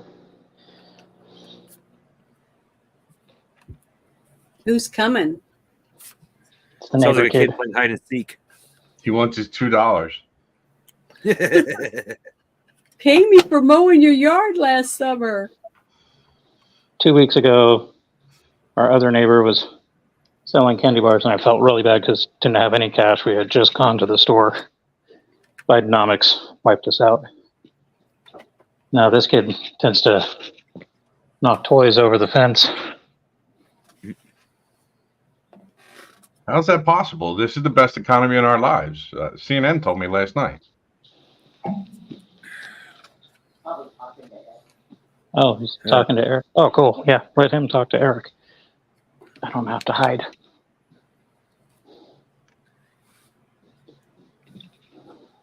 Does he like coming and asking you lots of questions and stuff?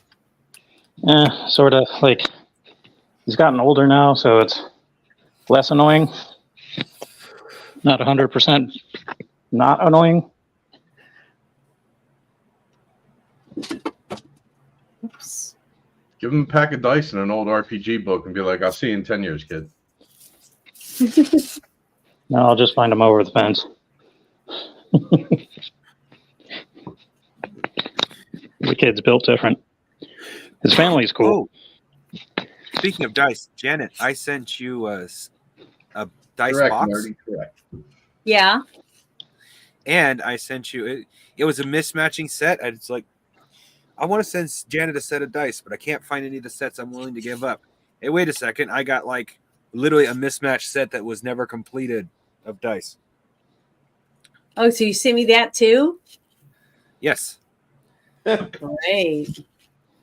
I'll have to try them out. They're probably luckier than any of the ones that I have. I roll 2s and 3s all the time. Well, today I rolled a decent roll. One decent roll, 99. Yeah.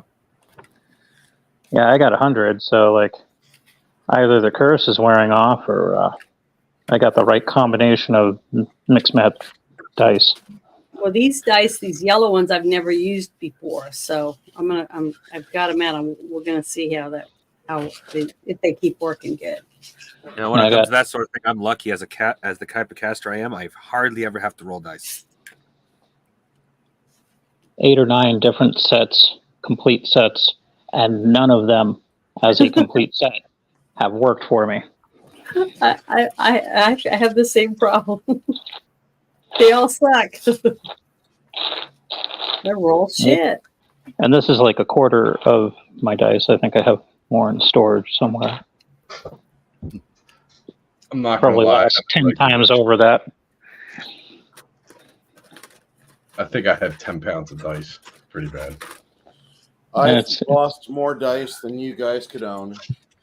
Ooh, Bruce, before we leave the town, I'd like to score some like the best tea I can find. I don't care, you know. What are you looking for? Gold. He said he wants to score. Well, you know, dig up, find some high quality tea and a teapot. Teapot can be basic, just cast iron, small. Hey, Bruce, would it be possible that my family sells high quality tea since we're Asian? That would be completely possible. Do you want to score? I'm still edging right now.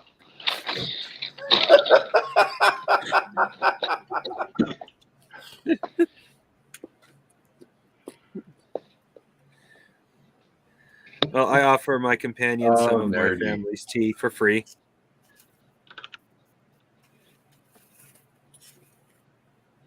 Nerdy's like, does the dice set, is it complete or does it only have 1d6? No, it's complete. It's just mismatch. I think there's only 2 dice in it that actually match. The rest of them are individual Kind of dice like from me sets that grabbing I a handful lost. of dice off here, and which of these match? You know. Yeah, there'll Yeah, be pretty much. mismatched. They're mismatched dice. That's what I'll call them. Yep. Yeah, I got like this pile here of various dice, and then They're I got the goonies. a I'll bag call of them the D6 here. Yeah. This is like a fraction of what I own. It's not a problem. If it was crack, it'd be a problem. It's not crack. It's not a problem. I can stop anytime I want. Let's see here. Sure. There's That's what she said. So 3 about, full sets of dice That's in what here he plus said. bunches of minis. about This a week- bag all the way up to here is filled with dice. And this right here is only half my collection. The other half was lost by my sister. About a full I See should week. this? never let her borrow my dice. See this basket right here? Guys, Bruce wants to play now. I'm Oh, I'm Sorry. I'm sorry. I'll go back over here and wait for you guys to want to play. I'm set. I'm all ready. Okay, we're ready for our training. You Yes. guys Some of spend us a are. week- You spend a week training and getting things prioritized, and during that time, Flady, you stumble across a new spell. Quinn picks up a small little spell.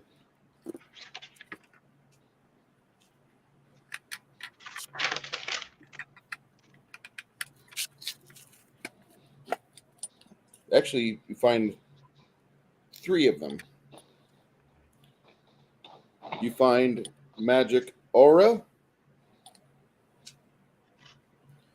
All right.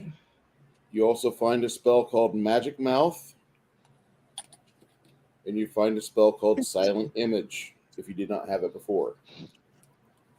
All right. That one I already had. Okay. Those are all 3 second level spells.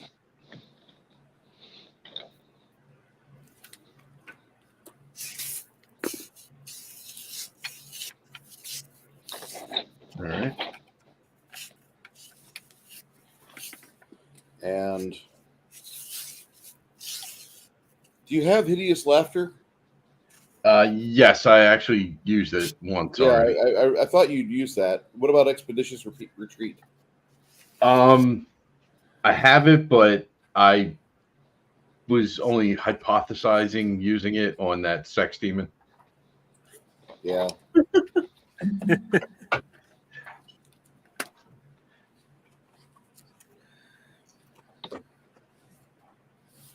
Sometimes it's hard to be a woman.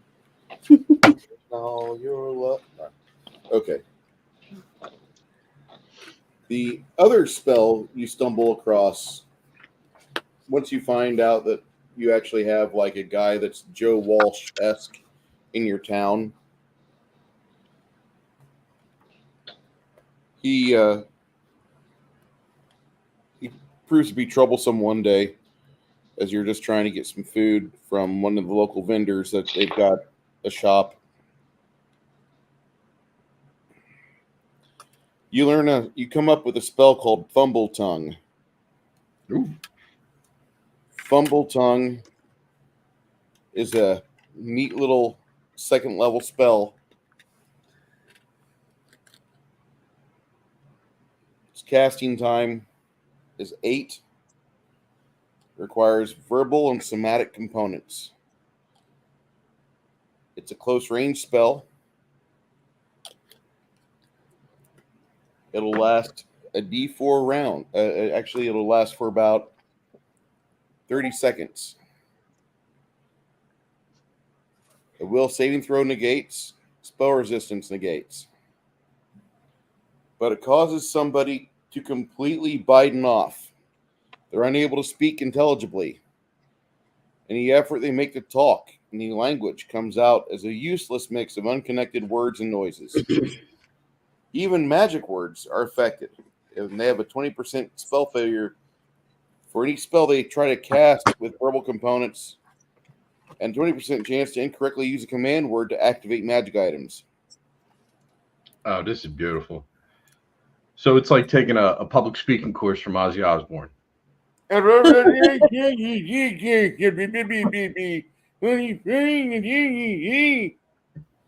if Ozzy Osbourne And Joe Biden had a kid. well, who was Bob Dylan? Bob Dylan, Ozzy, and Biden are having a fucking Eiffel Tower festival. Hey, Bruce. Here, sir. Skull with half a face, skull with pipes under it. Decorational piece. I'm having a hard time deciding. Back, Oh, back come it on. off the camera a little bit. You're fuzzy. There you go. Now we have focus. To a degree. Yeah.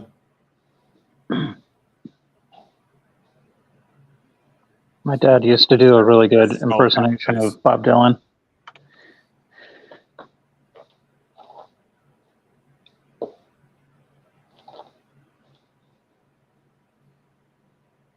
You could go with the skull with the horns. That's just my Yeah, own skulls version. are Yeah, skulls that are one. You know what, still the pipes? chic. You mean the one with the pipes? Yeah, the one with the pipes. Okay. 'Cause I like I've got both. It's just, I've got a fucking Skaven group that I got to do one of these days because I don't have really good Ratmen. I've got Reaper Ratmen, but they only have like 3 molds. So like I've got 10 figures of Ratmen, and they're all like the exact damn same. oh, lovely. Never played the game, but I really did like those original models for the Skaven. I love the Skaven models, and I even like the lore that they use in Vermintide too. But I don't like the way Warhammer is a shitty D6 resolution game. I like the Warhammer FRP from like the 1990s. Back when I was a teenager, it was really good.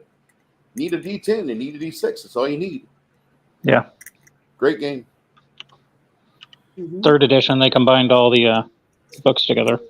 Yeah, I didn't like that. I had to say, to let you know how much I hunted for it.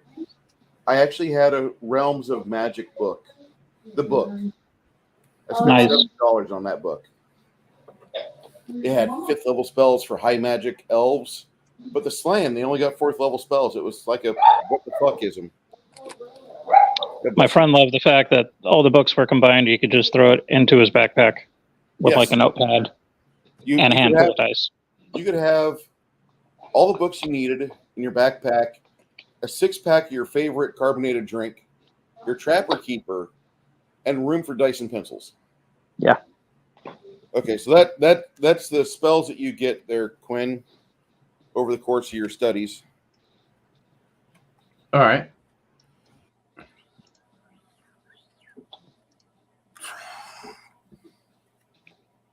I do like those too. I have like some of the older ones. I never got around to putting them together. It's a cool looking tank. Yeah, I like it. Bruce seems to have either have internet issues or he has boomered himself. Yeah, he probably had internet problems. Good old boomerisms. The Sisters of Battle with their Sisters of Mercy theme song. Okay. All right, well, Bruce, you can take me off big camera. I've got to recharge my headlamp. Okay. So, Janet, I don't know if you're aware of the spell. There's a spell called Shield of Faith. Mm-mm. Never heard of it. It's in my book, though. It's in your book. Shield of Faith. Yep. Shield of Faith. Isn't that a George Michael song? It is. Gotta have faith, faith, faith. I gotta. Yeah, I used to wear an earring for like all the 2 weeks that I had it, and then I threw it away. Yeah, this looks stupid on me. Yeah, Shield of Faith, and it's a second level spell. Okay, I found it. It says this spell creates a shimmering magical field around the target that averts and detects attacks or deflects attacks. The spell grants the subject a is it a Plus 2? 10% deflection bonus to armor class. With an Okay. additional plus 5% every 6 levels you get. All right, I'm gonna write that down. So that's one of my new spells. This is something that you like, just in case if you looked at it and you're like, how does this translate? Well, that's how it translates. Okay. It gives you plus 10% Yeah. to AC, and then after you hit 18th level, you'll have a plus 5 deflection bonus, or plus 25% deflection bonus. Anyway, it's a good spell. The other spell that Mirror tries to make you aware of, Okay. it's called Divine Favor. Divine favor. Yep. Nice little spell that clerics have access to. Call upon strength and wisdom of Mirror, and you get a +1 luck or +5 luck bonus on attack and weapon damage for every 3 levels you have. Maximum it'll give is a +5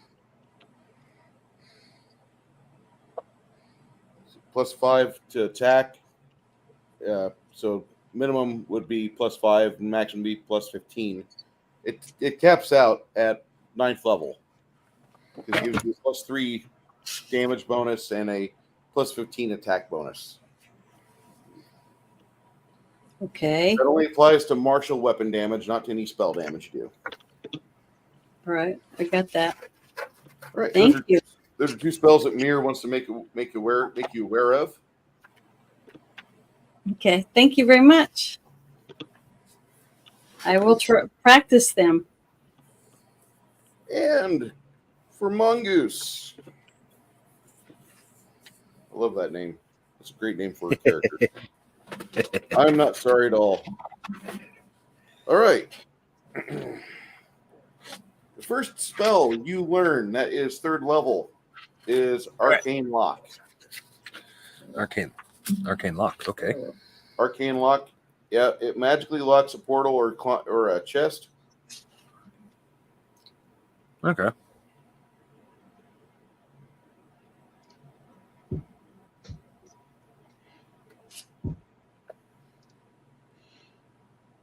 Another spell you learn is Protection from Arrows. This is a great spell.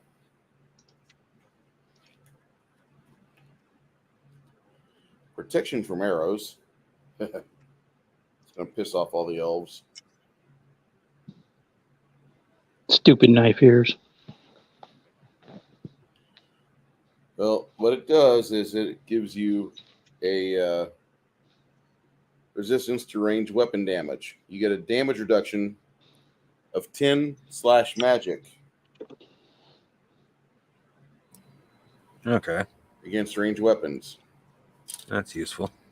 This is the part where we have that quote from 300. We will have so many arrows that will blot out the sun. Then we will fight in the shade. What it does, it will last you either an hour per level or until it absorbs 10 points of damage per caster level. Okay. So, Does it combine with mage armor? does it combine with mage armor? Absolutely. Okay, cool.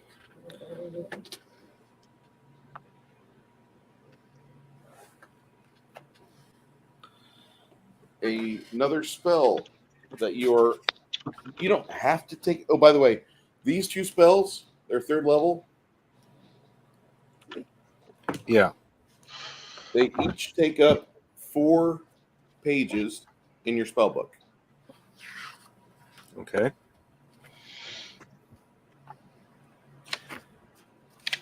As I'm still not familiar with how spell books work, You have I know 100 that's- pages in your spell book.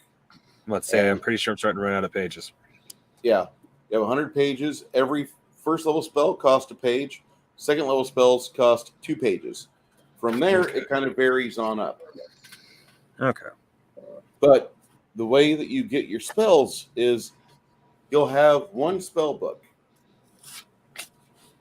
that you can read up to 100 pages worth a day, unless you get an edge later on that allows you to get more, to flip through more.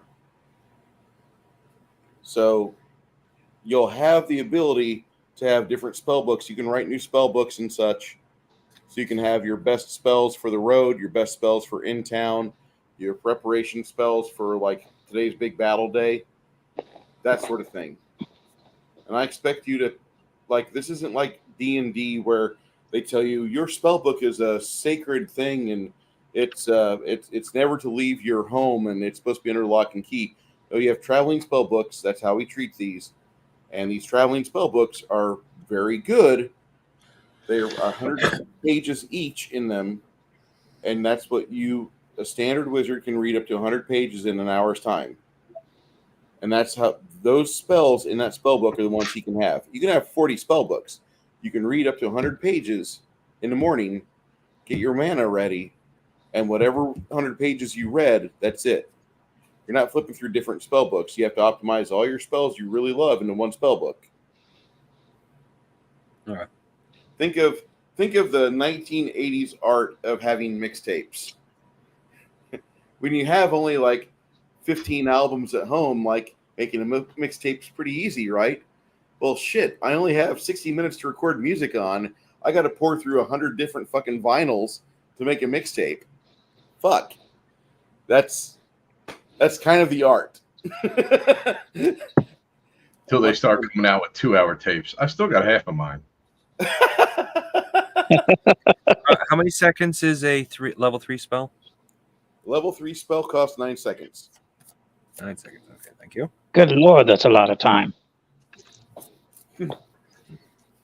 Yeah, but I'm assuming level 3 spells got some oomph. Next 9 question: how much seconds. mana is it?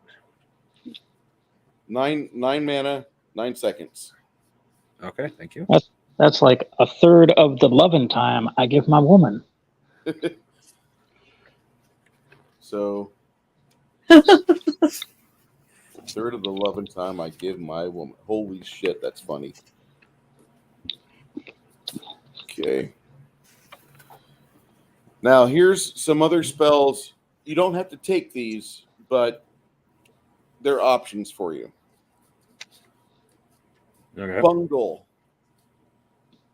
The target takes a negative 100 penalty on the next attack roll for skill check.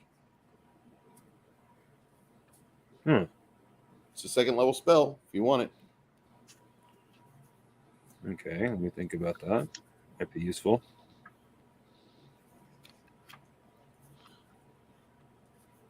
Icicle Dagger. That's kind of a neat one, and I'll read that to you. Icicle Dagger is cute for the fact that it conjures a masterwork dagger out of ice.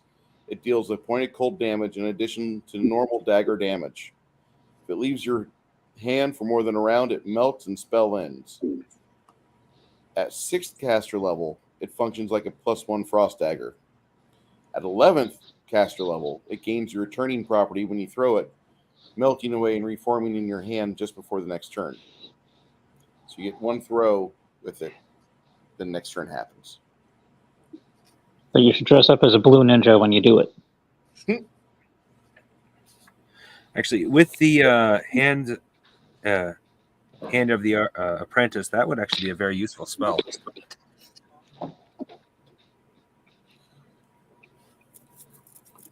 Then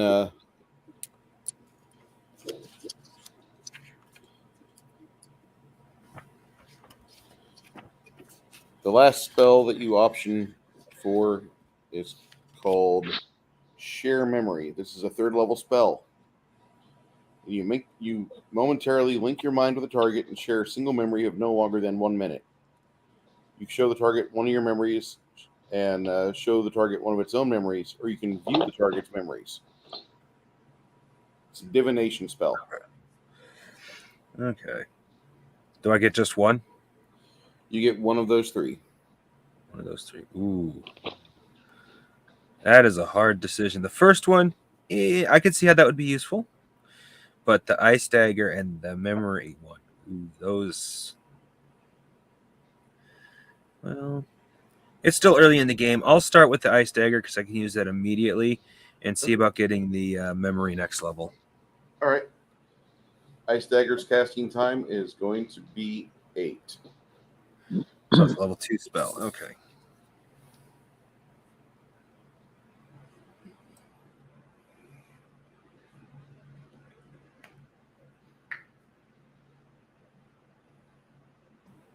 Yeah, my camera probably wouldn't show it very well, but I actually have my spells so far written up in categories with with the rules set for them. Like level 1 spells, 7 seconds, 2 manas, 1 page each, total of 4 pages currently, and that's how I got all of them set up.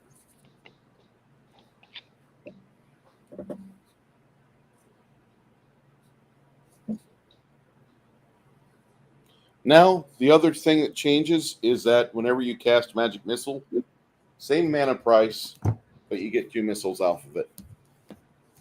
Nice. All right. So, off we go to the land of make-believe. My favorite place to go. Kai, how you doing, buddy?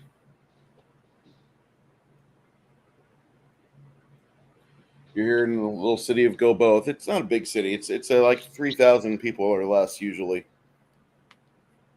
During the That's nice. During the spring months, there is a big festival in honor of Go Both's name.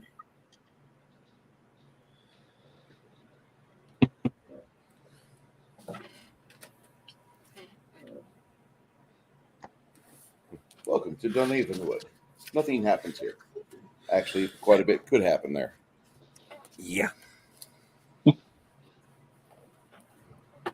We haven't been there yet. That's why. Not yet, no. That's why nothing's happened there. It's only a matter of time.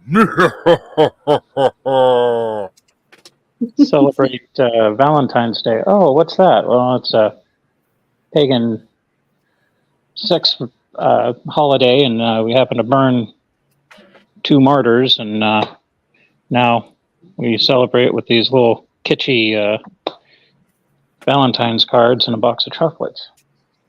Woo! The city you're going to. Yeah, well, I forgot the flowers. Oh yeah, the flowers, because you can't get your whoopee on without them. Oh, can I have them flower petals? So the city that you're tasked with going to is quite a ride away. When I say the ride away, I mean it is a ride away. Don't forget, every hex is 50 miles. Mm-hmm. You're traveling with donkeys. And we're trying to get to there. Yeah. Okay, that's where we're gonna. That will be where when we get our payment. We're done. For this little excursion here, absolutely. Okay.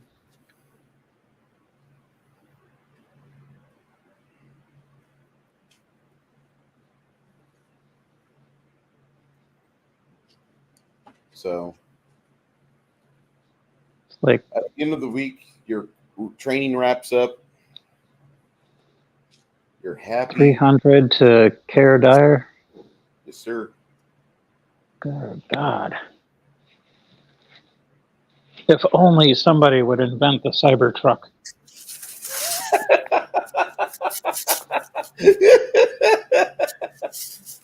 I saw one of those driving around the other day. Dude, those things scare me. And the people inside scare me even more. I don't understand was why it? you want a powered truck like that. A cyber truck? Yeah. Yeah. I don't know Looks where like a that. retarded transformer. More of a GoBot than a transformer. And the dude in the video that I saw had one of those Apple goggle thingamajigs on his head, and he's playing freaking Neo, doing his cyber stuff Oh, while the damn thing is driving itself. And I'm thinking that's going to end bad. They're not even going to know that they're dead. They're going to flatline and be a ghost in the machine. yep. Gary.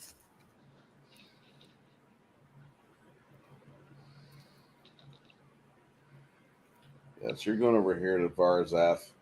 That's quite a ways away. Varzaf is a nice town.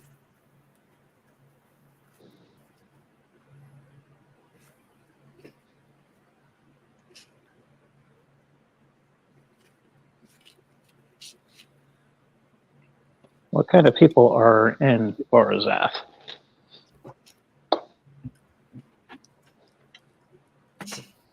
Uh, 10, almost 11,000 lower clanic humans, about 3,000 Ford Waith, basically Westerling types, 1,250 humans of mixed ethnicity, and about 300 halflings. Hot damn. Someone's into his midget porn. I'm just thinking of my friend's bachelor party. He wanted some midget strippers, and nobody took us serious. We called like 6 different places. That would have been epic. Yeah, but they're rare, I bet. Yeah, because nobody takes you freaking serious when you're calling up. You're like, yeah, can I get like a dozen midget strippers? And they're like, yeah, whatever. Click. That costs you a lot of money. Because I only met 2 dwarves in my whole life, real people. I have, I guess I've met 4 now in my lifetime. Yeah, there was 3. There was a girl in my high school, and then like 2 of her friends from another high school. There was a friend of mine in Decatur, Illinois. Now he lives in Peoria. Not trying to dox you, little Mike, but he's a midget, little horn dog bastard. Any woman with over C-cup titties, he's got to like put his face in it.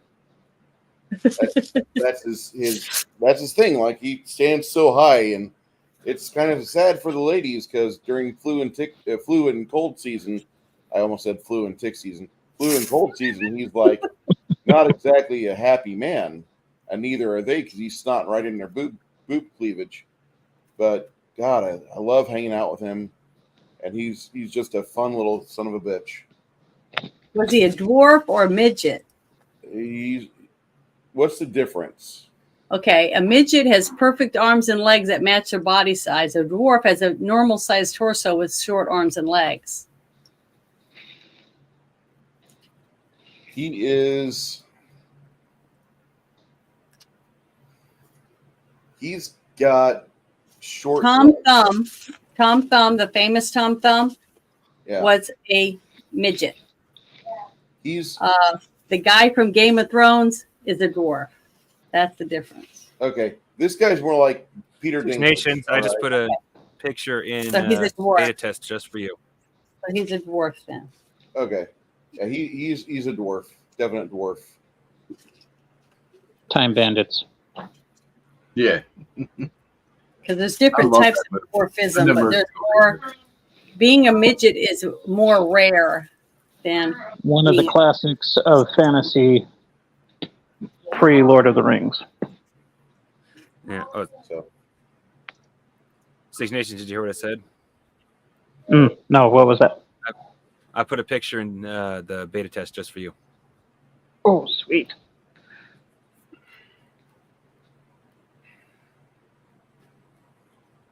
So I'm pretty happy with this. World of the Lost Lands. It gives me a lot of stuff, a lot of information. It's repeated information that's from the main world book, but it helps you whenever you're surfing through an area. What adventures happen through here? What's going on through here?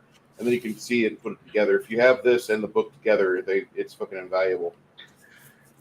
Now that I said that, I'll shut up and talk about what you're doing out of Gilboa. If it takes you about a week to train and see family and hug and kiss and be able to have your little strange escapades. Some of you that had friends, when you're schooling and before you went off to train and be a professional that you are, some of you bump into those people, and some of them provide big disappointment because you're kind of a big thing now. You're kind of a big deal.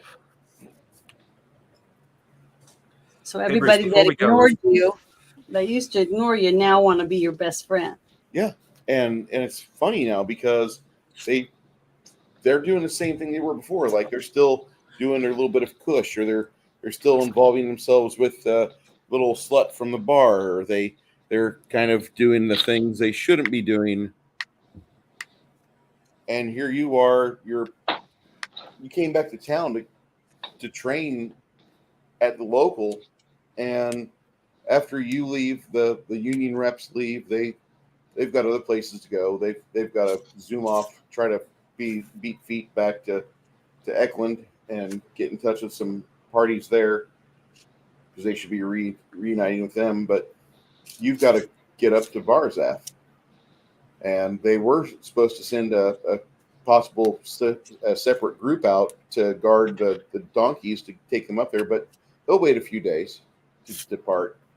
Varzaf's got some needs. You guys have a lot of wheat. You have a lot of spices, and you're taking out a lot of material that the city of Ream has an excess of, that being clay. You guys are taking so much clay up to Varzaf. There's something going on up there that requires 10 of the donkeys to have clay. And they almost gave you guys a couple wagons being pulled by fucking oxen, but they decided against it. That's still heavy, though. Yeah. They're making claymore mines? Nope, they're making clay. There's something going on up there involving the clay trades. So we'll figure it out. Yes, sir? Is there enough time before we go for me to check on and maintain my fort?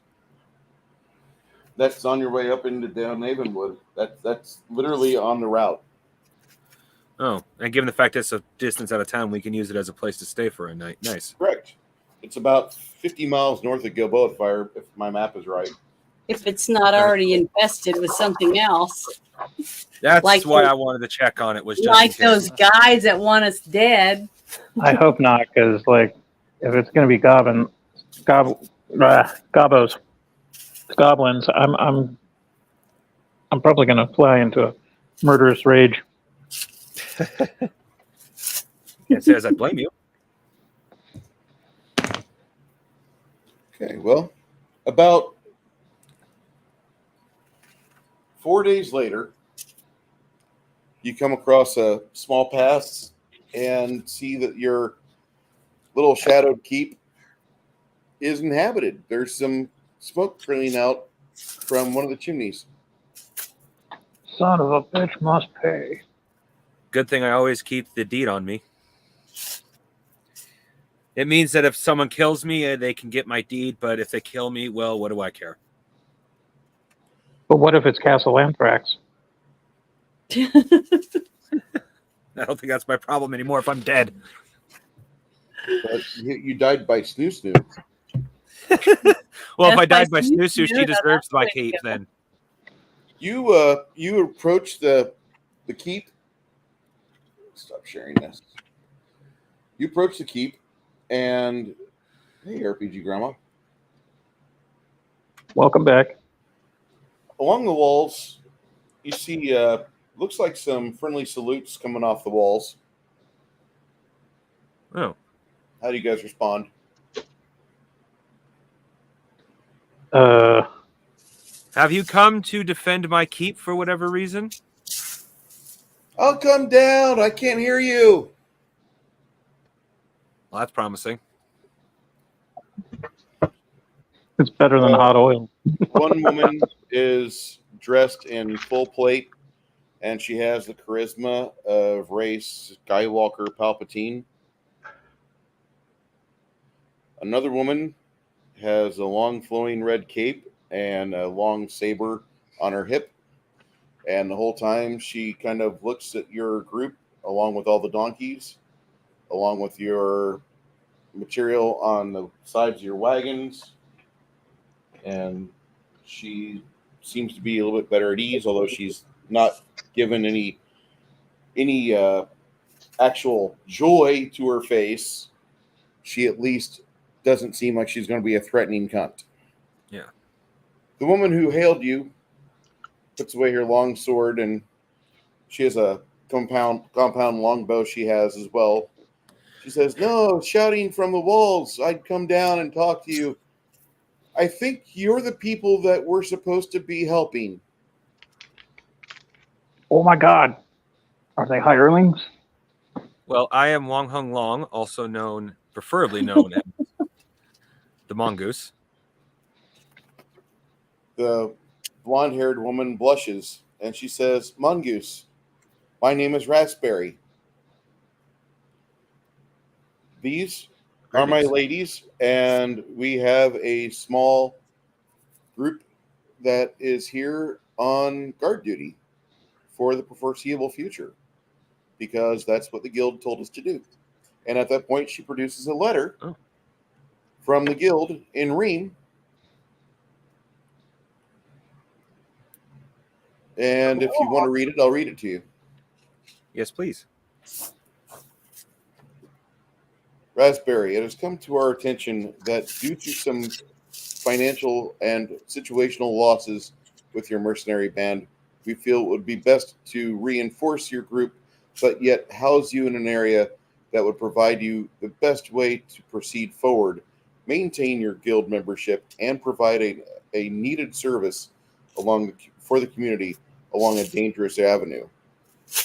We understand that you have lost 10 of possible 15-member band, which you had when you left Eklund 3 years ago. And while we empathize and understand losses may happen, we do not wish to see you and your training perish. We are offering you an opportunity to provide guard duty for an up-and-coming group of individuals who work for the Trade and Coasters Guild. You will be taking care of their abode and provide them the best of courtesy when they arrive. Also, any other members of the guild which provide reasonable credentials shall be given shelter. They should provide their own food. If you have the means to provide them a place for cooking food, or at least an area to where they could be safely away from flammable items and to cook themselves for their needs, please allow them to do so. You are not by any means required to provide any emotional support to anyone. We are only asking you provide a safe location for members of the trade and coaster community. Thank you so much for being a good member and good standing, and we hope that your time is long within the guild. Dearest condolences, Remnos Guild of Trader and Coaster Community. Well, since she proved her credentials, I shall do the same by showing off the deed to prove we are who we are. And overall, I see no problem with this. If the guild's willing to defend the keep, I am more than willing to let them use it as a shelter for guild members. She says, "I appreciate that. My things are in your room. Let me go get them out." Hey, if you're Did going we to ever stay here, figure out the amount of outhouses within the keep? no, I don't think we ever did actually. We have 12 outhouses, 4 of which were in long use, 8 which have been made usable, for a total of 12. Nice. I think that should be enough for 3 women to occupy the keep. 5 women. 5 women? Well, there's 5 of them, and so far it's a group of women. Yeah. We are all women. Raspberry is the only one that's not quite like us, but whatever. Raspberry comes back. What did you say? Nothing, milady. My name is Cheryl. Crap, do I need to use my detect trap sense? They're not quite traps, but unless your detect traps goes off at a negative con. If you can't walk, then maybe you should check the traps. I want to. These ladies, these four, I wouldn't say they're unfuckable. I'm just Holy saying crap. they're kind of moped quality.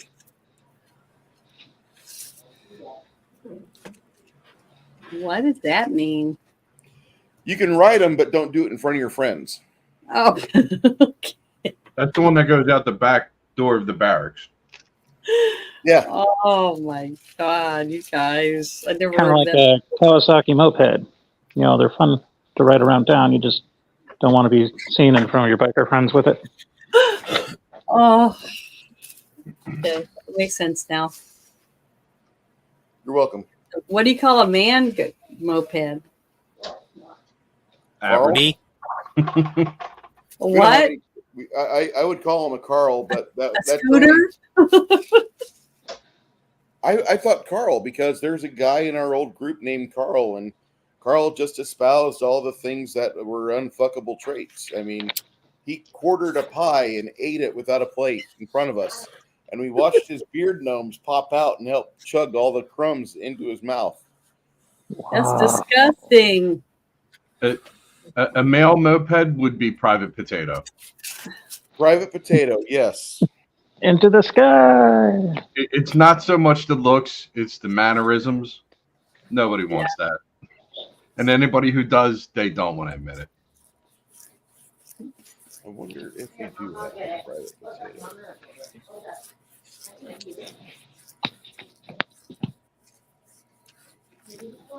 Hopefully we don't have any private potatoes watching.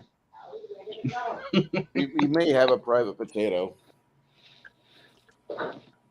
Well, I just remember the first time I ever heard Butterface, and I was like, "What the heck? Never heard such a thing." My apologies to angry cops. Like I said, it wasn't about the look. It's the mannerisms. Like, he plays it perfectly.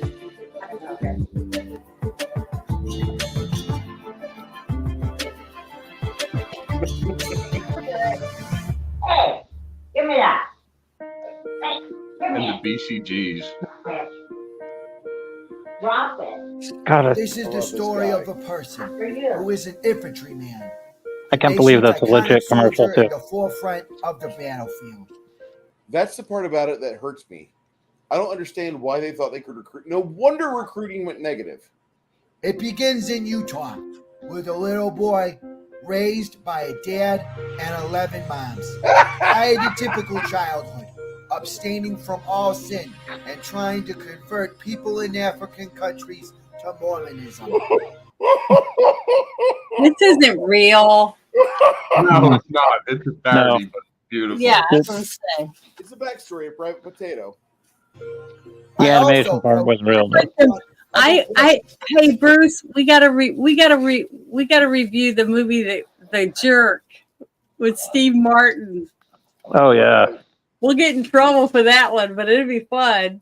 I grew up a poor black child. My whole life Love that movie. family. Oh. I'd like to think I've been defending freedom from an early age. When I was 6 years old, one of my 30 siblings smoked a cigarette and was excommunicated from the family. Eventually, by shunning him for 3 years, he was allowed back. Dirtbag private. 3 different ladies from the compound.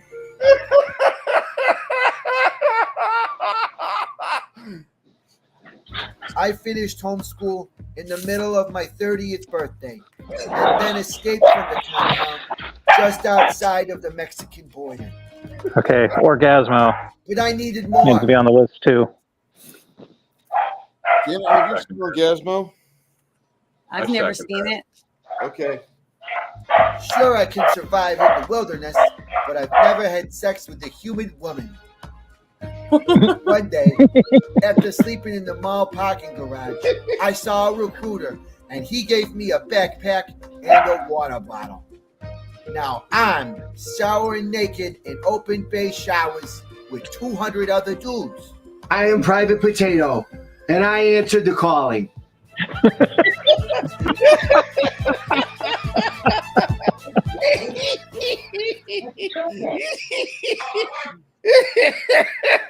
Oh See, we have got to just put a camera on Bruce and let him watch this shit God. and do the little shit on the bottom corner. You know what I mean? And just make some videos. I want to make some shorts of just your reaction to this stuff. All I right, think Janet, it we'll do hit. that someday. We'll do that some Monday Because you night. cranked me up. There's a capitalism video that Jeremy shared with me last night. I don't know if we're gonna review that tonight or me and Kai are gonna look at it together and figure I out. do know where there's that- been a high request for Kai meme reviews, apparently. The what? I thought I was the only one. Cogni. What's Cogni? No. Kai memes. Memes. Oh, memes. meme reviews. The meme reviews are so Janet. They're growing exponentially. That's the only mail I get. Do more meme reviews. Hey, that's good because they're funny. Yes. Dance, monkey. Why Dance. don't you make some meme review shorts? Put a couple memes in them. Yeah, Chimerian. Like I got 5 messages this week about that. 2 of them were actual emails. The other 3 are in Discord. It was not me. I only asked ever twice. Both was on live streams when Kai said, "No, I put so many of them in there. It might as well be not. I might as well not. Might as well not do it." It's like, okay, I won't ask again. So I can honestly say it wasn't me. Don't get me wrong. I enjoy watching Kai review memes, but it wasn't me. I always like it when somebody puts nudity in the memes, and then like I'm doing a meme review, and I hit one with nudity. I'm like, oh shit! Stimulus response.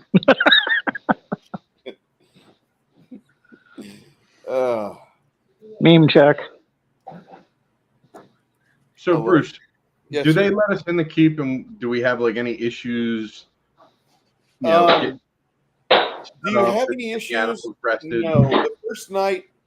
The first night, you guys like Carmack kind of pulls you guys aside. He's like, I'm not really getting any reciprocating feelings from these females. I've been walking around with my sock on, and like I've got nobody giving me any play but the wind. So I'm thinking we should probably cook our food outside. They do have a nice fire pit for us, and I've got a couple goats out in the grazing area that I remember leaving here last time. So I want to go cook one of those up, and we can make a goat roast tonight. And depending on how things go with the ladies, we might be able to eat indoors with them, but I'm not expecting a whole lot of friendliness. Raspberry comes back, and she's like, okay, I've got my things out of your room. I'm so sorry about that, Mr. Mongoose. You didn't have to. I mean, we're only going to be here at night. You're only going to be here tonight? Yeah. I tried telling you that, but you took off before I could say anything. She takes off. Is there a tool room here? I'm not entirely sure. I mean, we discussed a little bit what was here, but Cheryl says, I make tools. I'm a toolsmith. I work a forge. What would you like? Is there like a, I don't even know if they have it. I think it's called an auger. I've heard some people describe it as a hand drill. I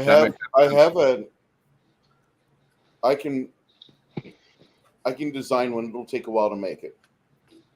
Oh, I was just wondering if you had one available. You don't have to actually make it. We won't be here long enough. She says, come with me. Aren't you Sir Quinn, the songster? Yes, I'm known to play an instrument or so. Yeah. Follow me. I'll show you in the back I room. want you to play her instrument. She takes you in the tool shop, and that's where like her charisma actually starts to show up, because you see that this area is pretty much like she's got all manner of armor smithing and blacksmithing tools.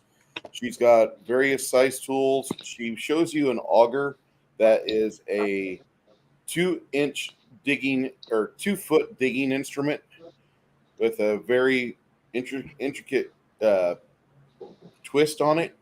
She's like, we had some dwarves come up here about a month ago, and we let them stay inside during a rainstorm, and they offered me this because they didn't have much in terms of coin. That's interesting. Did you hear what he said? Mm-hmm. During a rainstorm, just like what those other guys said.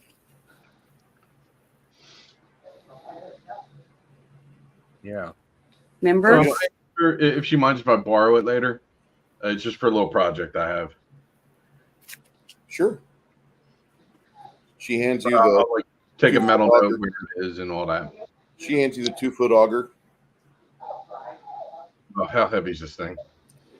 It's got about a 15-pound heft to it.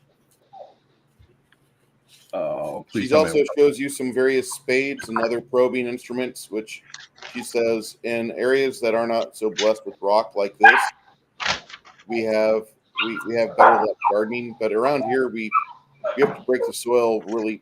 The gardens are a son of a bitch. The augers use like a rototiller. Yeah. Yeah. No, I got a strength of 14. I should be able to carry without problem. Hey guys, next time you're in the Discord and you want Chimerian to look at something, please tag him. Let the man know he's valued. Although I'm sure we all do go through Chimerian's musings and laugh, and I appreciate his ranking. We're going to talk about Chimerian's musings tonight. That's going to be fun. You got about a 15-pound auger. All right. I'm Okay. assuming there's like extra rooms we can use and whatever Uh, for tonight. If not, I can sleep in a the common. one room that you look at initially, Cheryl asks you, she's like, if you promise not to touch or laugh, you can spend the night in my room, but don't expect a whole lot of warmth and embracing. No, that's all right. I can sleep in the common. I invite you because I actually want to talk to you about tools if you're into tools. No, I'm really not into tools. I'm just I have a little project I want to try out with this specific tool. That's all. I thought you were a toolsmith and a bard. No, Cormac would be our tool guy. That makes me dry. I've seen Carmack. Damn. That's what you get for not playing. You get burned. Go put some salve on for that burn. Christ. What is Carmac's a big guy, right? That was a volcanic eruption. That's all I need to know. Like I'm assuming he has a strength higher than mine. Yeah, he's got like an 18 strength. Okay. Carmack is a big fella. He's built pretty much like John Matuzak in his prime, just without all the fake steroids that caused the problems later. This guy just like drank nothing but fucking straight from the tit milk. As long as you don't look like Chunk. He just keeps growing. I don't know what's wrong with him. He's only 5. He's like 4.5 feet tall. It's huge, you know. Then the kid kept growing, and like at age 12, they gave him his smithing hammer, and they gave him an anvil, and that anvil sucked because it absorbed all the kinetic energy. So the son learned about anvils, and he started building things himself. So eventually he got good enough to where he could make an anvil about as good as a Detroit automaker, which it had enough bounce to it. Ooh, When his family could afford a VCR, he got pumping iron. didn't ever need that. He just, all right, here you go. In between times that you're going to spend in the smithy, you're going to learn how to swing a pickaxe. Go make some more for us. And that was what he did.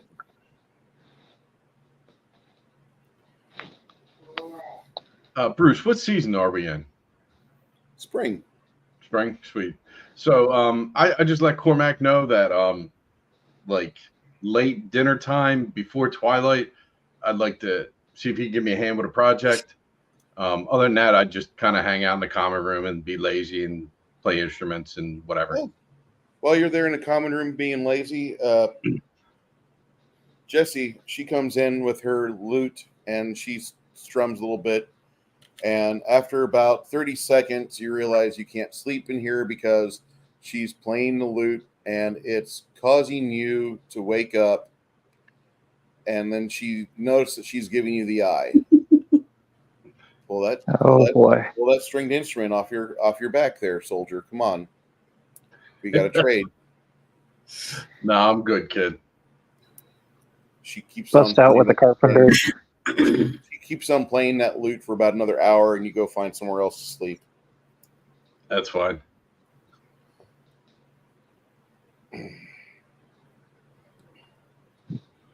All right. A few other ladies make themselves known. You meet all five. Ray is by far the charisma zero lady. She absolutely looks like she's a programmable bot. If there was a programmable bot of a thing, of a person, if there was somebody that would say, leave Taylor Swift alone, it'd be this bitch. This poor thing, God, I feel sorry for it. But like somebody said, you want to like the thing, the big popular thing, that's what you want to like. And it grabbed onto that and it just ran ever since then. And so like if Christianity was a popular thing here, that thing would be screaming, like we cannot forget Christmas. It's still winter. Shut the fuck up. It's February and it's miserably cold. Fuck you. And if it was like, Easter time, it'd be something different. But she's just entirely insufferable and she's boring as hell. I don't know how you could cram so much into one person, but there we go. 120 pounds of pure fucking zero charisma. Ugh. Then lastly, you have their female mage type, and her name is Karen. With a K or a C? Okay. Does she have the haircut? Yeah, she has the haircut. Because I like stereotypes. I want to speak to your party leader. Cormac walks in with his sock and he leaves. Nope, not in this. Nope. Nope, the right answer. Karen basically says, as you guys are cooking your goat, she's like, that smells really good. Are you going to share or no? We haven't decided on what our food's going to be yet.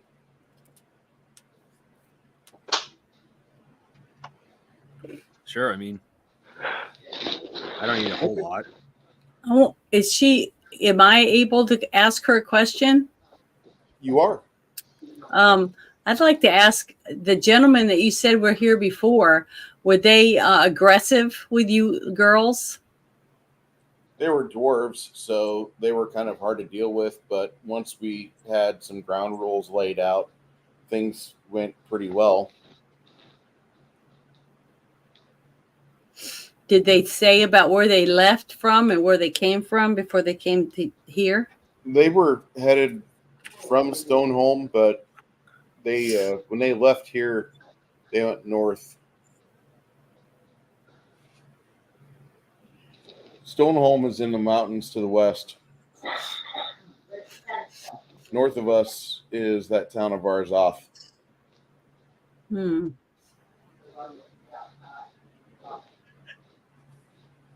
They say they had, oh, sorry. I was going to see if they said they left friends behind that they were going to catch up with. For a moment, she thinks about it, and then she says,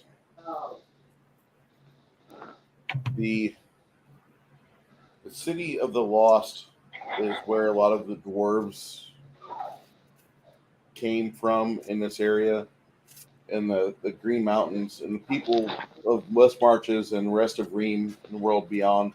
They've never heard of City of the Lost, but those that have Lorclanic knowledge or they've got bardic friends know the Green Mountains. They know there's a place called the City of the Lost, and it's been there for generations. Unless you're a citizen,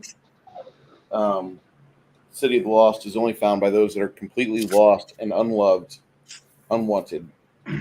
They can arrive at that city in small groups or such, but typically the City of the Lost is where a lot of dwarves have migrated to, because a lot of them have felt their way has been misappropriated or they've been maltreated.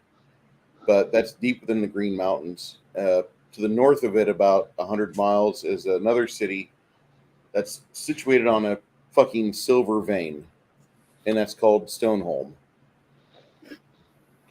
Okay.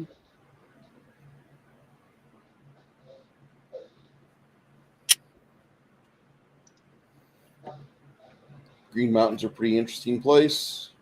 It's just not exactly something that we thought when we were leaving Ream that we would be put here and be custodians of this citadel. Have you ever been there yourself?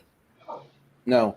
The majority of people that go to the City of the Lost are individuals that they have dealt with orc types in the past, and they have a altered mindset because of it. The orcish values of the City of the Lost, they prize strength above everything else, and the weak people in that town are the ones that are ground up within the City of the Lost. They're put to use, but they're not really slaves. They're what they call indebted servants. And the free lost folk, the captured orcs, will claim the very strong warriors, the smart and fierce ones not to fuck with. But the City of the Lost is weird because it's a place that advertises itself to those that have lost their way, and therefore it becomes just this arrival point for people that have nowhere else in the world to be. And either they will rise to the occasion, or they will forever be a cog in that machine to be ground up by the other cogs. Bruce? Sir. Almost like the French Foreign Legion. I forgot to tell I didn't know the guild was going to say, hey, look at that. One of our members has a tower. I don't mind. I'm just like, I didn't think about it.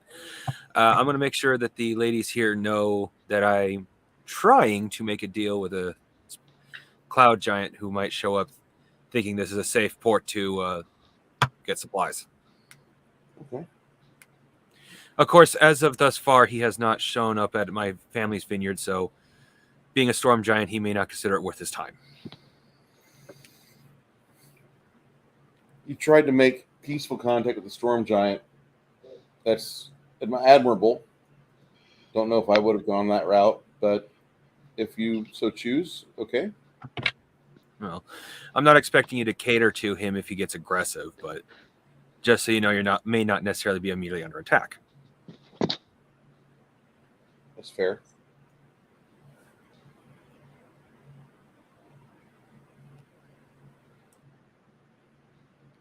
Right. So after your discussion with the ladies, I'm assuming you guys will pretty much eat your food and then settle down. Sounds about right. Yeah. If those of you want to go for like a romantic time with Raspberry, she's obviously the only one of these five that is womanly. First person she'll give it up to is going to be Mongoose, because this is his place. And she's a basic bitch, and she sees value in the provider. If Mongoose will not have her, she will throw her thighs around whoever will take her. I say we draw cards. The other four women disappear. Oh, I have to? No, you don't have to. Well, Well, I was going to say, if she initiates anything, I'm not going to deny her, but I'm not going to start it either. She's that cute trailer park queen that you know from like growing up in a small town. Like, you know the girl. Like, she lives in a trailer court.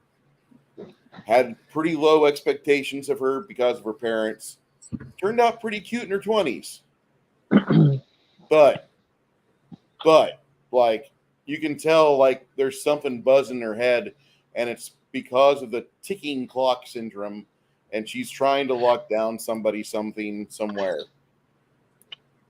If you're up for that, it's all there. It's all yours. Got enough one of me running around.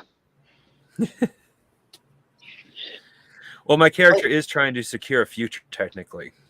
Well, then in that case... And my character is more based off of money than he is anything else, so as long as she's fun to be around, doesn't necessarily have to be love there for him to consider her.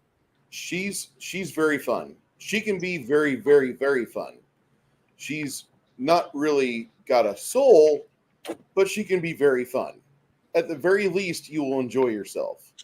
And then, like, you'll find out just, like, super fertile. Yeah. Whoops. But, oh, look, like, Octomom. I mean, she's no Casey Anthony. She's not a microwave of a female. I will kill your babies. Oh, God. You know, the bad thing is that, like, all the fucking crazy people, like, they all live in one county in Florida. Casey Anthony's one of them. Something's in the water there. I don't know, man. It just... So... When in doubt, ask the Seminoles. From you guys recognize that like Mongoose is happy, and he disappears throughout the night. Like lots of important facts and information come out. Like this girl's got recipes like crazy. She's fairly intelligent. She can be a lot of fun. The fact that you're here makes her feel like she owes you something, and so therefore you don't feel like she tries to make it as least awkward as possible. But she's been here with these other 4 girls for a month and a half. And after like all the festivities and all the acrobatic stunts that she shows you in bed, like after about 3 hours, she's just laying there and you realize she's crying. And if you inquire, she tells you about how she was helming a 15-woman group of warriors and ladies that were called slayers. And these were women that had been raised a certain way in their community to be martially trained. And then they found a bigger, badder group of individuals. And they got attacked. And they got brutally fucking just decimated. A group of 70 orcs found their 15-person group, and 5 of them survived. And then she tells you about she thinks they're from the City of the Lost. And so when the guild offered her this assignment in this location for closure, she took it. And then the fact that she met you, it's like everything is meant to be. If GM will allow, if this is a bit of a metagaming, quote unquote, if the GM will allow, my character, I can't speak exactly to your pain, but I do have at least an inkling. You asked about the scar on my leg. A pack of wolves attacked. My dog saved my life, but at the cost of his own. She asks you, sympathy card. What type of dog do you like? Any that's loyal. Damn. She says, it's funny you say that. At the dawn of summer, it's when we're due to get 3 shepherds located here. I've already secured payment, and some of the other girls that have expressed interest in getting some dogs. So we're getting 3 from a litter from a man who breeds guard dogs. We're going to be receiving them. So when you come back, you'll have something that's warm and fluffy. And if you and I are on great terms, still, I hope, she says, it'll be our dog. Oh. And who knows what else will happen. At that point, she puts her arms around you, but then her body finally gives out and she passes the fuck out. Congratulations, stud. And that's when Quinn plays Hall & Oates. Either. I Yeah. hear a saxophone somewhere. Flying eyes.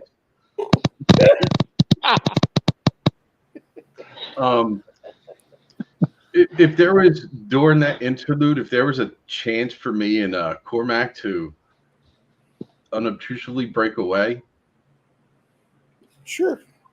I'd like to take him on a little mission, tell him that he's approaching these ladies incorrectly, and we're going to fix that. And we're going to take the auger and modify one of the outhouses. Okay. Are you going to make it a two-seater? Carmack asks. Back where I'm from, we have two-seaters.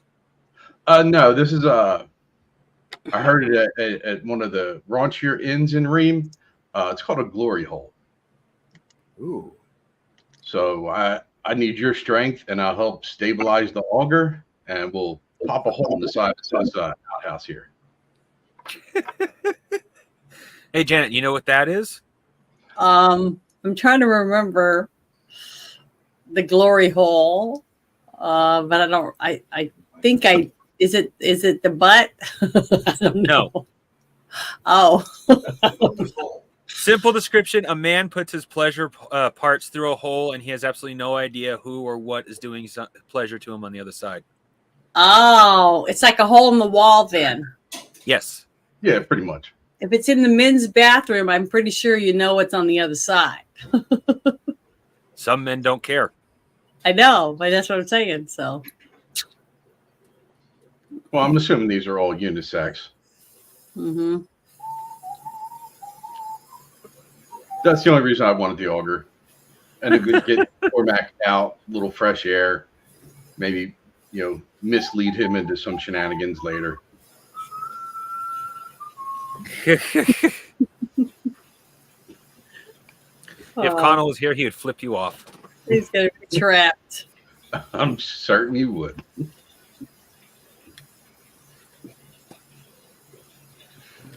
Well, I think after the tower, that would probably be. Oh no, never mind. I'm looking at the wrong clock. Never mind. I'm shutting up now. But it might be good to call it for the evening, but no, I'm looking at how long we've been going, not what time it is. We still got some time to go.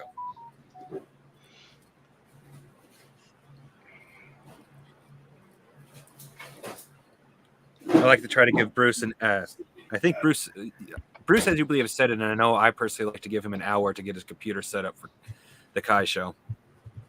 All right. I've raved about this before.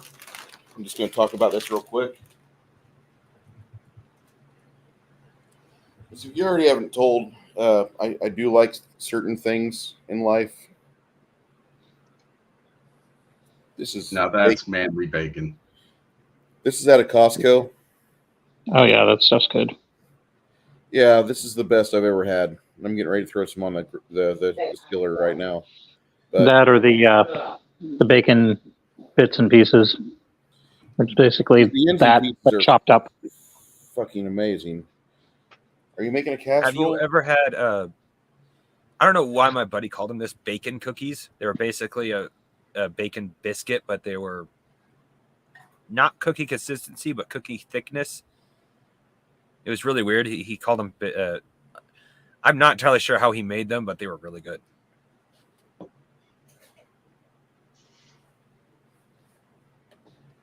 So basically the British form of biscuit. Okay, that's probably why I haven't been able to figure out how he made them. Because what we call cookies, that's a Dutch thing. And then like our biscuits and gravy are more like scones. Gets all complicated once you cross the Atlantic. Well, anyway, so we are going to continue. You guys have a really good night with the ladies, and after you are finished augmenting one of the privies, you're For visiting. passive income. And the girls all look at it and they realize this is indeed what has been supposed to happen. We are not proud, but this is our lot in life. So it shall be. Then three others say, so it shall be. Cormac pats you on the back. Thank you very much, my friend Quinn. Now, if you don't mind, I'd like to put this thing to use. And he shoves you and three of the ladies out. She takes the silver. The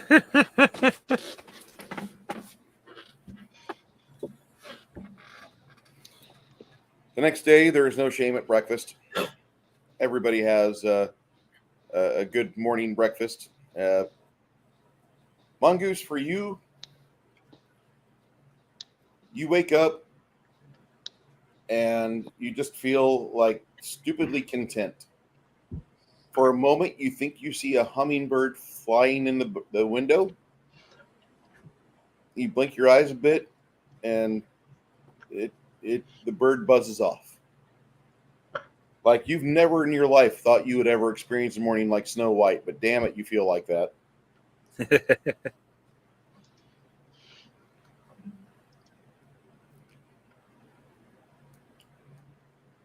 Before we leave this location, is there anything that you five want to do?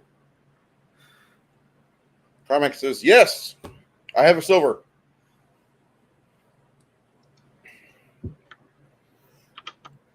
Because Carmack's a pig. Before we go, I'd like to drop a plan for the no, never mind. I was going to drop a plan for my barrel crab, but no. I'm not going to let the guild get a hold of that. That's going to be for my family. If they want barrel crabs, you have to buy them for my family. Never mind. No point in devaluing it. What is a feral crab? The barrel crab, you know, the cake, well, technically cake crab. You'll be receiving one in the mail. Hopefully Tuesday. Actually, I printed you technically 4. One I painted up so you can see exactly what I was thinking it to look like. One that is unassembled for you to paint the way you want. And then I sent you, well, those two are really big. They're giant sized, literally, but that's the way the print came. And the other two are, if I did the measuring right, it will be 28 millimeter scale.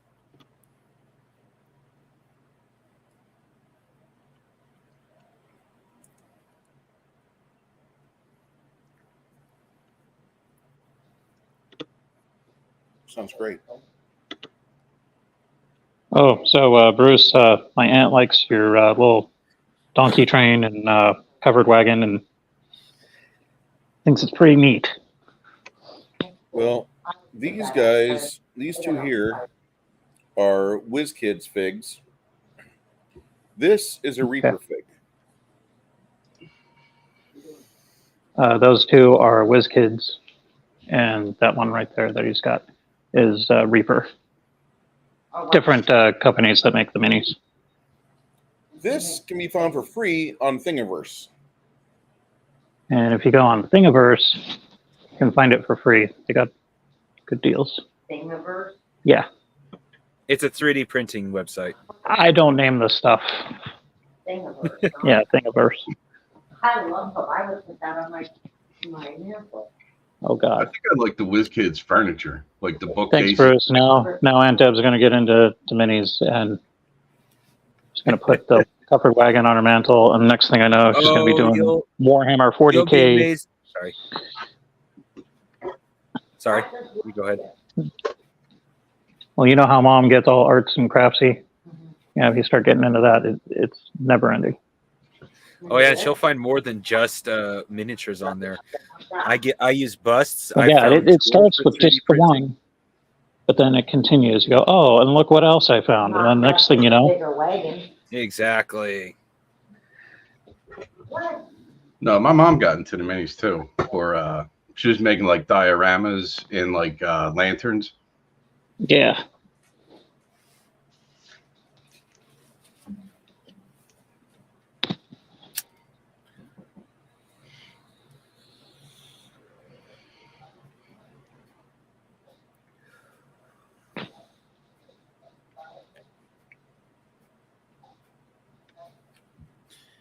Okay. I think she just wants the covered wagon. My dad got me into miniatures because he was into model trains. And so that's why we are here. Well, just so you know, Bruce, you did actually pass on model making because you're the miniature painting because you're the reason I paint miniatures. Cool. Thank you.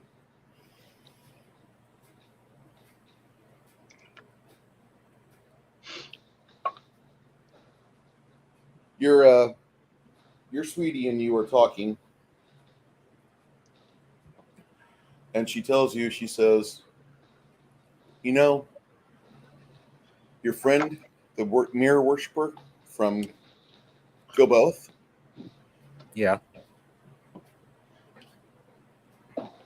I saw her in a dream, but I couldn't tell if she was a paladin or a cleric. I still can't tell. And your friend, the hammersmith, that likes our friend. Yeah. Well, if he so choose, he could go the route of the ranger if he wanted.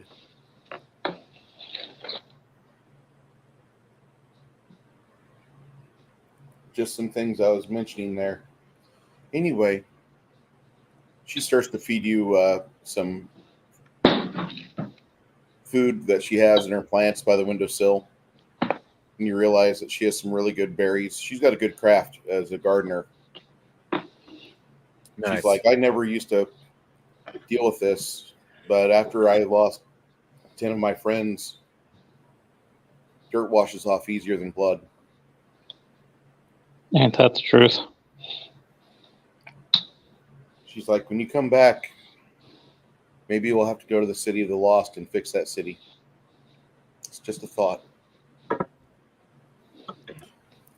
One I'm not opposed to.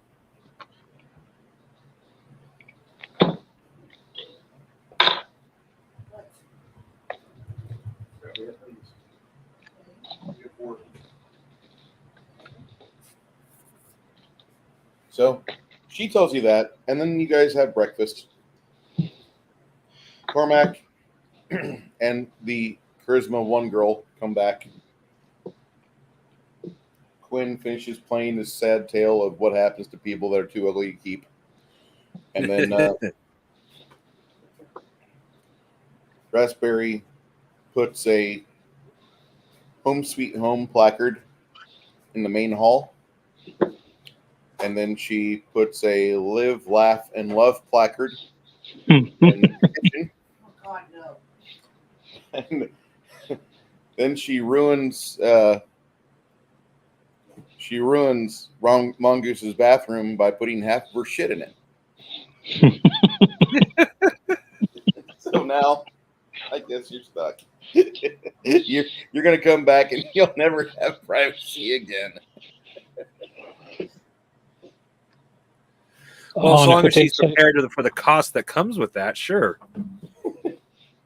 If it takes a year to finish this job, holy crap. No, I was referring more to the fact if she walks on me naked, she's probably going to get attacked sexually. I was thinking like 13 kids by the time you come back. All a different hue. Yeah. Why is this one half hobgoblin? It's a recessive trait. Allegedly.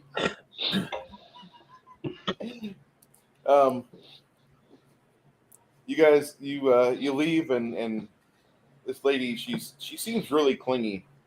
Like she's riding her horse alongside the wagons for like the first hour. She's like, I'm going to miss you. Don't worry, I intend to return. Oh, thank you. My heart is lifted. And she wheels her horse around and she leaves.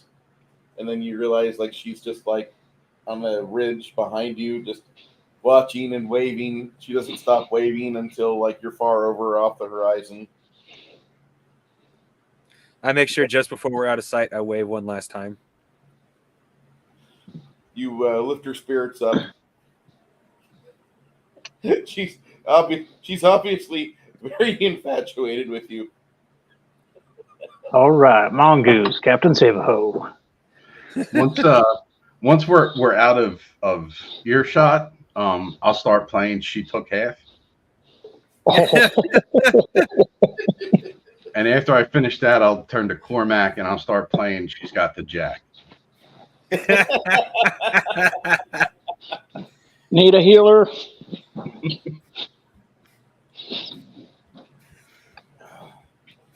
So, about one day goes by, and then we have a random encounter chance.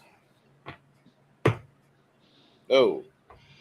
So, you guys leave, and you proceed northward.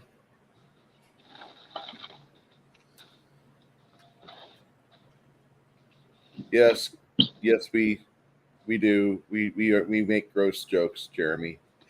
That's exactly what we do.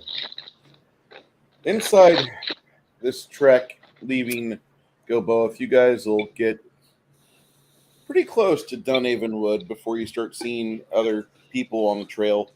About a week and a half later, you bump into another caravan coming down the hill from Verzoff. All the people on the wagon train, the horsemen, everybody's got their colors Verzoff on, and it's mainly the same colors as Ream, but the positioning of the northern star is a little different.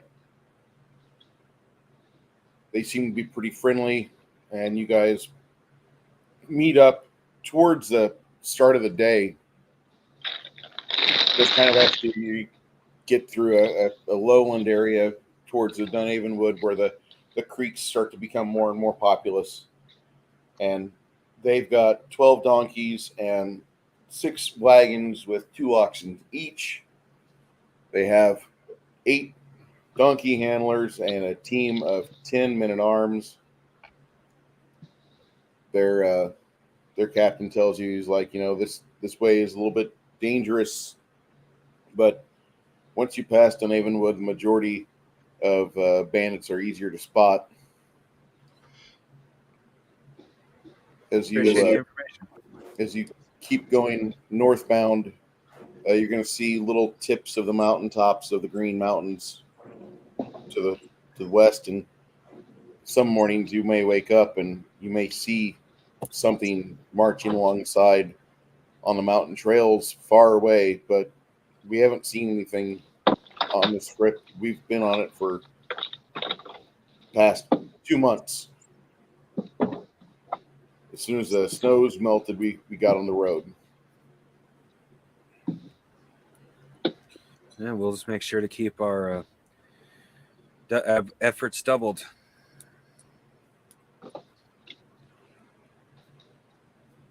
If you stop at about 4 different inns that are on the route, once you pass Caradire, there's 4 inns on your way up to Verzoff, places where the water springs are able to sustain groupings of 100 to 150 people at a time.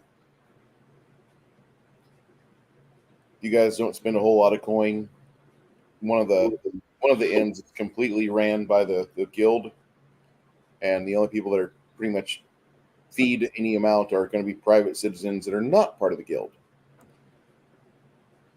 When you're there, you're treated like your comrades are there taking care of you. They try to make sure you're fed. They try to make sure that you're taken care of. They don't let you drink a whole lot, but they do let you have a few drinks. And then the next day, you're given more feed to get on the road with your donkeys and get going again. You enter the city of Varzoth 2 months after you leave the Shadowed Keep of Mongoose. Inside Varzoth,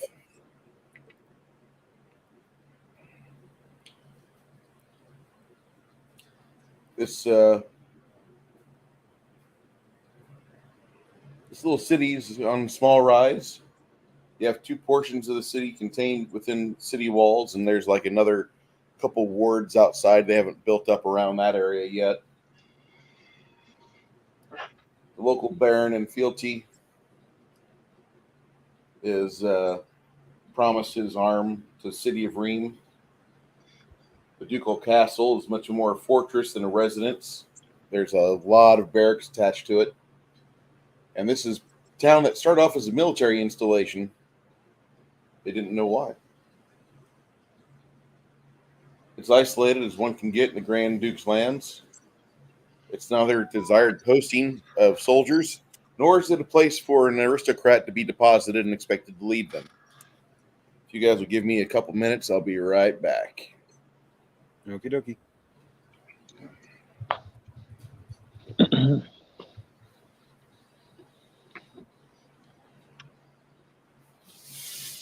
So this session was brought to you by our sponsor, Raid Shadow Legends. You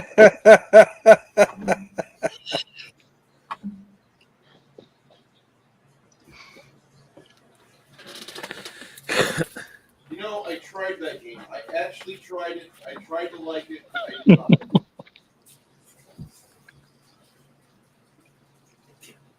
I don't know anybody who enjoys that game. See, if I see it, Go ahead.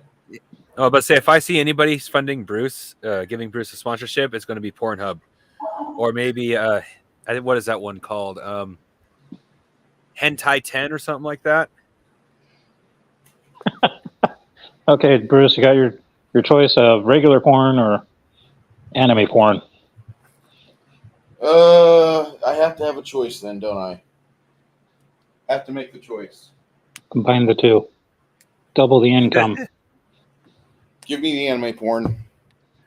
Kai is correct. We should be using NordVPN.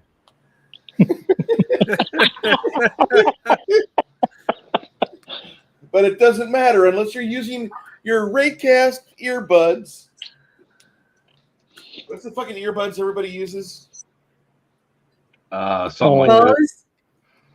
Apple? No, there's a $50 set of earbuds every streamer adverts. Yeah, what with the ad reads for. Raycon or something. Raycon, that's what it is.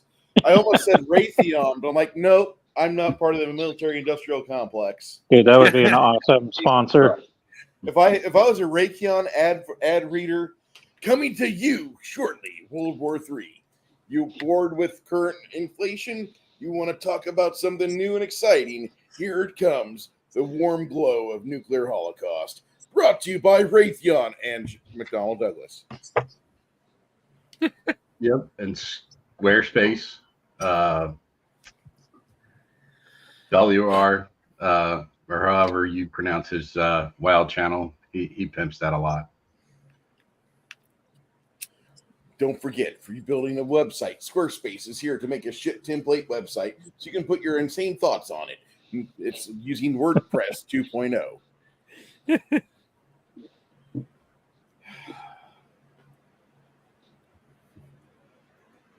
You should be using NordVPN because you don't want your FBI agent or cartel agent to realize you are spoofing their location in Serbia instead of your home in scenic Sheboygan. Ooh, there's a movie we haven't done a review on. Which one? A Serbian film. I haven't. I know not what you speak of. Then it's lost. Okay, look it up, then cringe, then don't ever speak of it again. It's a horrible, horrible, horrible movie. Is there anything like content-wise? It's shock value horrible. Is there anything like mentioning Toxie the Noxie the Toxic Avenger? No. Not Toxie, not trauma. This is just straight up Eastern European smut film. Like snuff, smut. I definitely haven't seen it. It's bad. It's bad. It's like the content. Have you guys seen? I think it's called High Tension. No, can't say that I have. No, it's a pretty good. It's like a thriller, psycho thriller, something like that. It's European and it's independent. Yeah. I think you see the trailer for it. It's pretty good. Well, if anybody, at least for the first, I only recommend the first 15 minutes or so, because after that it gets into the typical hentai. But the first 15 minutes of a hentai called Witches and Tentacles has a tentacle monster arguing with a witch, both from teenagers, as if they are an old married couple. It is hilarious to watch. Yes, I went there.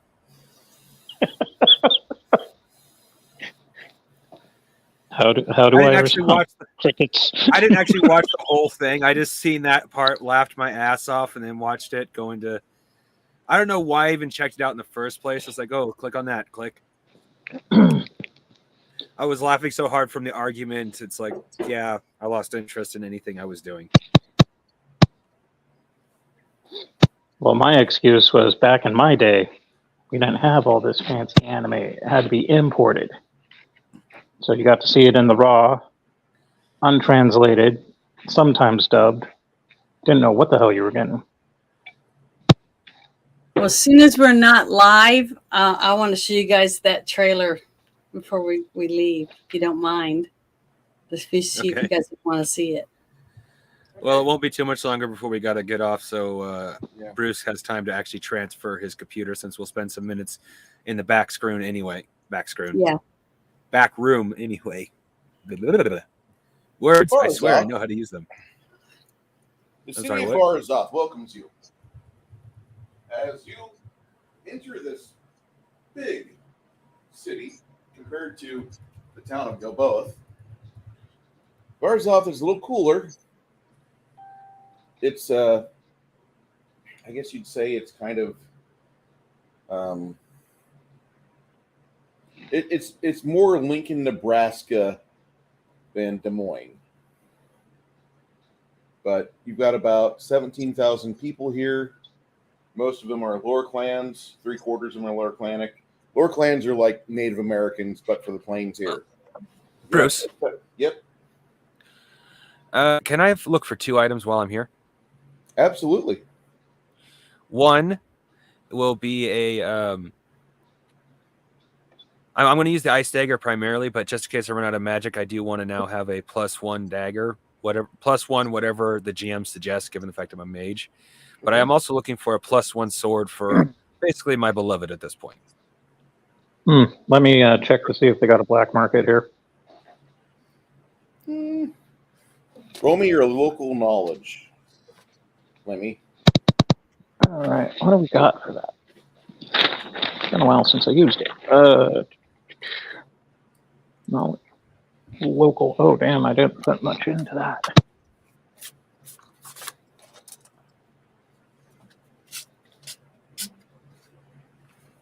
I'll get that.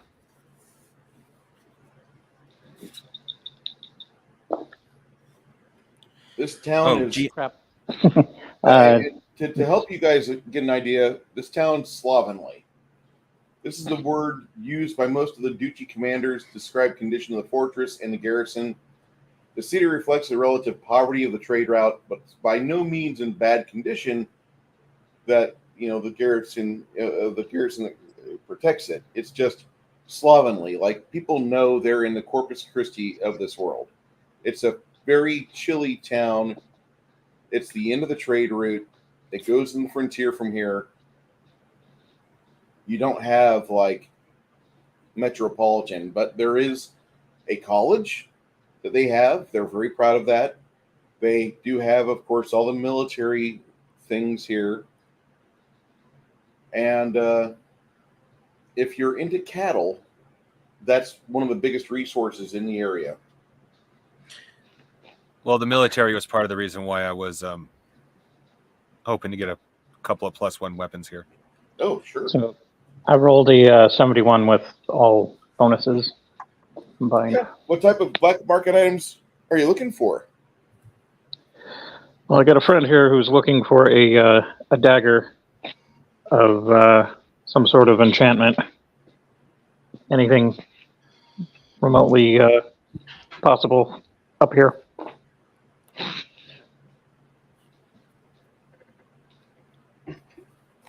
And a sword as well. Well, we have for daggers. He takes you over to Nordbert's Oddities, and that is around the corner from the Burn and Throat Distillery. Nordbert is in a residential portion of town that borders on the West Marketplace. When you go into Nordbert's, there's a few people here that look like they're in the same location as you. Not many other people in town seem to have like a primary job as some sort of merchant assistants. Everybody else here looks like it's fucking San Antonio back in the 1980s. Like, either you are Mexican or you are Air Force. I hate to sound like a racist, but that's what this town was. Like 70,000 people. Then the explosion of population happened. Anyway, there's a lot of people here that are based around the military. Then there's other people that are dressed in like actual clothing, that they don't have regs and rules to follow by the numbers. Does that make sense? Crystal clear. When you enter Nordbert's, there's a few people here that are military. They're just kind of drinking, and they're off to the side sipping some sort of like real stiff coffee, real smelly coffee, a very dark coffee. And then there's a couple of what you would assume would be arcane spell users, and another character like yourself, possibly of a skilled background.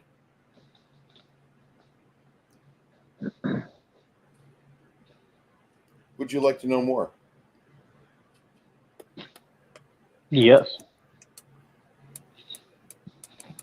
The man behind the counter gestures for you to come forward. He says, "My name's Nordbert. I've had this store for 6 years. I ain't never seen you here before. How can I help you, sir?" Got a friend here who's looking for two particular items. He's looking for a dagger and a sword of magic make. And I want to know if you have it and what kind of enchantments. Is there a particular type of dagger or sword you're looking for? Or you're just looking for something that looks like it would be sold in a convenience store?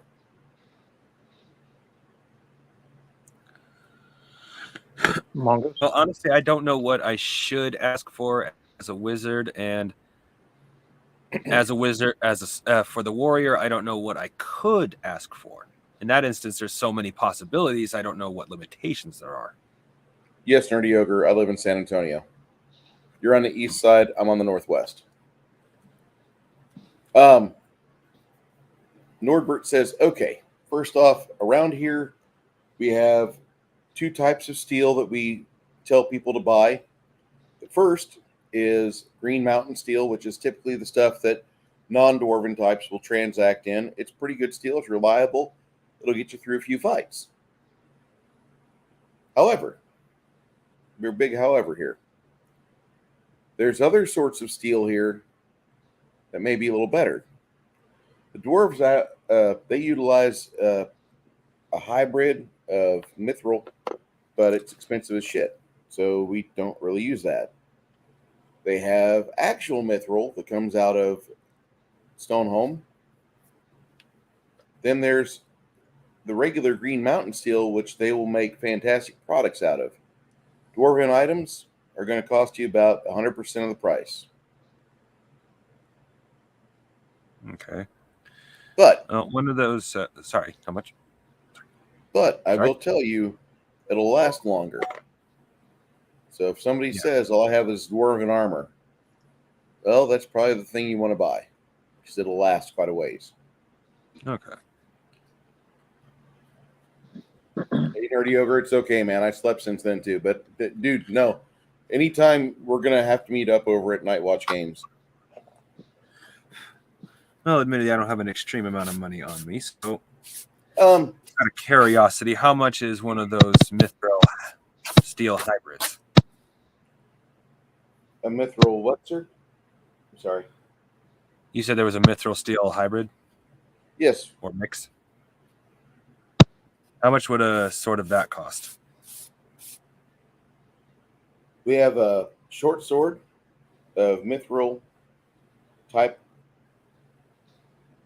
alloy or steel or silver, and it's a hard silver. It'll cost you about $6,300 for that. Ew. I do have this dwarven short sword made from Green Mountain steel, and it'll cost you 340 gold. It's perfectly serviceable, perfectly good for putting through people's rib cages. I did not bring quite that much gold with me, unfortunately. Understand? I don't suppose you are in need of a favor. And let me just restate this. Hold on. My prices I gave in gold, actually, they're silver. Okay. Does that make things a little easier for you at stomach? I was looking at another Yes. book all day, and that was the translation fucked my head up. I'm sorry, sir. Yes. Well, in that case, I can afford that. That is. I will give you, since that's what I actually have the most of on me currently. You said 330, 360. 340 silver for this Oh, mithril, 40. for this green metal short sword. Okay. It's dwarven make. It's got masterwork quality to it. Okay. I will hand him 34 gold pieces. Excellent. He takes one of the gold pieces off and hands it back to you. He's like, for using gold, I do offer a small discount. I thank you for that. Thank you. Some of the other people in the bar kind of, or in the facility, kind of look your direction as you guys have that transaction. And he says, what other items could I help you with today? I wouldn't mind checking one of those dwarven make daggers as well.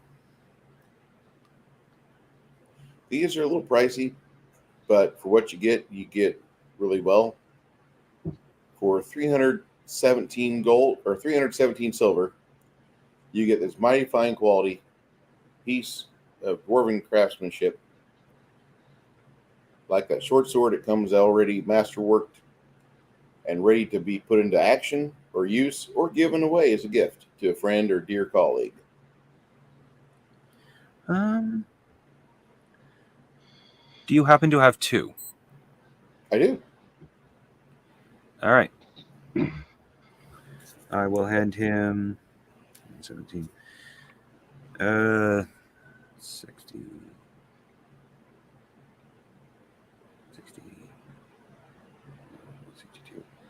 It'll be, well, with his discount, basically 62 gold. He'll give you 2 gold back. That's great.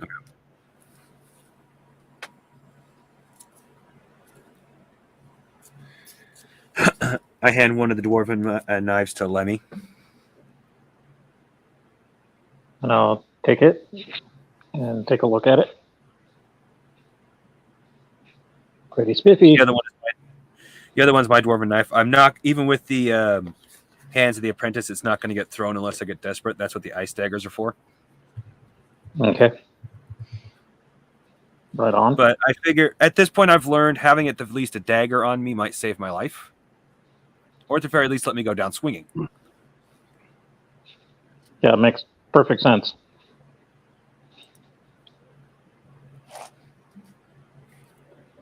Awesome. Well, thank you, sir. Right now I got to write down, and I have a couple of dwarven masterwork items on me. Hey, Bruce, when Mongoose is finished up shopping, I'm interested in some of that coffee he had.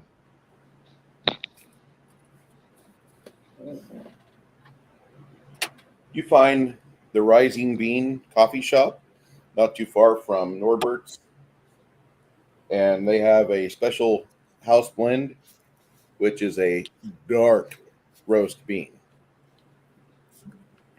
It is French roast, sickeningly dark roast. Really dark. Like the kind that'll strip paint off a barn? Like the type that will not only strip the paint off the barn, but raise the dead so they will fix it for you day and night until it's the way you want it. Can I get that? Do they have the ability to grind it? Of course. Can I get 5 pounds of that? For 3 silvers, actually for 34 silvers you can, yes. All right. I give him 35, tell him to keep it. He hands you back 2 silvers. He's like, listen, your friendship is good enough, and I appreciate that. While he's grinding up for you, he's talking to you. He's like, how long have you been in town? I think maybe 30 minutes. Where are you guys from? Here and there. Some of us come from Gilboa. Oh, wow. Well, we try to take things slow here. We're very methodical in our work. We try to treat everybody friendly. You know, this is a city on the edge of a trail. We lead into the wilderness, and so we get all types here. A lot of military guys come in town. The kids from the small towns love it. People from normal-sized towns hate it. And the aristocracy, they absolutely think they're in hell. We have been kind of blessed because we've got a lot of people from the lower clans here. We got a lot of people from Westerling blood here. So there's a lot of intermingling of the bloods, and therefore the city's full of pretty people. Maybe not the smartest in the world, but we do have a college now, so maybe we can teach the horses to read. There's a nice little place about 4 blocks down called There and Back. It's a map maker. Tolkien's the headmaster of that shop. He's a head cartographer. Right next door is the Burning Throat Distillery, and they have some spicy alcohol types if you like spicy alcohol. The one I can't get over is Aftershock.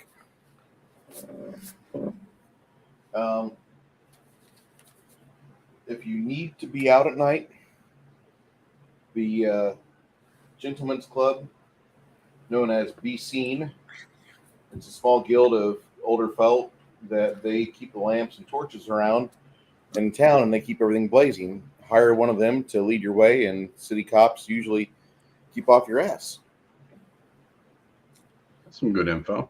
I'm assuming you just get a lot of merchant trains and caravans in and Not out. as much as we'd like. There was a while there we weren't receiving anybody, and we were thinking that there was going to be a rough summer. I take it you just came in from the south. That's correct. Well, we have a lot of people that ferry their goods in, and a lot of cattle goes southbound. A lot of things from down south come up north. We get about 3 caravans a week that actually make it into town. The guild has kind of pissed us off because we kind of need more than what they can ship us, but it's a dangerous path. I mean, I'm relatively new to working with guilds, but I'll keep that in mind.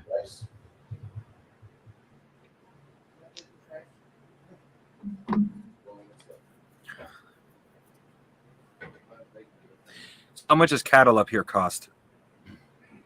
What type of cattle you want? I mean, you have to go down to the market to get it, but yeah.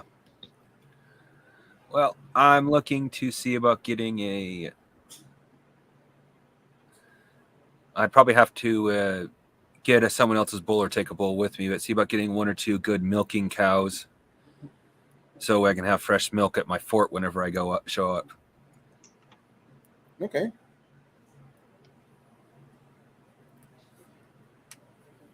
Well, the market should be able to take care of you for less than the price of 4 of those swords.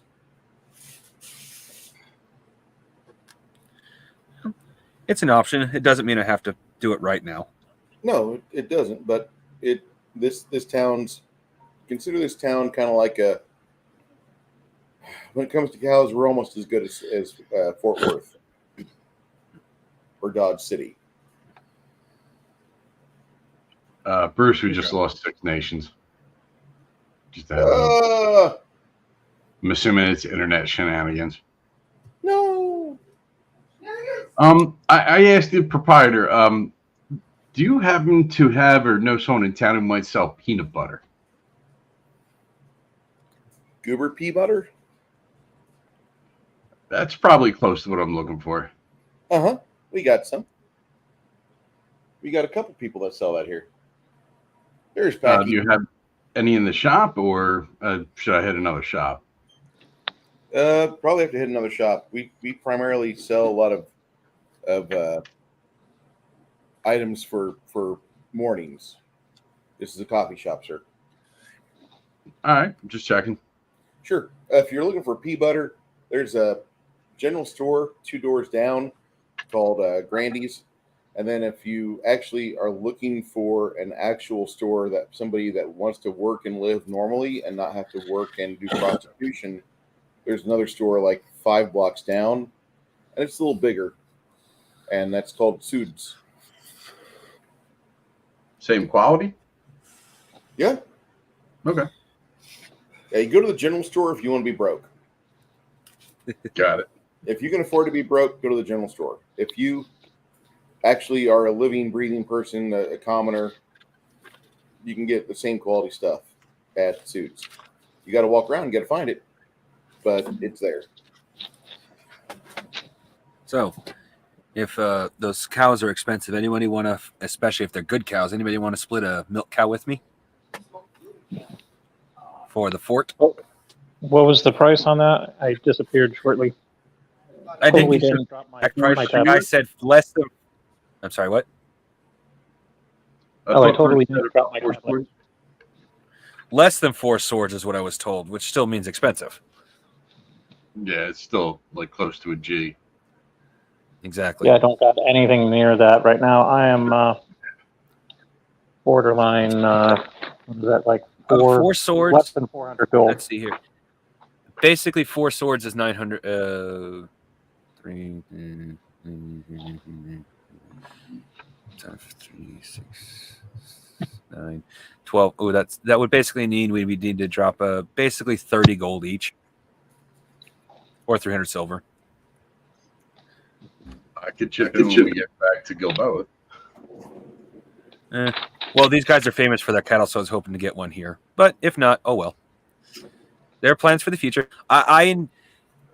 If Bruce lets me, I intend to go full Chimerian and build an empire in this game. Who?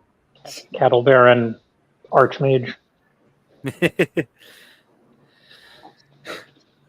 have perfected chocolate milk. I shall ride her into battle.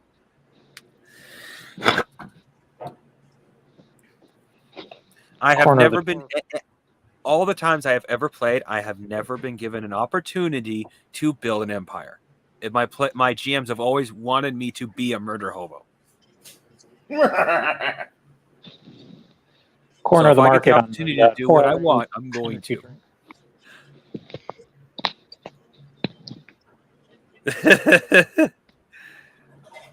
But if no one else wants coffee or anything out of here, I'd go down to the other place, to the supermarket, whatever, and let's go back for the peanut I butter. drink tea, which I brought plenty with me. At least I presume my character would bring tea in his general supplies. You have about maybe 4 pounds of leaves with you. Yeah. Yeah, that's enough for a while. Welcome back. Better watch it, Mongoose. The Chimerian will be watching your plots and schemes for quality control. It always feels like somebody's watching me. Not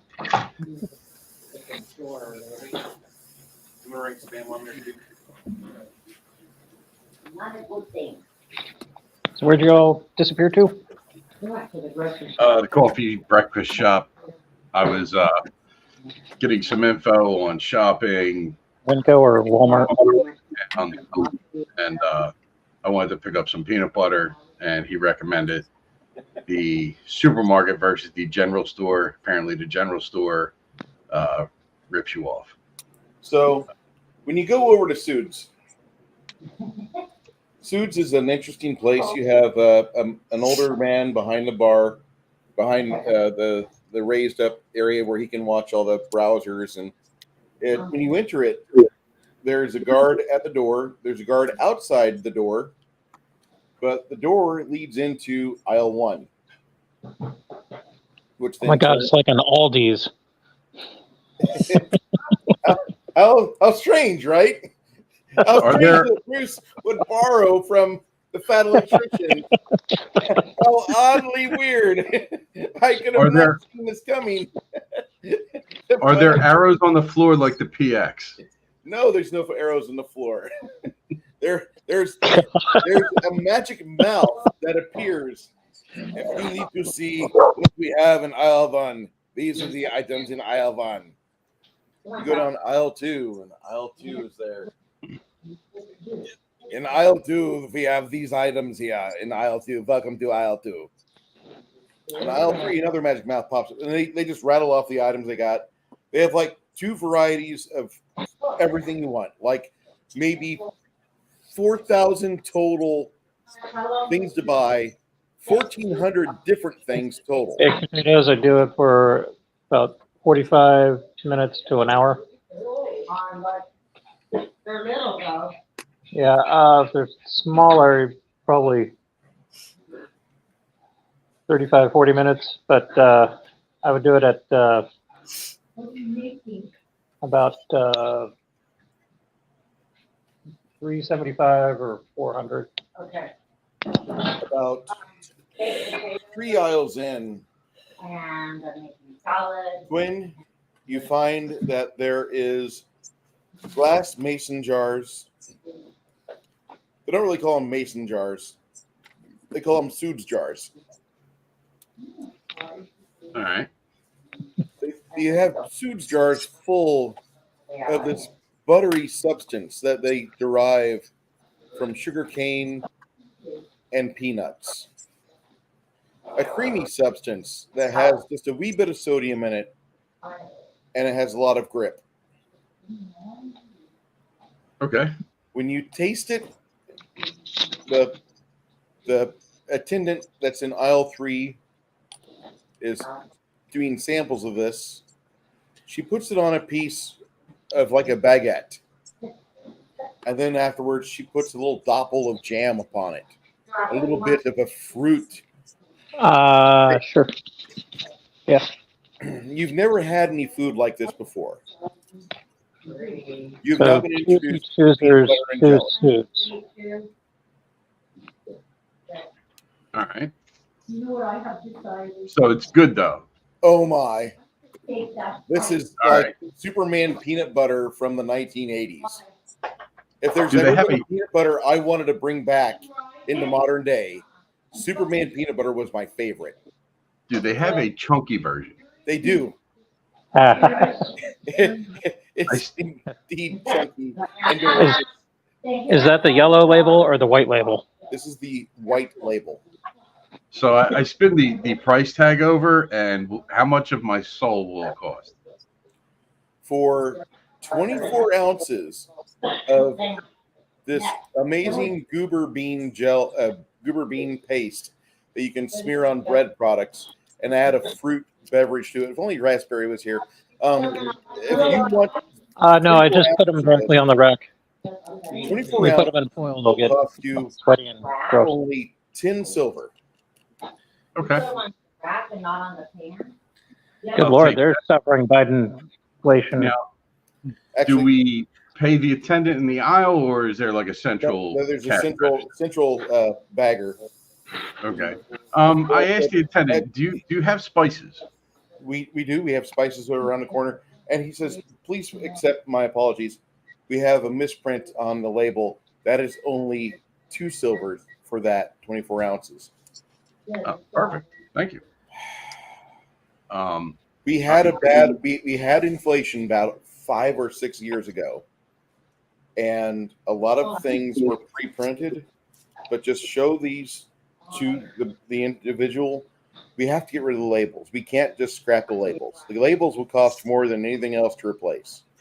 The attendant will give you your total. It'll be about 1/5 of what you see on the label on the cost. Okay. And then as you're in line, when you get your spices, you get like a pound of spices. Okay. When I say spices, like something like Italian spices, you get a silver, and they give you 17 ounces of it. All right. I'm looking you need for like a 3 20 spices. saturate- a what? So I'm looking for 3 spices. Pepper, could be white, black, or both, or mix. It's a black pepper. Cinnamon, They have that. and some form of cayenne-ish type red pepper. They have a northern burn, which is what they call it. But it's a like if Louisiana had misappropriated itself and gone up to North Dakota, that's exactly the Cajun style spice it would be. It would have a Grab that Cajun too. style spice with a touch of Nordic blend. You know, while we're here, I think I'm going to do a little shopping myself. You can get a pound of these spices for a silver a pop. Ooh, and salt. You can get every item or every dish you make with it. You're only using a pinch of the spices. Yeah, no, I figured it would last a while. But I'd also add salt to the grocery list as well. Basic salt, nothing fancy. Okay. And that would be it for me. I'm not, I know other people are gathering items.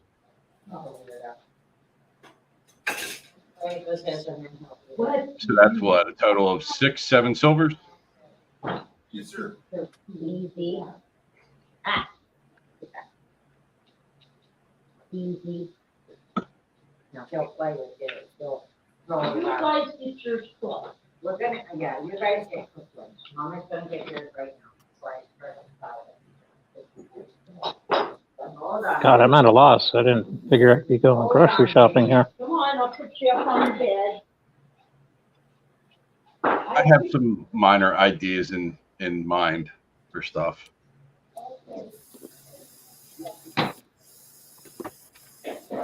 I also need to pick up some. Well, my character is always looking for a new potential marketing. So I'm looking into how potential some sushi is from the local rivers. Oh.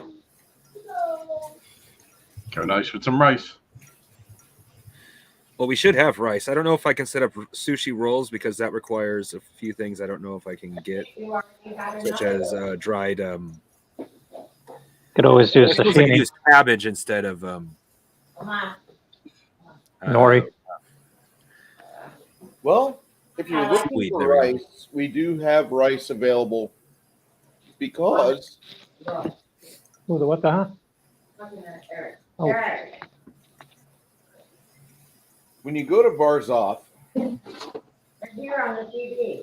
Varzov is an interesting little verb. And I try to say that without a whole lot of like anger or frustration. But it's a very neat little burb.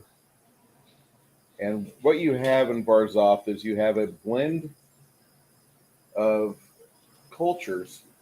The Lore clans use wheat, and they farm rice and they farm wheat like crazy. That's what they're when they go into settlements. Like there are some Lore clanic members that they just don't ride for days on end and just start. We're barbarians. Ah, no, they're like fucking the ultimate gardeners, but they have these preserves out in the middle of nowhere, and because the flatlands are set up how they are, if the others riding around see trouble going towards their sacred garden spot, there's thousands of garden spots. They know how to do this right, and so they'll rush to aid and defend themselves and such. And the Lore clans are a very important member of that society, but they really don't have an allegiance to anybody. They do like Ream for what it is because it allows them to procure goods and services that you can't get in the wilderness, but they can survive perfectly on their own, living most of their life in the wilderness on the plains, and they love it. Down, out. Varzov has a lot of Lore clans that run between here in the town of Quintus, and that's to the south of the High Downs, a bunch of little knobby hills that run to the east from here. I'll share this with you because I don't want you to be like, what's he talking about? Well, I got a $6 question. So Yeah. these lower clans, they're reminiscent of Native Americans here. very much. Do they have a Navajo taco? A lower clan taco? They do. It is Sweet. made on a corn tortilla, though. They use their flour for other things than tortillas. They like tortillas, but they like them out of corn. The influx of the white men have been the primary proprietors and purchasers of the flour taco. The Lore clans keep their svelte figures and their limbs from being chopped off due to gout by eating corn tortillas. We just heard a I can story respect that. the other day, like San Antonio is number one in the nation for getting your lower extremities chopped off because of all the flour tacos, Taco Tuesday. But right around here, there's like a whole bunch of wild wheat that's harvested and such, and the Gucci. And so the Lore clans will have like areas where there's like, you're definitely in a field of wheat. This is not accidental, but the Lore clanic people do that. Big part of local culture.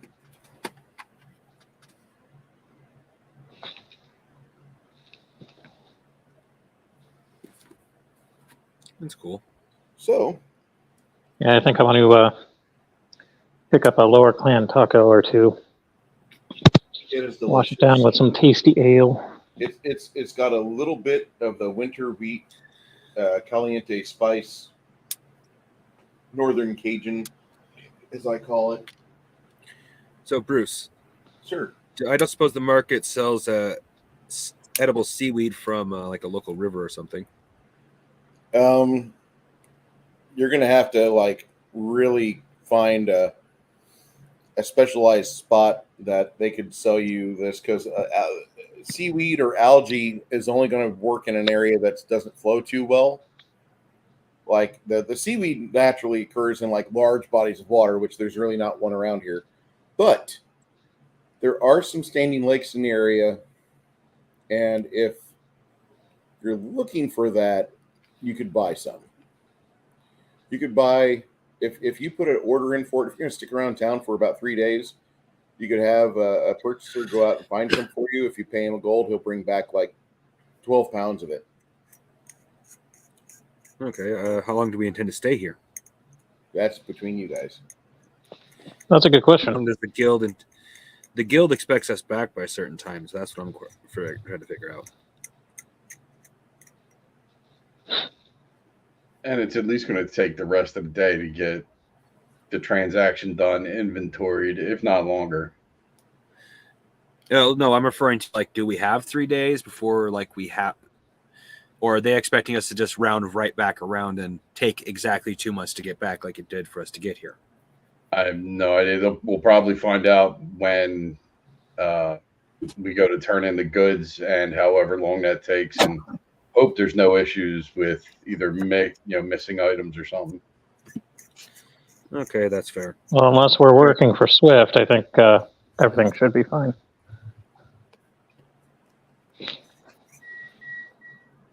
Janet, you didn't want anything from the supermarket? Yeah. There's no violation here. Oh, wait, got it. Is that popcorn? Yeah, it's kettle corn. Oh, man. Couldn't help myself. Everybody was talking about food and shit. And I was going, damn, I'm starving. Yeah, we're doing steak and potatoes. The potatoes are in the oven right now. Yeah, I've got rice frying up in bacon grease right now, so I get it. Okay, so as you are in town, and for 3 days, you guys kind of piddle about, enjoy yourselves. Varzanth is not exactly a place where you want to go hang out too much, although you do find out that there's a few places, a few local brew houses that they love it when you come in because you're not part of the town constabulary. They fucking love you. And the things you talk Just so you about, know, sorry. go ahead. No, the things you talk about aren't what these guys talk about. Okay, it's like you get sent to a small Kansas town with an Air Force base, and as soon as you arrive, like the bartender's like, "Thank God, there's somebody new here." Why? Well, you're not going to talk about the things that everybody else is talking about in town. Good Lord, give me something to fucking listen to. And so you realize, like, you have an instant best friend as long as you don't talk about politics or your sports team he hates. God damn it, you talk about the Green Bay fucking Packers, you bastard. You know, that sort of thing. Like, they're happy to see you. So we do have some free time, after like the turn in and the transaction and all that, making sure the paperwork's there, the goods are there, they're happy. Any information or messages they have for us about what they expect for the return? This is kind of weird, but on day 2 of your arrival, after the audit goes through, because you can't be there during the audit. It's weird, but just to protect the guards or not to have a situation, they have the donkey handlers present. The guards of said donkey train are not involved with the audit. That's proven to be bad in the past. Whenever there's a disagreement, it has to be resolved by the legal authorities, which would be the donkey handlers and them. After that second day, you guys are brought in and you're given your reward. All of you receive 50 gold, which is basically 500 silver. You also are given an option from the leader of the Coaster and Trade Union Hall here. He offers you each one small Gucci calf. Wow. You get a calf, a little cow. Yeah. It just stopped being suckling weight. If you don't want it, you can sell it back to us. We'll take it. We'll buy it for 15 I definitely want mine. I will literally buy anybody who doesn't want theirs off the group right now. What is it we're getting? Cab. We get cows, baby cows. It says we can keep it here for you. We can ship it somewhere for you. Either way, I mean, we know that you're not exactly guards. You're kind of like guild do-it people. Well, good. I would like mine shipped to my family's home. Okay. They tag it and they look at you and they say, Miss Isabeau, we need 12 silver from you, and we'll do that. Okay. So anybody doesn't want Was there anybody who didn't want their cow? I'm pretty sure I'm not going to be able to use a cow in my profession. At least not yet, until I figure out. How much did the mayor say the cow was worth? 12 silver. All right, I will give you 12 silver for your cow. Okay, that sounds fair enough. And Mongoose, you're going to ship these back to the keep, right? So Yep. I got to pay 12 silver to have it sent to my. Yeah, family? basically. You're basically paying the almost the exact If we're going to value go of it. back to town, we can drop it off on the way. If we're going to go back to where we live, because we have to, because the guild expects us to, we can just drop them off along the way. Oh, we do? I thought we had to go to the other place first. What other place? I think that was an option, but I don't think it's something we're ready for yet. The cold Oh, place. you're talking about the. Where we're supposed to be going in the first place. Oh, we're here. Oh, this is the mountain that we're supposed to go to? Oh, the ice mountain? No, we're still waiting on that. We need to get high level for that, or higher. Oh, that's like level 10. Is this where all the dwarves are at? Nope. You got to go to Stonewall. Okay. Oh, we still haven't got to where we're going yet. No. Oh, I thought we had. Okay, my mistake. In that case, yes. We got to send the cows off because we can't take them with us. There's a train headed down south. There's a train headed down south. We will send your cows to your locations that you desire for the fee of 12 silver. Make sure they're with the group. They'll be fed, taken care of. We'll do an inspection before we depart. Make sure they're free of disease, etc. But So, Flady, did you want to send your cow to the? It's going to be freezing at night. Absolutely, yeah. You can have mine and ship it down. Did you want a 12 silver, or did you just want to keep it at the keep? No, you can just have it. I'm not worried about the silver. It's 12 silver. Okay. I can earn that at the next end if I really need the hustle. I asked the guy, can I add an additional item to be shipped down with the calves? Sure. Okay, and Mongoose, you got a piece of parchment and a pen and inkwell I can borrow real quick? Sure. And I scribble out a note, and I attach the note to the jar of peanut butter and ask that it get delivered with the calves to the Shadowed Keep. Does he need me to pay him extra for the jar of peanut butter? No, sir. No. We can handle this. We're already doing some work for you. We can do this at no additional charge. Is that fair? Sounds good for me. So I assume the count went well? Yes, it did. Oh, perfect. This is a momentous occasion for me. What's up? A job with no hiccups? Well, that's kind of unusual, but no, this is the first time that I've role played buying peanut butter. Oh, do you want to know what the note said? That was Sure. It said to Karen, for when the puppies get here, you're gonna need it. Oh boy. One of the men getting the train together, he says, "Hey, you like the scuba gel, don't you?" Oh, it's for a friend. Okay. Well, do you want me to? My uncle farms this stuff. When I depart tomorrow, We just role played a scenario where we bought peanut butter. We're going to take some of And then this. We're going to take some seeds down Lady there just and made add a it to your email gardener, to one of the NPCs. and we'll see if the soil is acclimated for it. How's that sound? That'd be fine, yeah. We're gonna need it. Okay. So now we got an NPC that's going to be nicknamed Peanut Butter. Anyway, Bruce, something Sure. I forgot to say earlier. If I knew we were going to be here for 3 days, I would have actually paid. You said one person would bring back 12 pounds. I would have paid 3 people a gold each to bring me back to be 24, 36 pounds. So I can start prepping it potentially for sushi.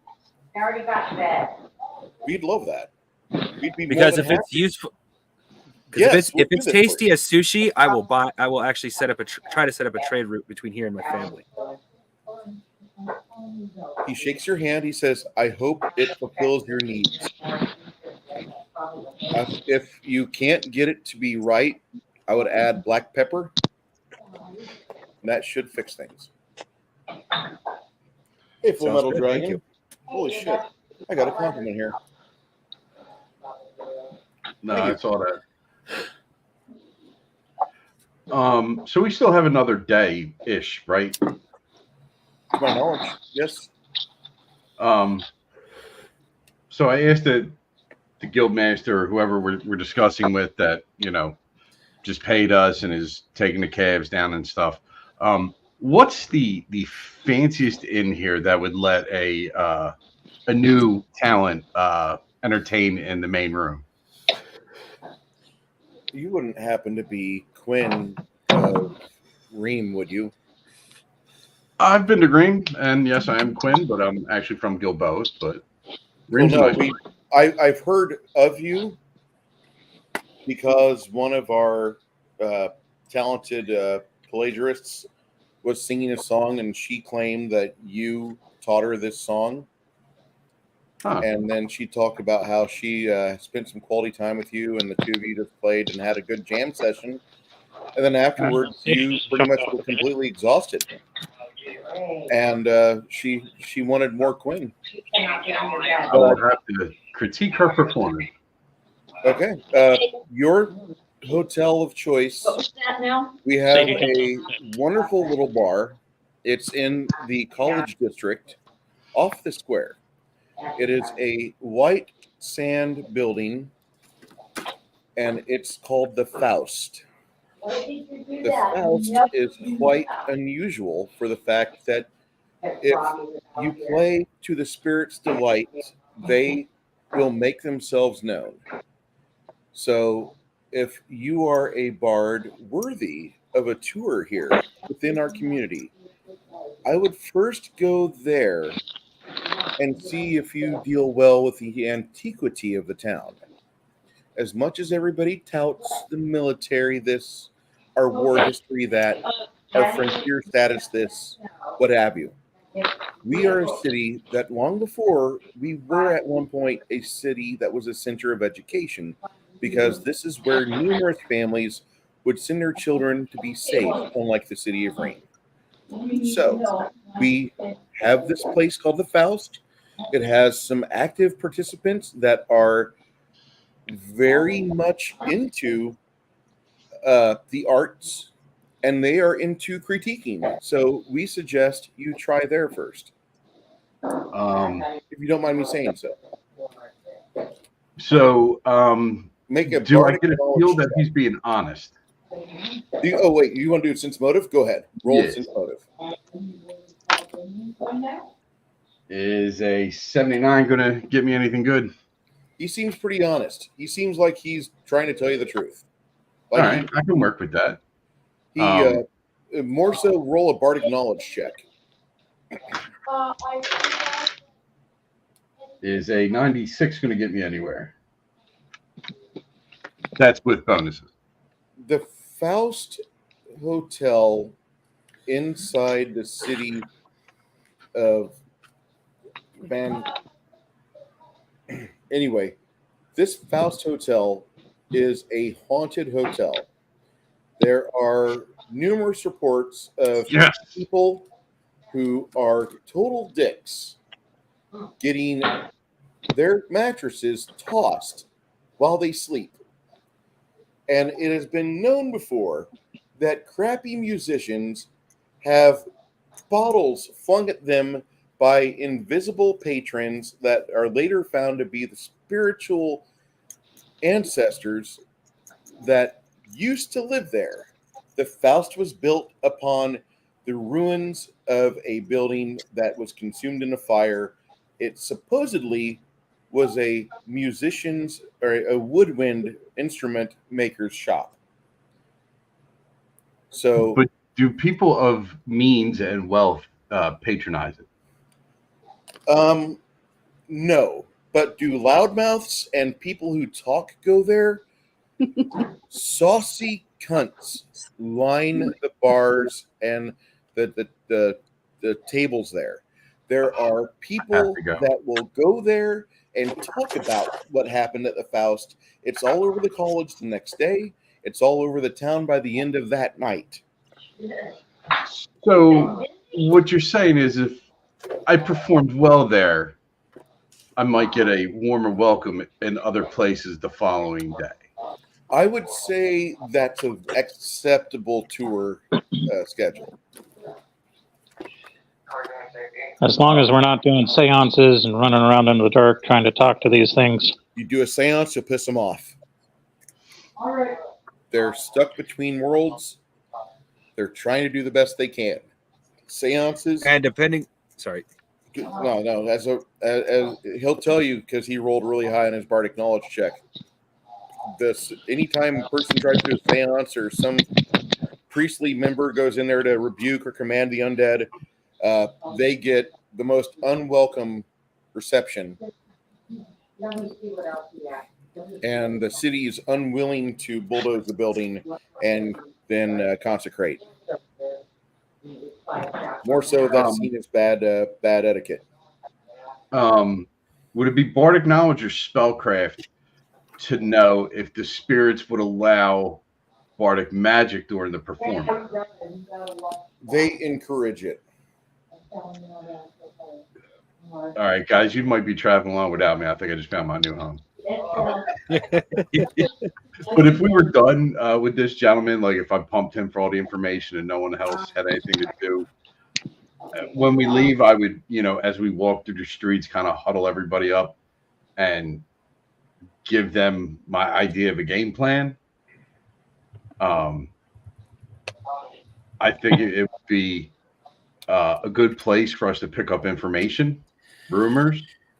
And I know Mongoose is looking more of a businessman's mind. While we probably won't find any well-to-do patrons here, we could at least get the word out or find out who they are that might have better financial deals and stuff you're interested in. And I'd really just love to have a chance to flex my muscle in a haunted hall. Yeah, that's cool with me. Like, as far as the witchy woo-woo stuff, you guys do your thing. But, yeah, rumors and hearsay. I'll kick back a few rounds while you do your thing and keep my ear to the ground. Lemmy, I believe you mentioned that you might be a little shy on coin. Yeah, exact numbers I don't recall. I'm trying to go through all these notes. And, I'll throw you 30 silver. Buy as many drinks as you want. I wouldn't recommend actually drinking them. Maybe a sip, leave it somewhere. Hobnob. Oh, yeah. I'll do the screwdrivers and then just have the bartender switch it to orange juice. Go loosen up some lips. Ooh, would I know after that roll, will they allow Isabeau in? As long as she behaves and doesn't try to get rid of the spirits within, yeah, they'd let her. Just because there's a lingering spirit doesn't mean it's malignant and causing itself, causing a public disturbance. Got it. I don't know if I should go in.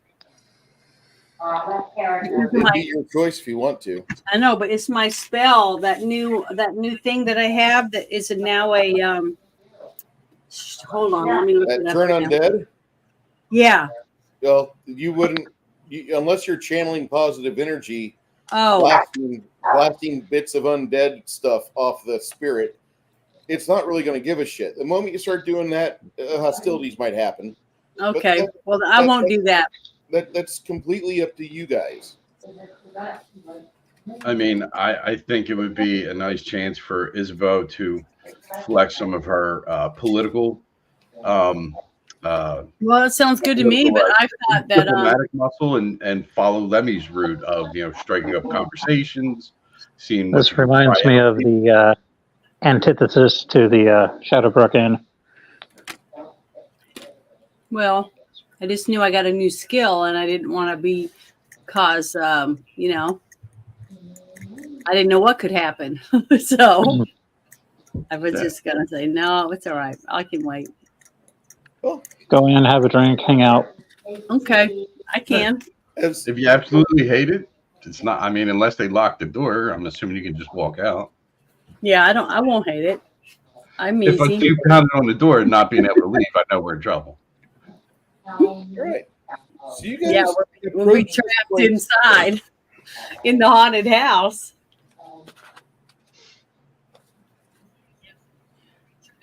Hold on.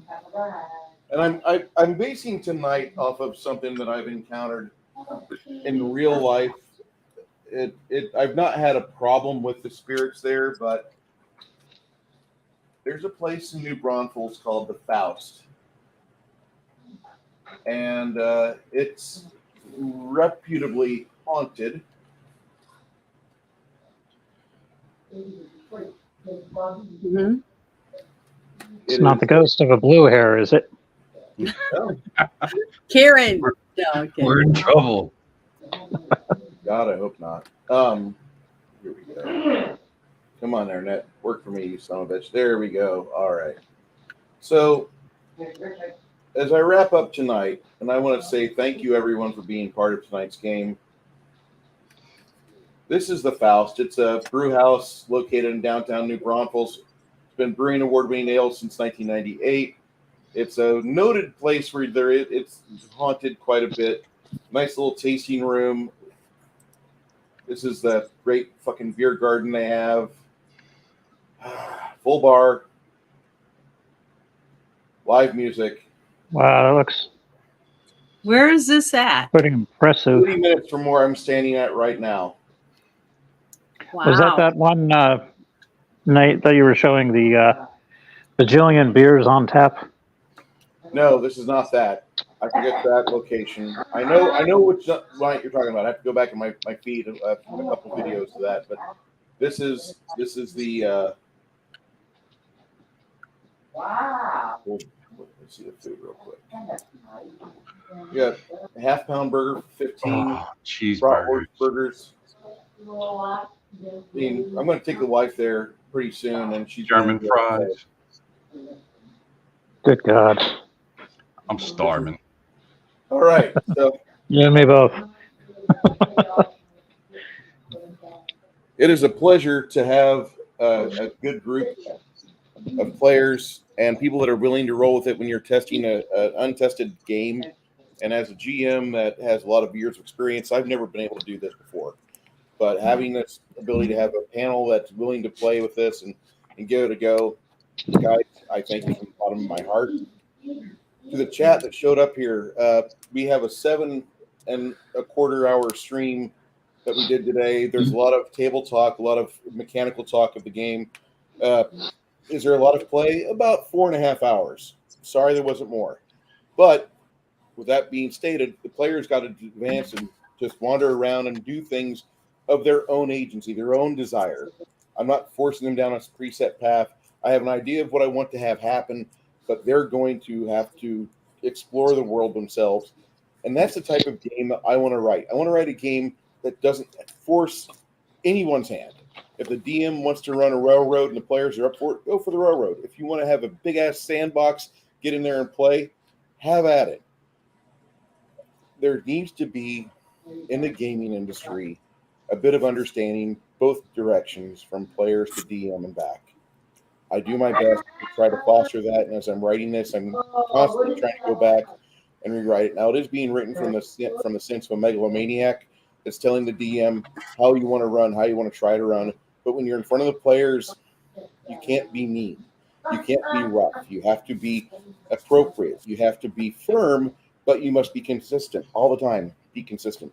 Otherwise, you lose your table. So that's my advice from me to you. Anybody out there who has a time with these clicky clack math rocks, I want you to have a good time with it. My name's Bruce, and we're going to be turning on the camera again in about 25 minutes because I've got another show with Chimerian. We're going to talk about his musings over the past month, and I hope you guys are back to enjoy it. Also, anybody in the panel here that wants to be on that and just have an after-action report, if you want to, I'm sure Kai will want to talk about it because there may be some discussion that happened during table time. And if you guys want, yeah, I'll throw you the link. How's that sound? Sounds good. Okay.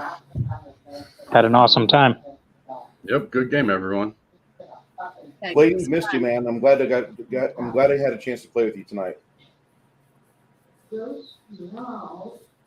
See everybody here in a bit. I don't think he heard you. Yeah. What do you say?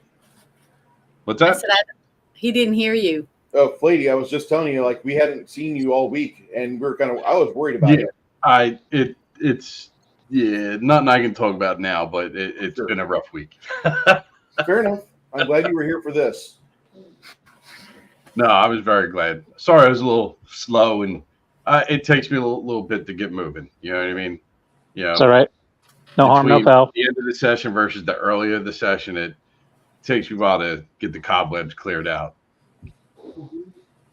That's But no, fair. good game, everyone. I really appreciate it. It's fine. Peace, y'all. Thank you. Not at all. Tonight. We'll be back in 2 weeks for a continuation of this. And what happens at the Faust, we'll let you know.